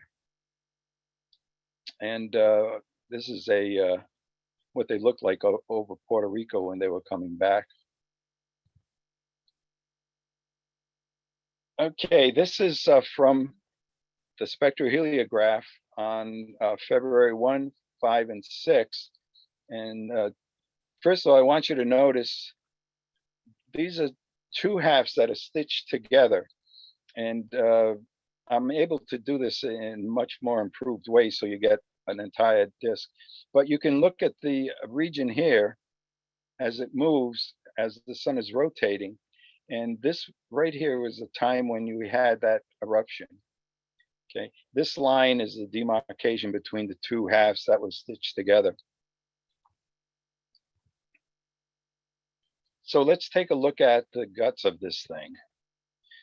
The it's called the Solex, and it was designed by Christian Buell in France. And you're able to download all the, by the way, I didn't tell you, but this device is 3D printed.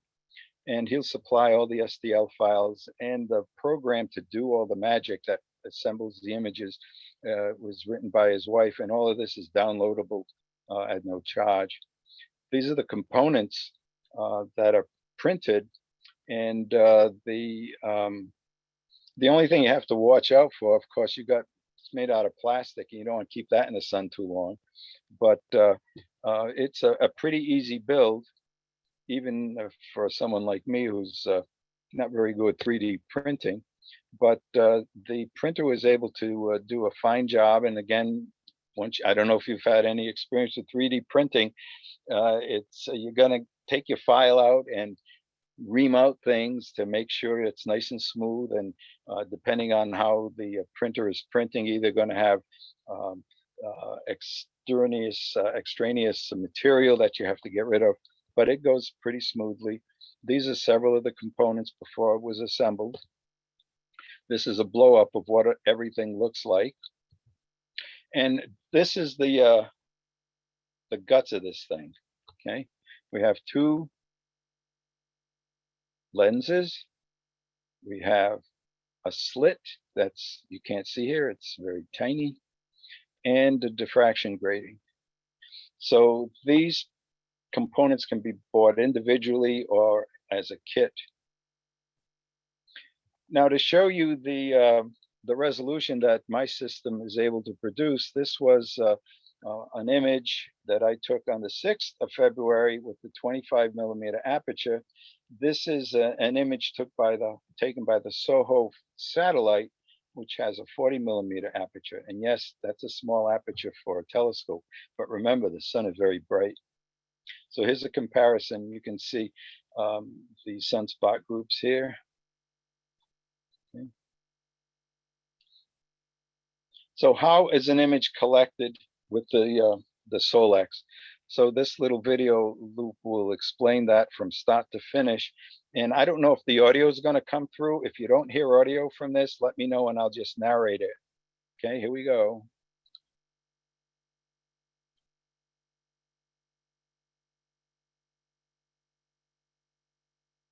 Do you hear the motor running? Okay, right now, the first step is to find the sun. So the telescope is going to point to the sun. That's what it's doing right now.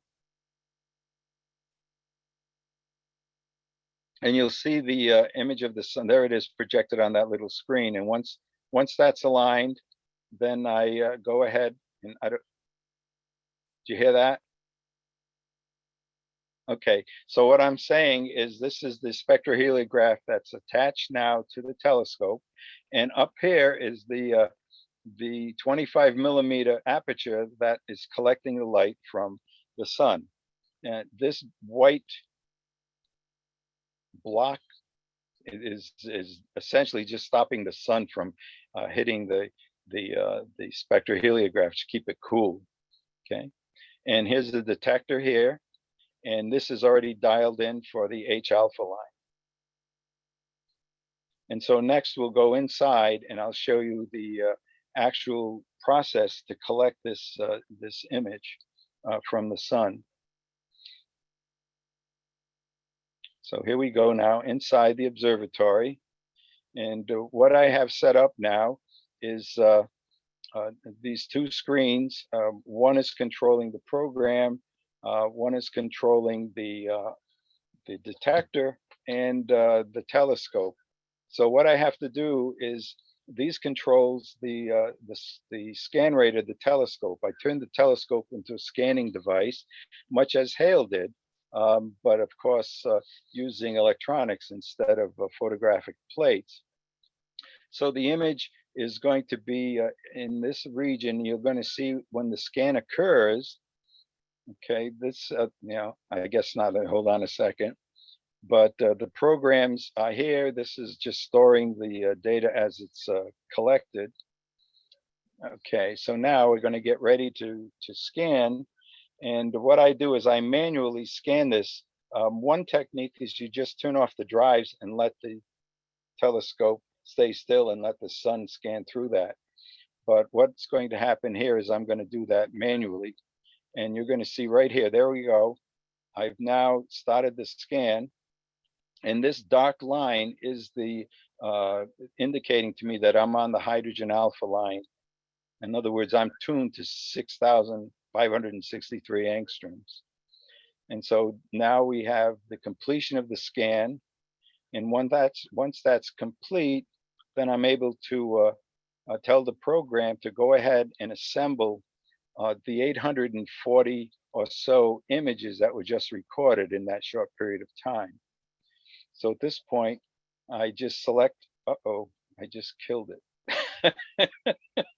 Oh, I don't believe I did that. Let's see if I can, I can't run this fast forward. Oh, well. Okay, that's it. Any questions?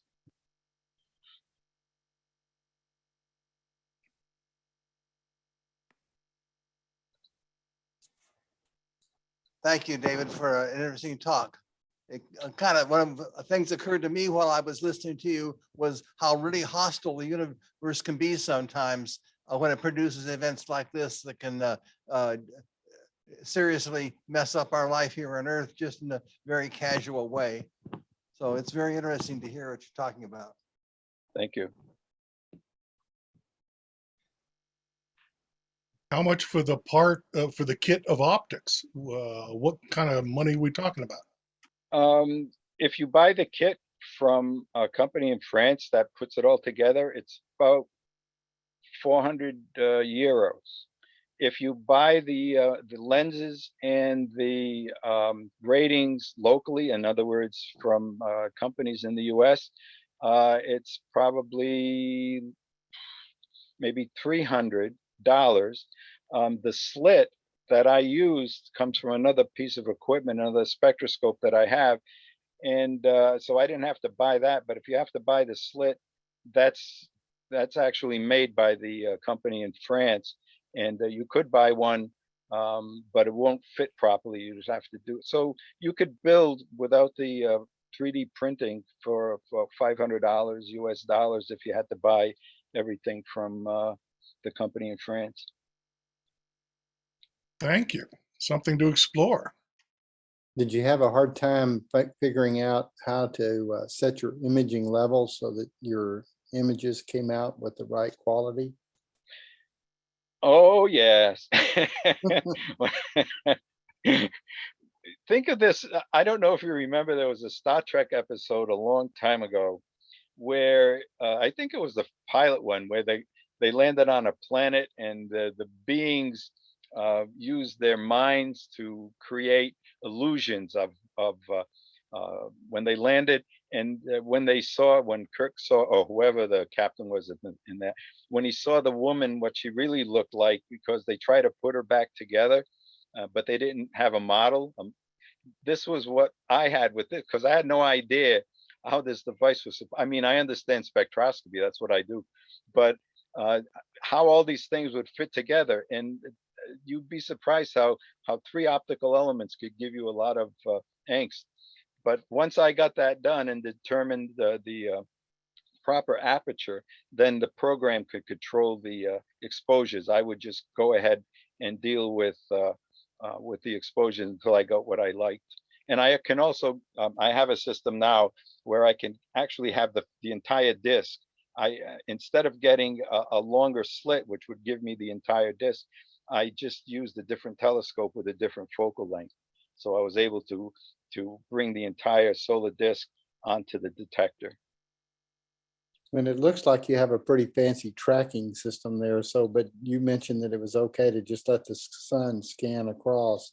Yeah, if you do that, Mm-hmm. yeah, that's a problem too, because then you have to deal with the exposure rate.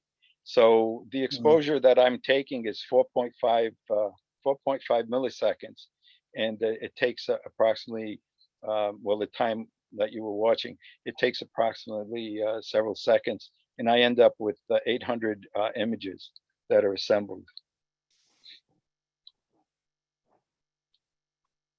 Thank you. Okay, thanks everyone. If you have any questions, you can email me or whatever. That would be, if you want to build one of these things. Comment, back in, I think it was 2016, Wayne McCain, who's college professor, along with a couple of his students, did an analysis of the economic impact of that type of event. And it was, quite, serious thing. Apparently it will kill an awful lot of the distribution transformers at the big level in the US, the long line stuff.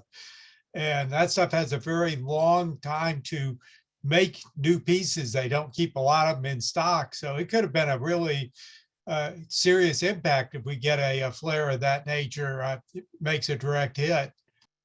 Yeah, well, what's interesting is what supposedly, I guess a couple of years ago, Congress authorized money to actually build a system that would prevent some of this this catastrophe that would occur. And so I don't know where that stands right now, but you know, the thing is, it's a matter of time before the sun's going to be lined up just right, and we're going to get clobbered. So it's something we have to deal with, and we can harden our facilities against this. I mean, it's not like you can't prevent a lot of this. Satellites, they're hardened somewhat, but if they're not high enough, that's going to be a problem.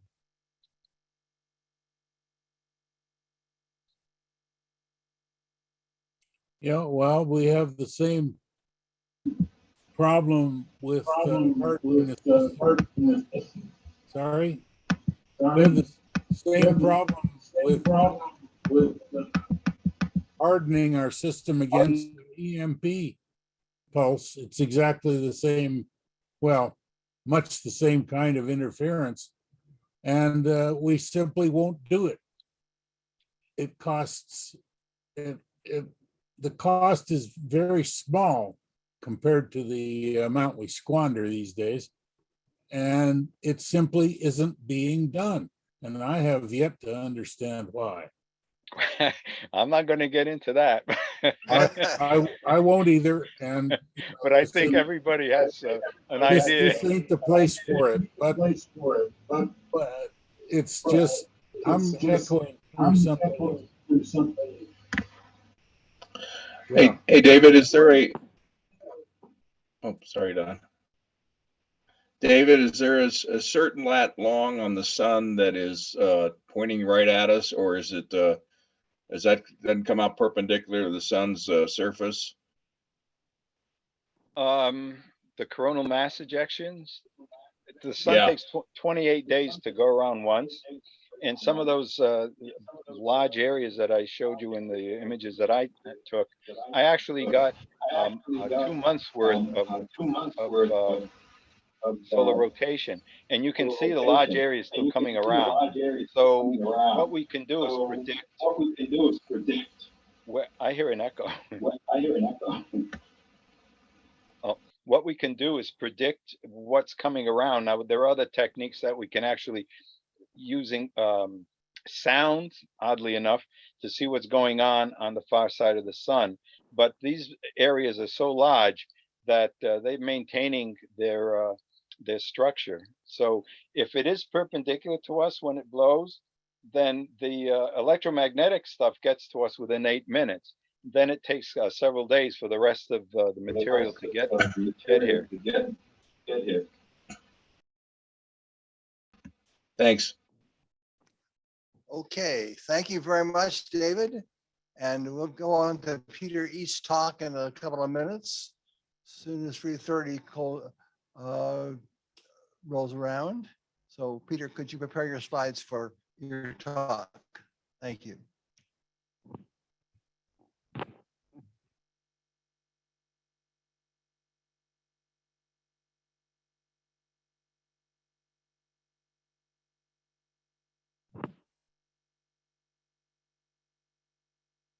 Is that it? Just for a few minutes. Oh, are you ready? Yeah. Go ahead. Okay, thanks very much. Good afternoon, everybody. They say there are lots of advantages in being last on. I can't think of what they are at the moment, but we'll get there. This afternoon, I'm going to talk about some application software I've been developing for speeding up collection and analysis of pulsar observations that are very weak at very low level. I've been researching low signal to noise pulsar detection for a number of years. And the antenna I've been using is a pair of Yagis that you see in the center here. My original receiver was a 3-channel RTL SDR system. And typically I collected about 150 billion IQ samples, which took me the best part of the day to process and recover a possible pulsar intercept. Peter, we can't see your slides yet. Here. You can't see the slides. Oh. No. Let me see why.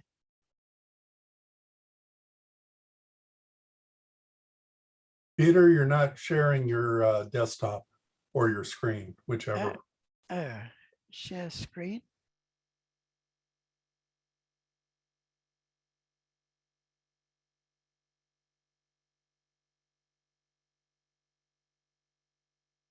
Can you see it now?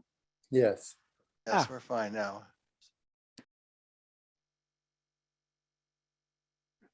Can you see the full screen now? No, I think you're in the wrong mode. You should put yourself into a slideshow mode or something. But you can see that one. Yes, you can see it. You can do it manually, but you should be able to do it automatically, more or less, if you do the right mode. Although sometimes it doesn't work. We see your notes at the bottom. Yes. Right. Well, let me expand the screen. Now. Slideshow doesn't work? Well, that's what I tried. Slideshow, view show. Can you see that? And then you need to share the new screen that popped up that we do not see. Okay, do share again. I can't see that now. If you move your mouse, it'll show up at the top of your screen, I believe. It said I'm screen sharing. Okay, press the green stuff at the top of the screen. And now viewing Peter's, yeah, right.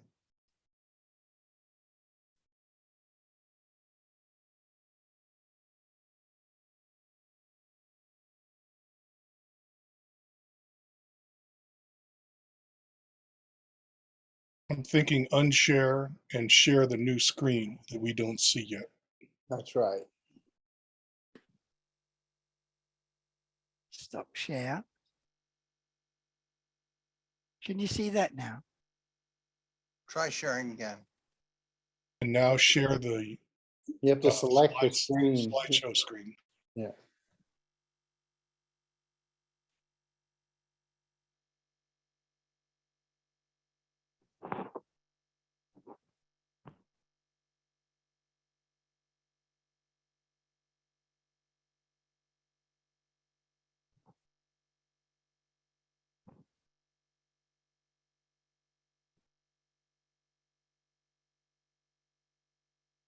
Okay. That's about the best I can do, I think. It said I'm screen sharing. That's pretty good. That looks pretty good to me. Shall Yeah, we go if you with have that? to do it manually, go ahead. Okay. Right. Okay. Well, where did I get to? Yeah. I'm using a pair of Yagis. So it's a small system, small aperture system. So I get very weak signals. And the work I've been doing is to, at the moment, to develop this software so that I can analyze the data in a reasonable sort of time. There's already some pulsar software that amateurs use. Probably the pioneer is Andrea Dell'Immagine and his son Giorgio Dell'Immagine. He's in Italy, and he's developed some software which most amateurs use now, to be perfectly honest. It's his own Linux application that he's developed and it outputs data suitable for Presto. Presto is one of the professional software. And he's produced some very good results.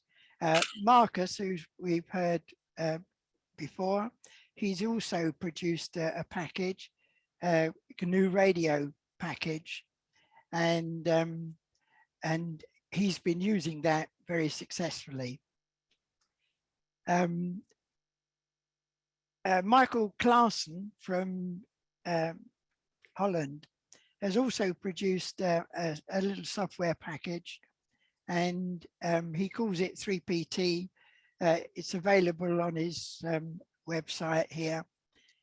And this is a Windows application running in Python, and he's produced a very neat graphical user interface as well.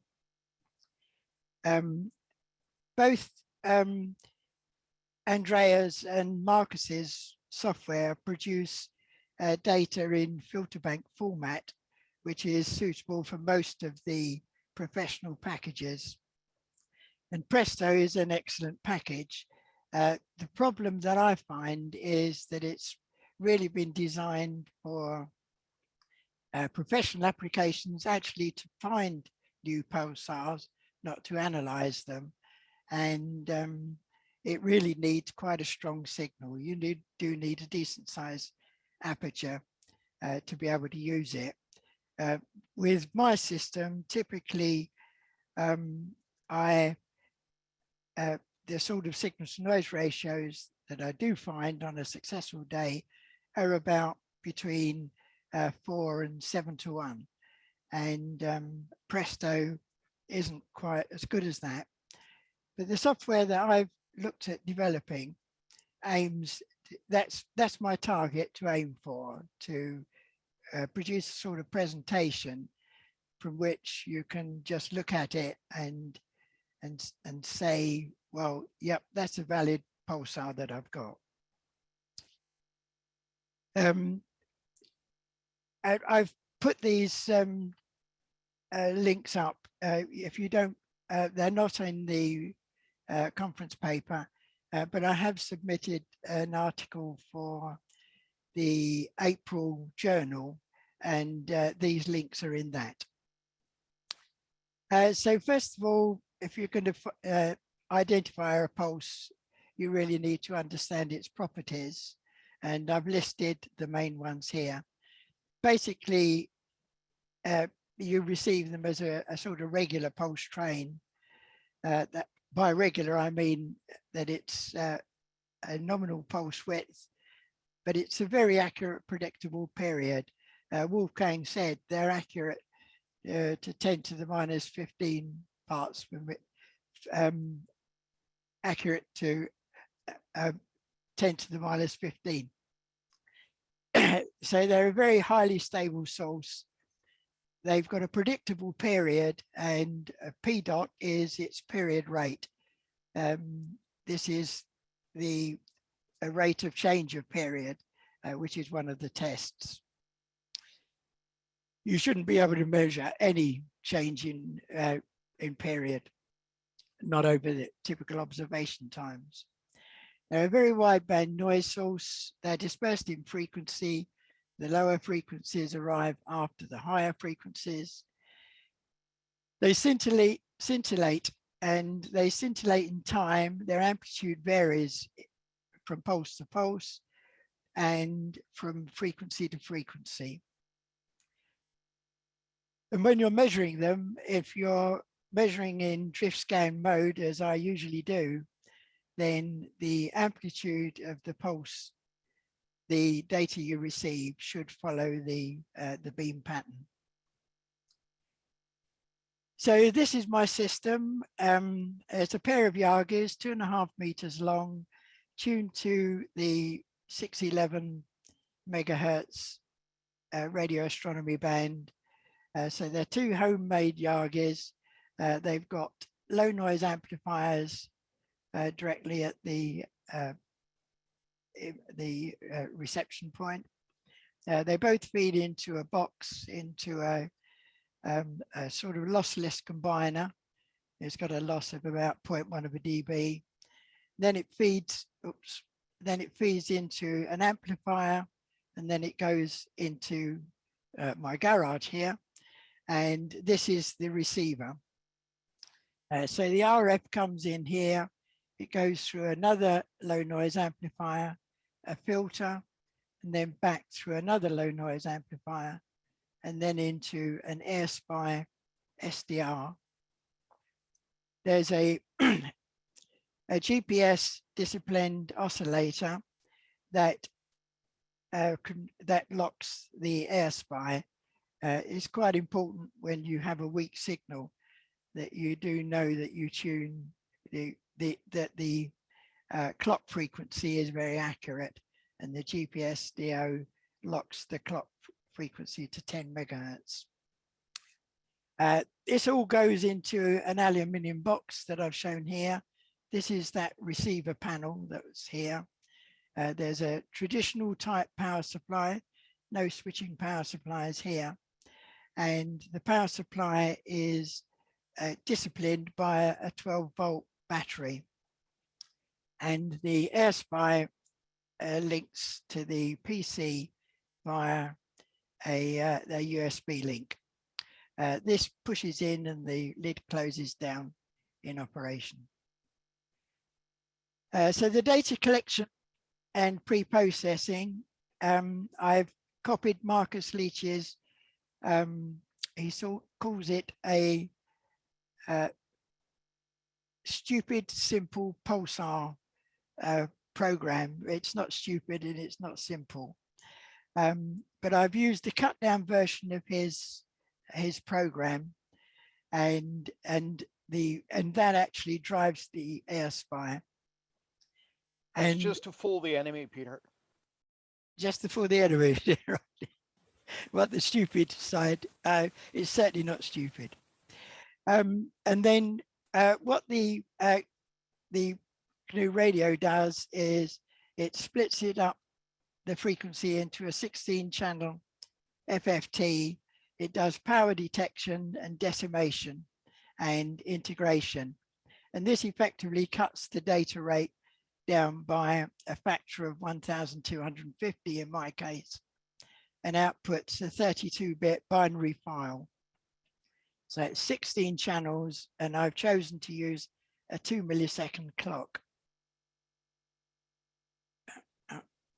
This is the GNU radio flowchart, which I stole from Marcus.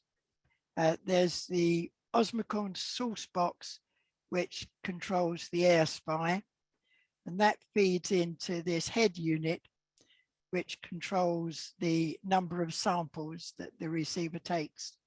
And here it's 168 gigasamples of I and Q.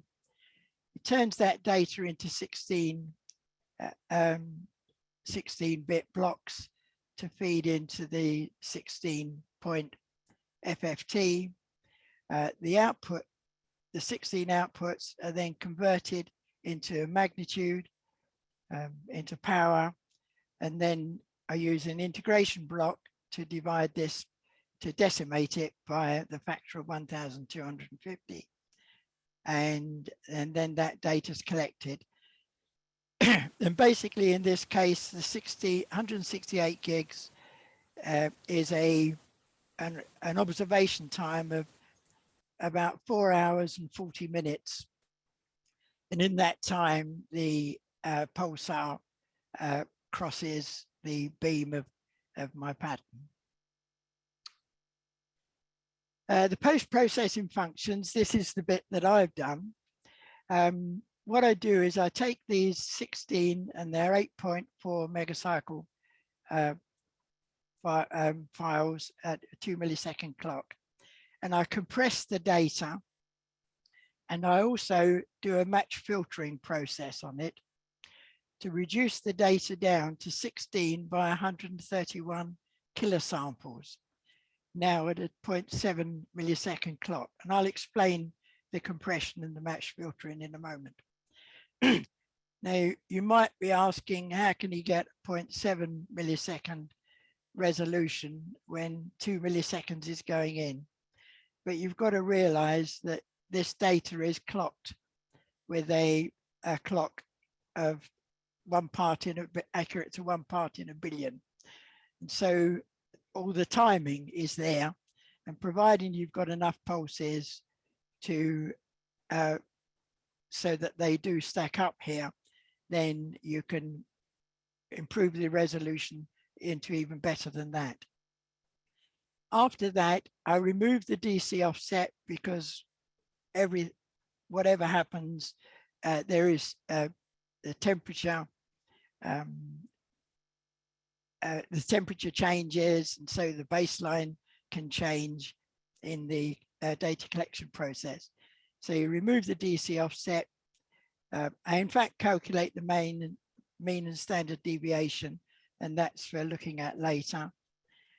I've got the facility in it to do video RFI blanking, so I can blank some of those FFT channels, or I can blank some of the blank them in time.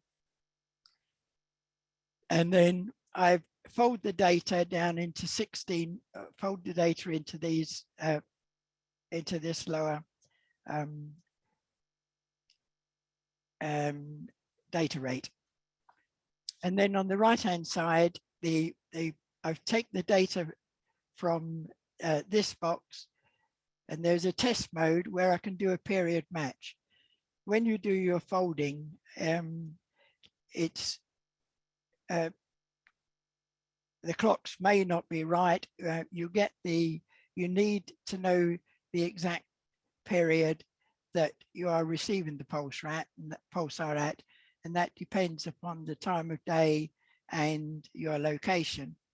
But there's a program called Tempo, which is very easy to use, and that can tell you the current exact whatever UTC you're doing your observation at, and for your site it can tell you exactly what the what period you can expect.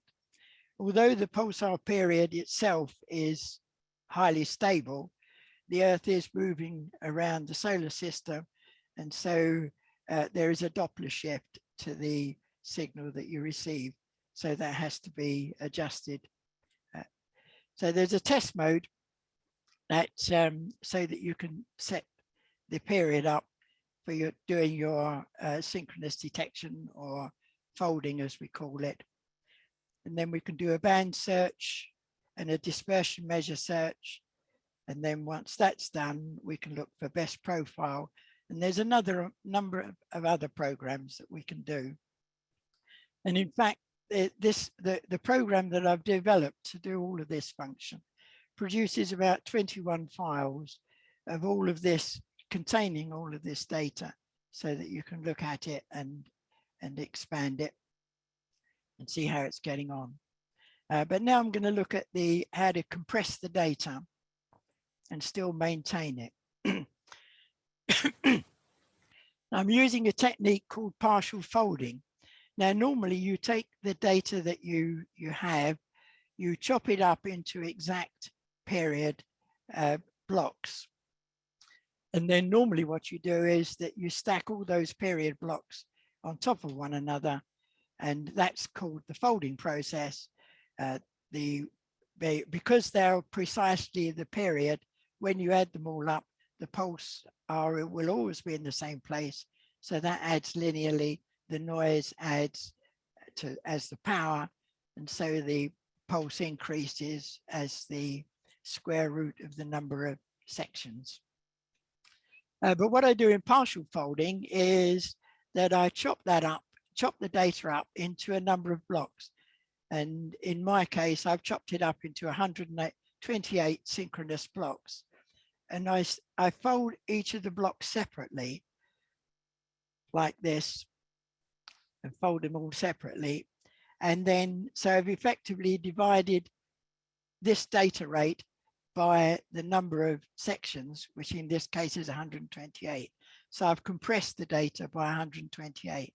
And the way it's compressed is that I add all of these these single pulses together. So I get 128.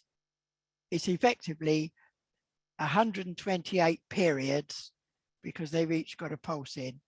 And I can add those together and they give me precisely what would happen if I added them all together. So in fact, what I've achieved is that originally 23,500 pulses, I've reduced to 128. So I've divided the data rate enormously. And I do all my processing on this compressed data. And because it's only 128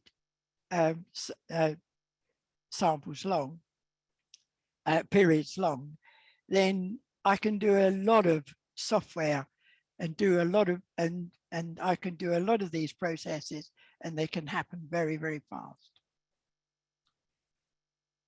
The next thing is matched filter folding. If we look at this one here, this is data that I've used from the Vela Pulsar, which Guillermo Gancio from Argentina gave me. If you take the data normally and you fold it, then the ideal number of bins to fold the data into is the ratio of the period divided by the pulse width. And for Vela, that is 40. And if you use 80 bins, then the signal to noise ratio goes down. And so this green line is the theoretical curve. If you just folded the data raw, and this is the number of bins. And the red plot is folding from about 10 bins to about 800 bins. And you can see that there's a lot of spread here, but it gets very close to the to the theoretical. But what the folding process is doing is it's averaging the data, and averaging is the same as filtering. So instead of using the averaging process to do the filtering, you can do a match filter. And in this case, you get an optimum, this magenta line, that you get an optimum signal to noise ratio, regardless of the number of folding bins. And the way you can match filter fold is by, if you're used to using the spectrum, is you take the spectrum of the data, take the spectrum of the pulse shape, and here I've used the Gaussian pulse shape, the same as the same pulse width as the Vela pulsar, which is about 2.7 milliseconds. And if you multiply those two together and take the inverse FFT, then that's equivalent to doing the filtering process. Or alternatively, you can FFT the data and filter the high frequencies. Or alternatively, you can build yourself an analog filter or a digital filter. But I find once you've digitized the data, it's very easy to use the Fourier transform to do it. On the right-hand side is the same thing, but now using the BO329 pulsar, which is the one that is the strongest pulsar in the Northern Hemisphere. Once again, this is a very high signal to noise ratio. We're looking at about 50:1 signal to noise ratio. For the BO329, the signal to noise ratio is just over 4:1. And you can see with filtering, there's a much wider spread, which you can expect because of the lower signal to noise ratio. But if you try to, the red dots is doing a fold with using just the number of bins to do the averaging. And you can see there's a slight improvement here as you get down to this low level. You are getting some peaks here, but here it's just running on the normal noise level. So that's just noise. You can't see much of a pulse. It's not, although a lot of people do use 108 bins for BO329, because the bins are effectively the pulse width wide, then you get a very wide variation in practice because the pulse could spread over 2 bins. Ideally, you'd like it to be right in the center of a bin, but you've got no control over where the pulse lies phase within the bin. So with the compression and the match filter folding, I get a very short pulse, a very small file, which has got all of the information that it would have whatever method you used. Incidentally, the folding algorithm can't be beaten. Whatever you do, if you match filter it, the signal to noise ratio you get will be the best possible. I haven't found a better algorithm for pulling pulsars out of noise. So this is the program. It's called Sing Compress X. This is the data file. It's calling up 16 channels. 2 milliseconds is the data clock. 714.492 is the topocentric period. 128 sections. I've got 1,024 bins. The nominal pulse width is 6.5 milliseconds. 26.7 is its dispersion measure. 0 is, this is where you put in any possible period adjustment in parts per million. The 04 calls up, actually controls the period search range. You change the O into a T to go into test mode. 10 is the RF bandwidth, 10 megahertz. 611 is the RF center frequency, and 32 is a rolling average number, which I'll tell you about later. Now, if you run this program with the 4 hours and 40 minutes of data that's already been decimated by GNU radio, the program immediately prints out this data, which is factory calculations from this, and then it produces and it runs and produces 21 files, which I'll tell you about in a while. This is the test mode with period adjust. If you put a T in where that 0 was, then it prints out what the signal to noise ratio is as you change the period in parts per million. And you can see here you get the maximum of 4.85 at 0, and P dot is the period rate change, and you can see that they're both 0. So there was no adjustment needed here. To run the test mode, that takes 10 seconds. To get the full output test file, it takes 25 seconds, and it produces all this data.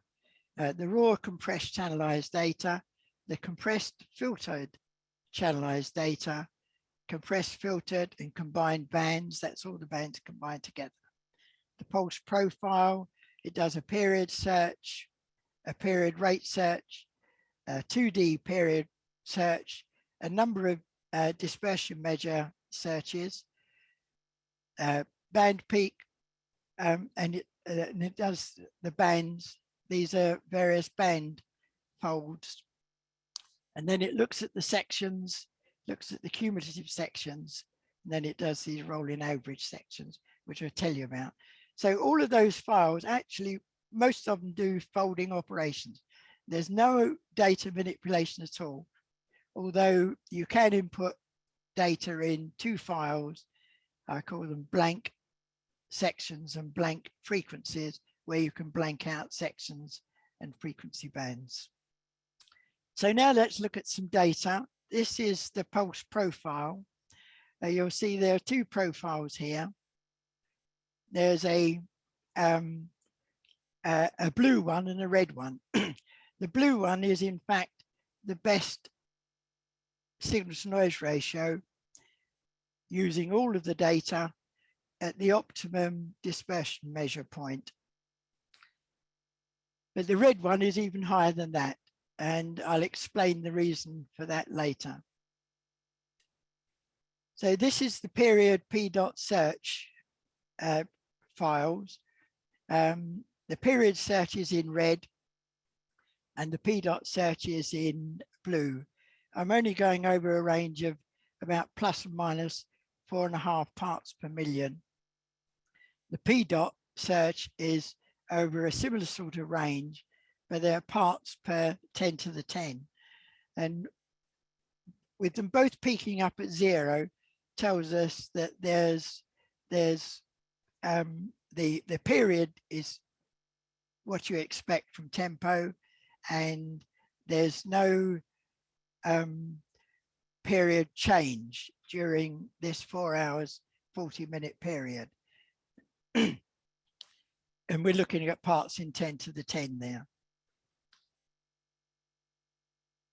The next process is the period p.search, and this is where you vary the period and you vary the period rate both together.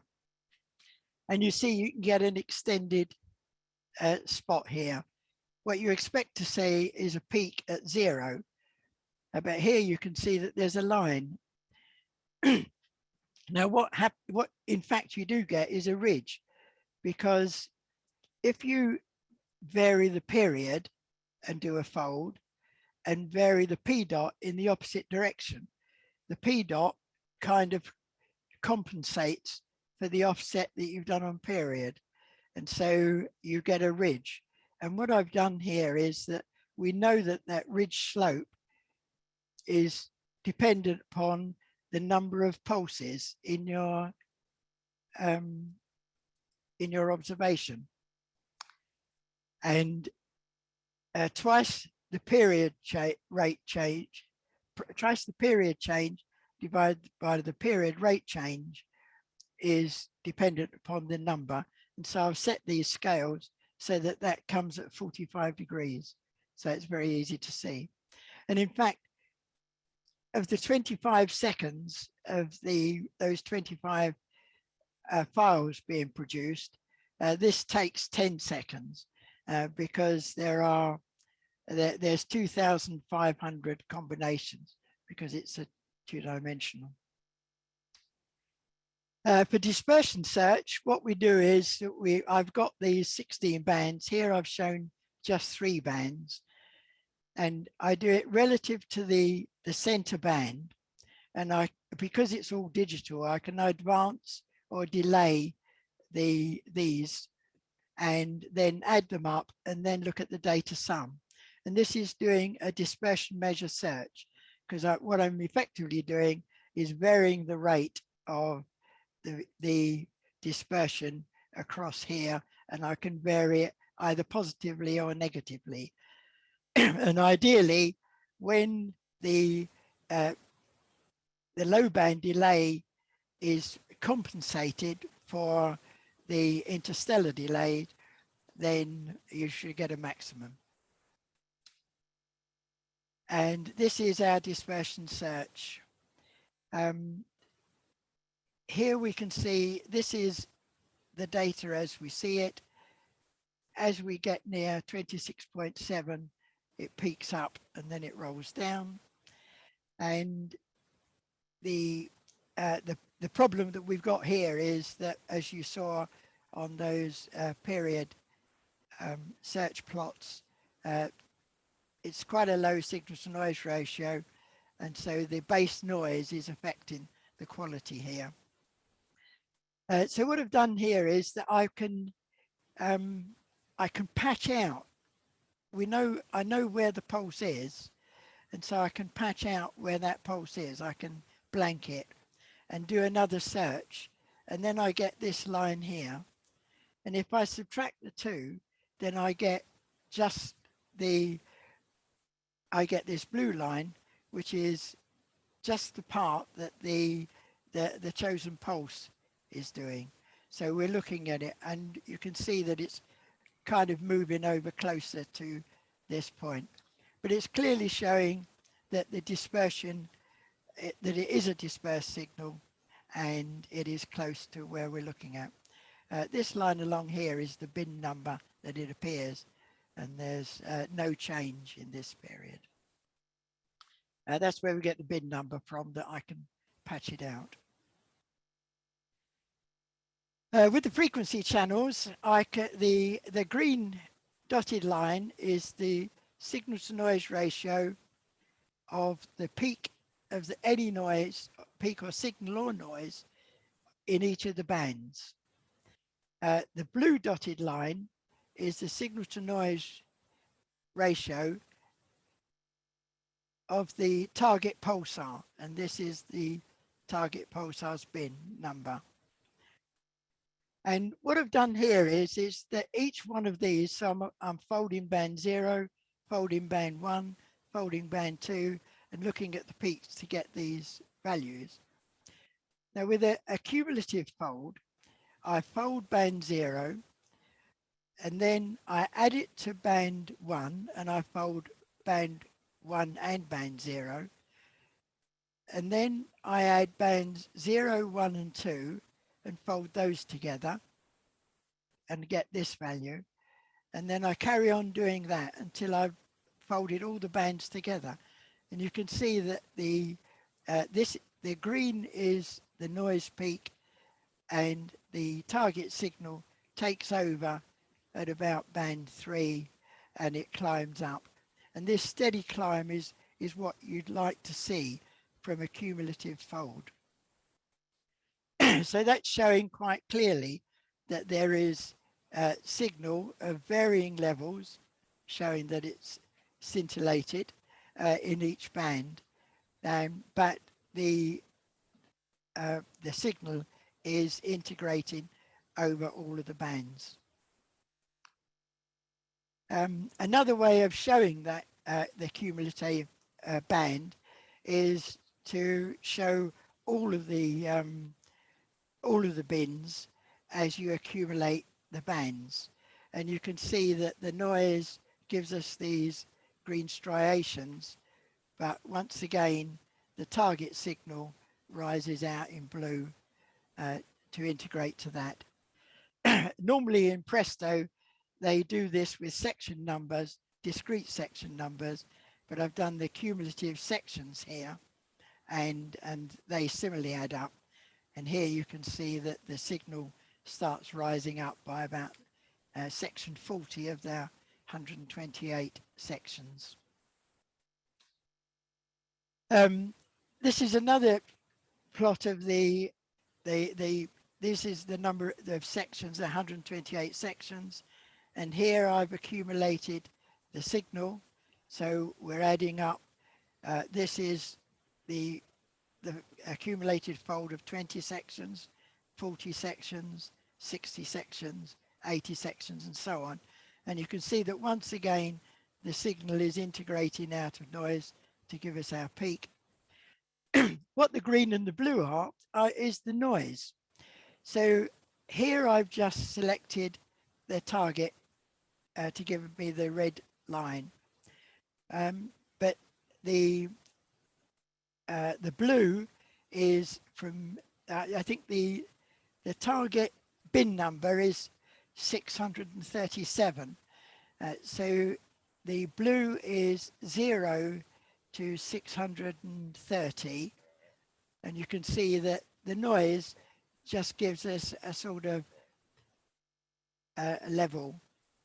And the green is from 640 to 1023. So you can see that there's no other noise peak that is exhibiting a steady rise. But the other thing that you can see is that there are regions of very fast rise and some regions of falls. And this is where it's probably a preliminary indication of scintillation. So in this region, we've got a strong signal, and here we've got a weak signal, or it's being subsumed into noise. So this is scintillation directly. This top plot is BO329 taken with a 46-meter dish, which shows us pulse by pulse what the data is. I think I can do this, yeah. If we look at my data, my equivalent data, no, I can't do it. No, it won't let me do it. Yeah, my equivalent data for the 128 sections by 1,024 points is just noise. You can't see any pulses there at all. But because it's digital and I know the bin number that the pulse is arriving in, I can select that bin number, and that's what I've done here. So, and what you can see is that there is evidence of scintillation just by looking at those bin numbers. There's some negative ones, it's all largely positive, and that's another indication that you've got a signal that's integrating. There's another clearer method of doing this, and that is to do, I've said that we accumulate them, but you can do a rolling average. And what a rolling average is done, what this is 32 sections. So I've taken section 16 and I've taken 16 sections below it and 16 sections above it, and I've averaged those, I've added them together, I've folded them, and I've produced this point. And I've done that for every point along here.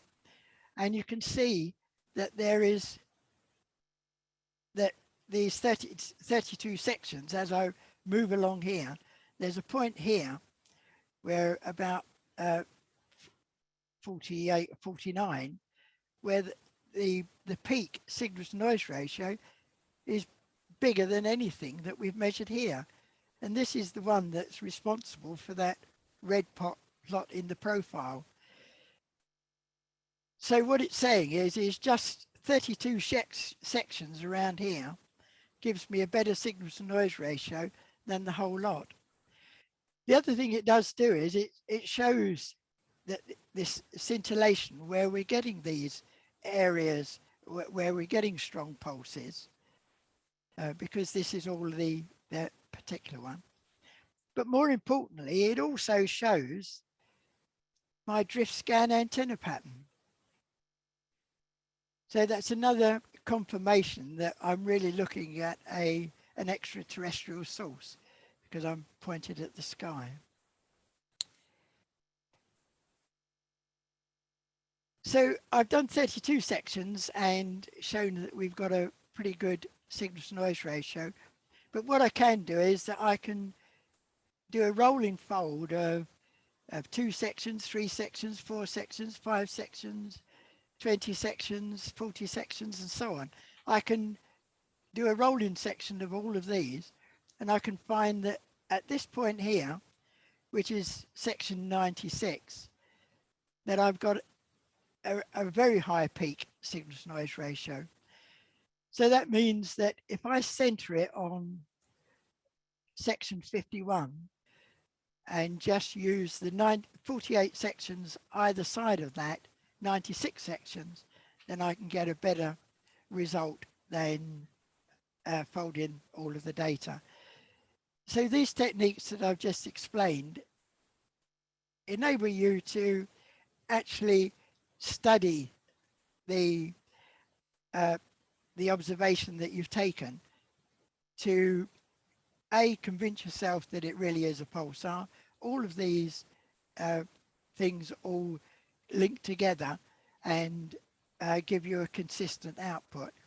And you can plot all the output, and this is similar to what Presto does. And if you saw Presto results like this, then you would say that is definitely a pulsar.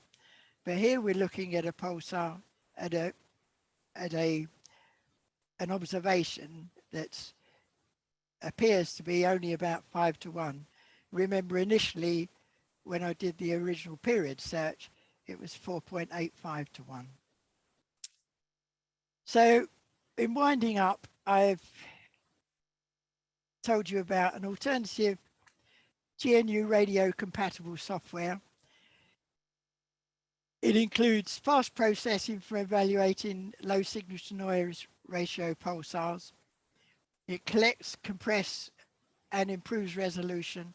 It allows RFI mitigation and pulsar validation. It gives you a range of analysis files to explore pulsar detail. I haven't gone into everything today. I've told you most of it. Cumulative signal to noise ratio for time and frequency analysis is a good thing to do. And rolling averages, I'm really pleased with the results that I get for that because it can spot both scintillation and antenna pattern modulation. Advantage of GNU radio I haven't mentioned is that it can work on a range of SDRs. I've used AirSpy. It will run RTL and HackRF and anything. So there you are. Okay, so that's my talk. I hope I've managed to keep you Thank you, Peter. interested. Okay. Thanks very much. I see Rich has a question about looking for an FRB. Well, they're single pulses. This really, the advantage, the reason I can use my software is because I've recorded 23,500 pulses. So that's why I'm able to compress it the way I do. For single pulse FRBs, I'm afraid you've got to go to Presto. I've got a couple of questions if I could real quickly. Yeah. What do you think your timing source might be adding to some error here and giving you that, giving you more of a diagonal in that spread than you would have otherwise if you had a more accurate timing source? Well, I use a GPS disciplined oscillator, which is accurate to 1 part in a billion. But the pulsar is more accurate than that. So yeah. Oh yes, yeah. Well, that's the reason why I didn't see any variation in the P dot. The width of this is really due to this effect. Yeah, that's where I think you might have some timing error. That it might not be such a long diagonal if it was more accurate. Oh yes, the diagonal will almost full length. What I did in the paper that I've submitted for the journal, which covers a lot more than what I've spoken about today, there is a very detailed explanation for this plot. And that is doing exactly what I expect it to do. Okay. It is spread a bit more, but that is due to the underlying pulses. And I wondered if you looked at adding Have you looked at adding a couple more antennas and looking at polarization? Yeah, then- I did. Right at the, I can look at polarization. My antenna, I built it so that I can turn them round by 90 degrees. And I have tried horizontal polarization, vertical polarization, one way, one the other way, and I get similar results whatever I do. But I haven't tried doing pulse analysis. My research has really been to find out how low a signal to noise ratio You measurement don't, I you can don't- recognize. at the frequency you're at, you don't see atmospheric changes in polarization that No, might be. If you looked at my data, Mhm. the quality of it is very high. The reason it's high is that I took this data last October, and where I am in October, those measurements were taken about from about 12:30 in the morning to about 4:30. So it was right in the night time where everybody's asleep, nobody's using washing machines, no one's mowing their lawns, nobody's doing any DIY, nobody's running their computers, they switched them all off. And I had virtually no RFI in that measurement. Actually, Peter, I have a question in that regard. The radio astronomy band, which is notionally NTSC channel 37, I thought that was reserved for radio astronomy only in ITU region 2, which does not include the UK. So does the UK have their own reservation for radio astronomy in that band? Yeah, yes, yeah. Oh, okay. Yeah, 608 to 614. Yeah, 614. That's NTSC channel 37. Yeah, which at 615, 616, we've got TV stations, but the filters I use are very sharp. did I send you some filters? I don't remember. No, you Yes. didn't. I did ask one time. Yeah, because I have some filters that I had custom made for that frequency range. And I just don't. I do know I sent one filter to somebody, and I couldn't remember whether it was you or somebody else. No, I got mine from Czechoslovakia actually, but I okay. have built my own. I think Right. it's best to build. The one I built was 6 megs wide for Right. my triple RTL receiver, but when I went to AirSpy, I found that I could use a pair of these Czechoslovakian filters, and they did the job. And because it was at night, I did try to do some measurements during the day back in July, and that wasn't fun at all. I was just dashed with RFI. Well, I do know that BO329, or I recall that its polarization does rotate over time. So your best approach is to use a dual polarization reception setup, and then do, post detection combining of some sort, and that'll give you, effectively you get scintillation and polarization showing up. So if you happen to have a dual polarization receiving setup, you can still see it even when it's rotated away from one of the polarizations. Yeah, I think the polarization rotates during the pulse, doesn't it? Yes, I think that's atmospheric effects on the signal coming through the atmosphere. Is it? Not RFI that can rotate your polarization. Well, I don't think atmosphere is going to rotate the polarization at that frequency. Ionosphere maybe, but again, at 611 megahertz, I wouldn't expect there to be that much rotation going on. I thought it was inherent in the pulsar emission mechanism, or it's part of ISM scintillation, that the polarization effects show up. But it's been a while since I looked at it, so I don't remember. When Wolfgang was confusing his polarization, he saw polarization through rotating during his transit. I have a question, if I may. Yep. RFI, what is your technique for the RFI blank you had on an early slot? Is it take the neighbor and just copy it, or is it take the average of its neighbors, or That is what's just your method? it's just a blank channel. So I've got 128 sections, and I can blank any of those. And I've got 16 bands, and I can blank any of those. So by blanking, you just ignore it and don't use it, Just ignore it and don't use it. Yeah. as opposed to putting a magic disabling number in there. Yeah. Yeah. I can just blank them. There are two.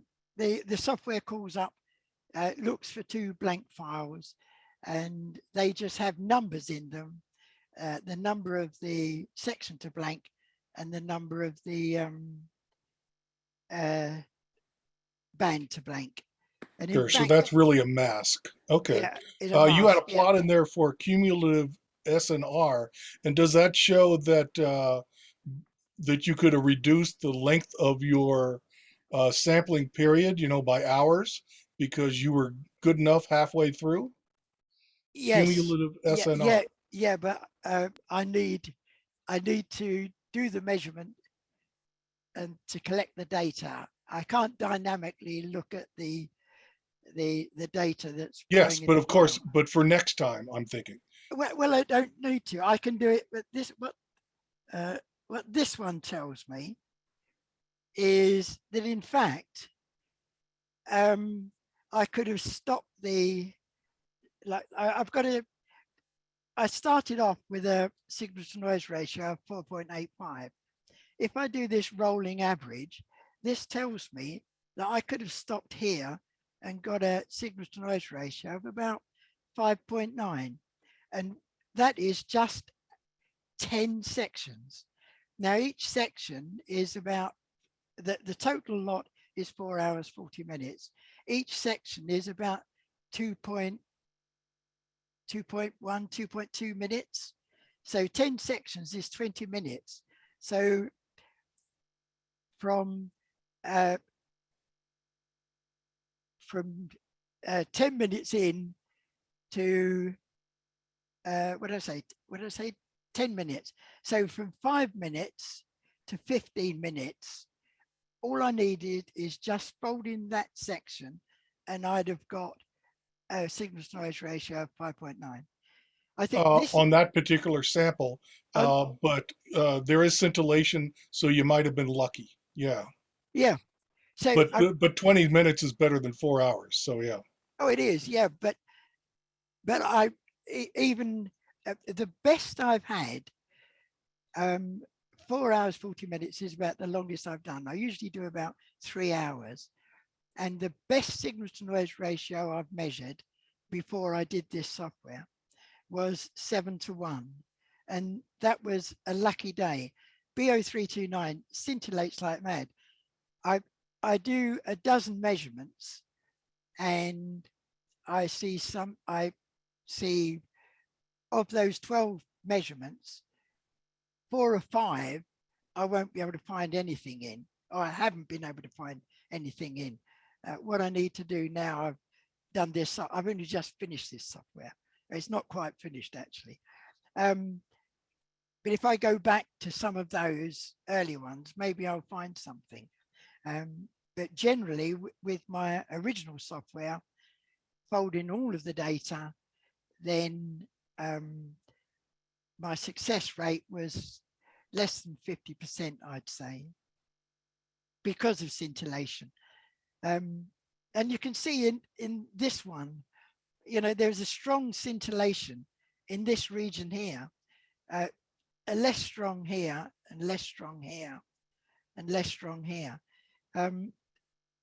If I move that down, this is this is folding just 8 sections, and the scintillation is much clearer here. You can see these sections that Because it's a smaller window. It's a smaller window, but you can see that the scintillation is different. I wouldn't take much notice of these, but certainly these ones, that is a measure of scintillation. Don't forget, each one of these sections is 183 periods, 183 true pulsar pulses. So I'm kind of averaging in the scintillation. And what I'm seeing is the scintillation, I'm averaging the scintillation, and it shows that the scintillation is completely random. You know, you can, that things could disappear for quite a long time.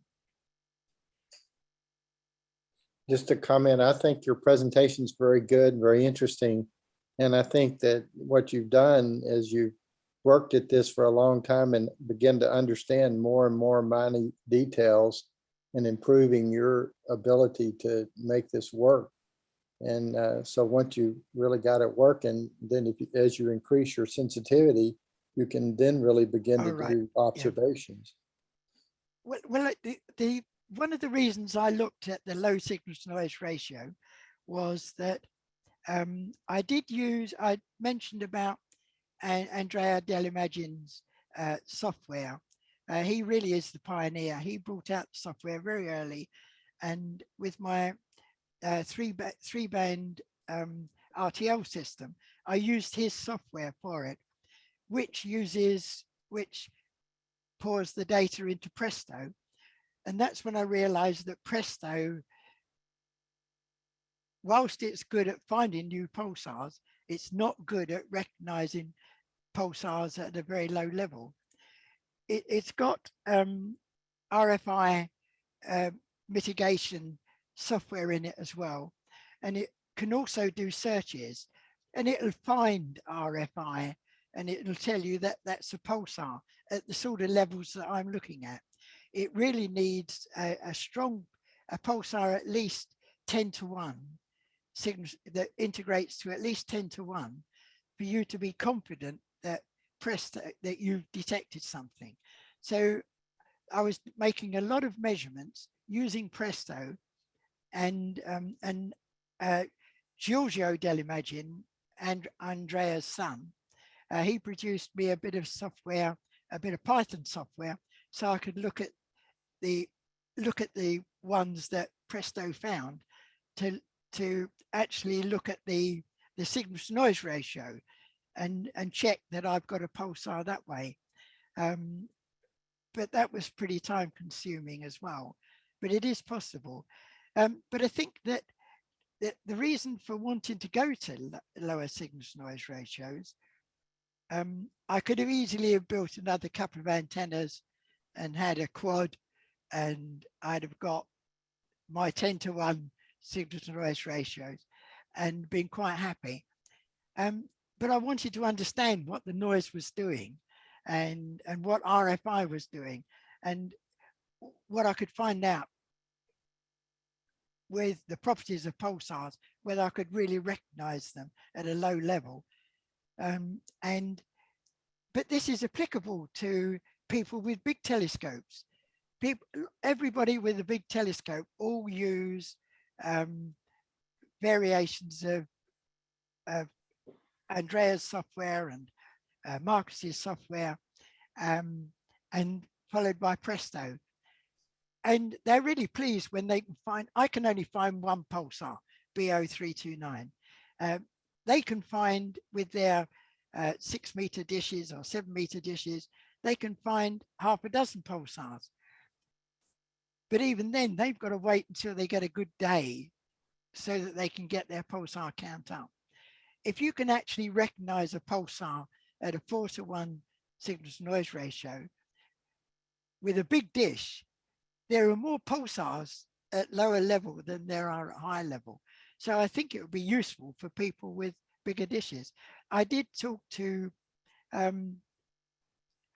Professor Ransom, who developed the Presto software, and asked him why he didn't produce a signal to noise ratio. He uses the chi-square statistic to detect pulsars, why he didn't use signal to noise ratio. And it's because signal to noise ratio needs a lot more computation and it slows up his software. But that's all I've done. I think I've copied what he's been doing in Presto and writing specific software for it. And it's been fun. Yeah. So a further comment about RFI, Peter, is that along with scintillation, you can probably get SNR variability just due to broadband noise fluctuations within the band, where there are no identifiable narrowband interferers, but the entire band can get broadband interference that kind of fluctuates over time during the course of your observation. And that will also drive variability in your SNR. Yeah, it does. The noise does. You see, at 4:1 signal to noise ratio, you don't know. Like I've measured 5:1 here, but that means that the signal appears to be 5 times the size of the noise. But it could be a 4:1, and the noise is adding to it. You've got a noise spike adding to it to make it up to 5:1. So the technique I've been adopting is that when you, I don't think I've got the plot here. If you've got something like this, I haven't plotted the signal to noise ratio of all of the sections. So what I can say here is that the signal to noise ratio in band 0 is less than 0. So I might as well blank that band. So if I blanked that band, then this point would go up to here. And so and it would raise it up all the way along that. This point here, I could blank that. And you can see that is this, because it's a low signal to noise ratio, is pulling it down again. So I could blank that band and that would leave it up at this sort of level. Now, if I do that with sections, I find that when I'm doing the sections, actually, I think the one that would be good for that is, like this is telling me what the signal to noise ratio is in each of the sections. It's not telling me the signal to noise ratio because it's not in signal to noise ratio scale. But what I can do is I can blank that section, I could blank that section, I could blank that section and that section. And my signal to noise ratio would go up, and it does go up. But you don't know whether that is, whether what you're doing is there a bit of signal in there, or is there a bit of noise that's pulling those up? You don't know. But what I do know is that I might be going a bit too popular here. That if I blank a band, now as you notice here that the base noise is pulling that down there, so it's not quite peak. What I'd like to see that is to peak at 26.7, which is the proper DM of the dispersion measure of BO329. But if I blank any band and then I rerun this, if I find that that does in fact go up, then I know that I'm getting rid of noise and not just making my signal to noise ratio better. Right. So the DM, getting a better DM, as this is getting a bit better than that. If I blank all of those negative bands and this gets better, then I know that's a valid thing to do. But I haven't done that. I haven't blanked any band for this. This is just raw. But that's the area that I'm getting into now. Right.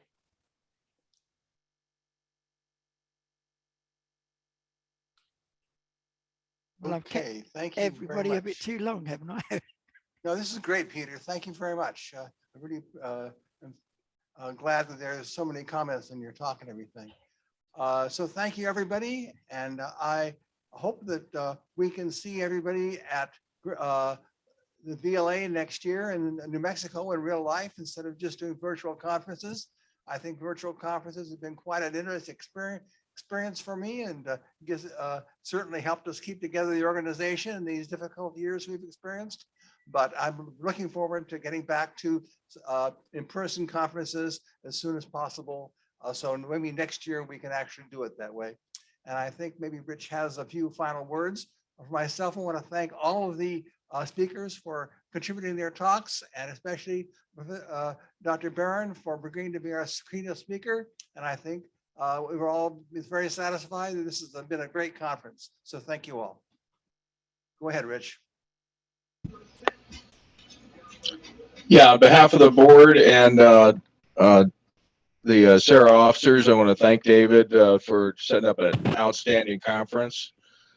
This is a lot of hard background work that you probably don't notice it. Also, Brian O'Rourke handled all the financing and make sure everybody got the links and everybody got their memberships, and a lot of work the treasurer did. And also the speakers and you participants for asking such outstanding questions and being involved in SARA. So thanks everybody, and David, great job, and it's back to you. Okay, thank you all. I'm going to sign off now because I think dinner's ready, and I'll see you maybe at the Drake's Lounge or the summer conference, and hopefully in person next year. Thank you very much. Goodbye.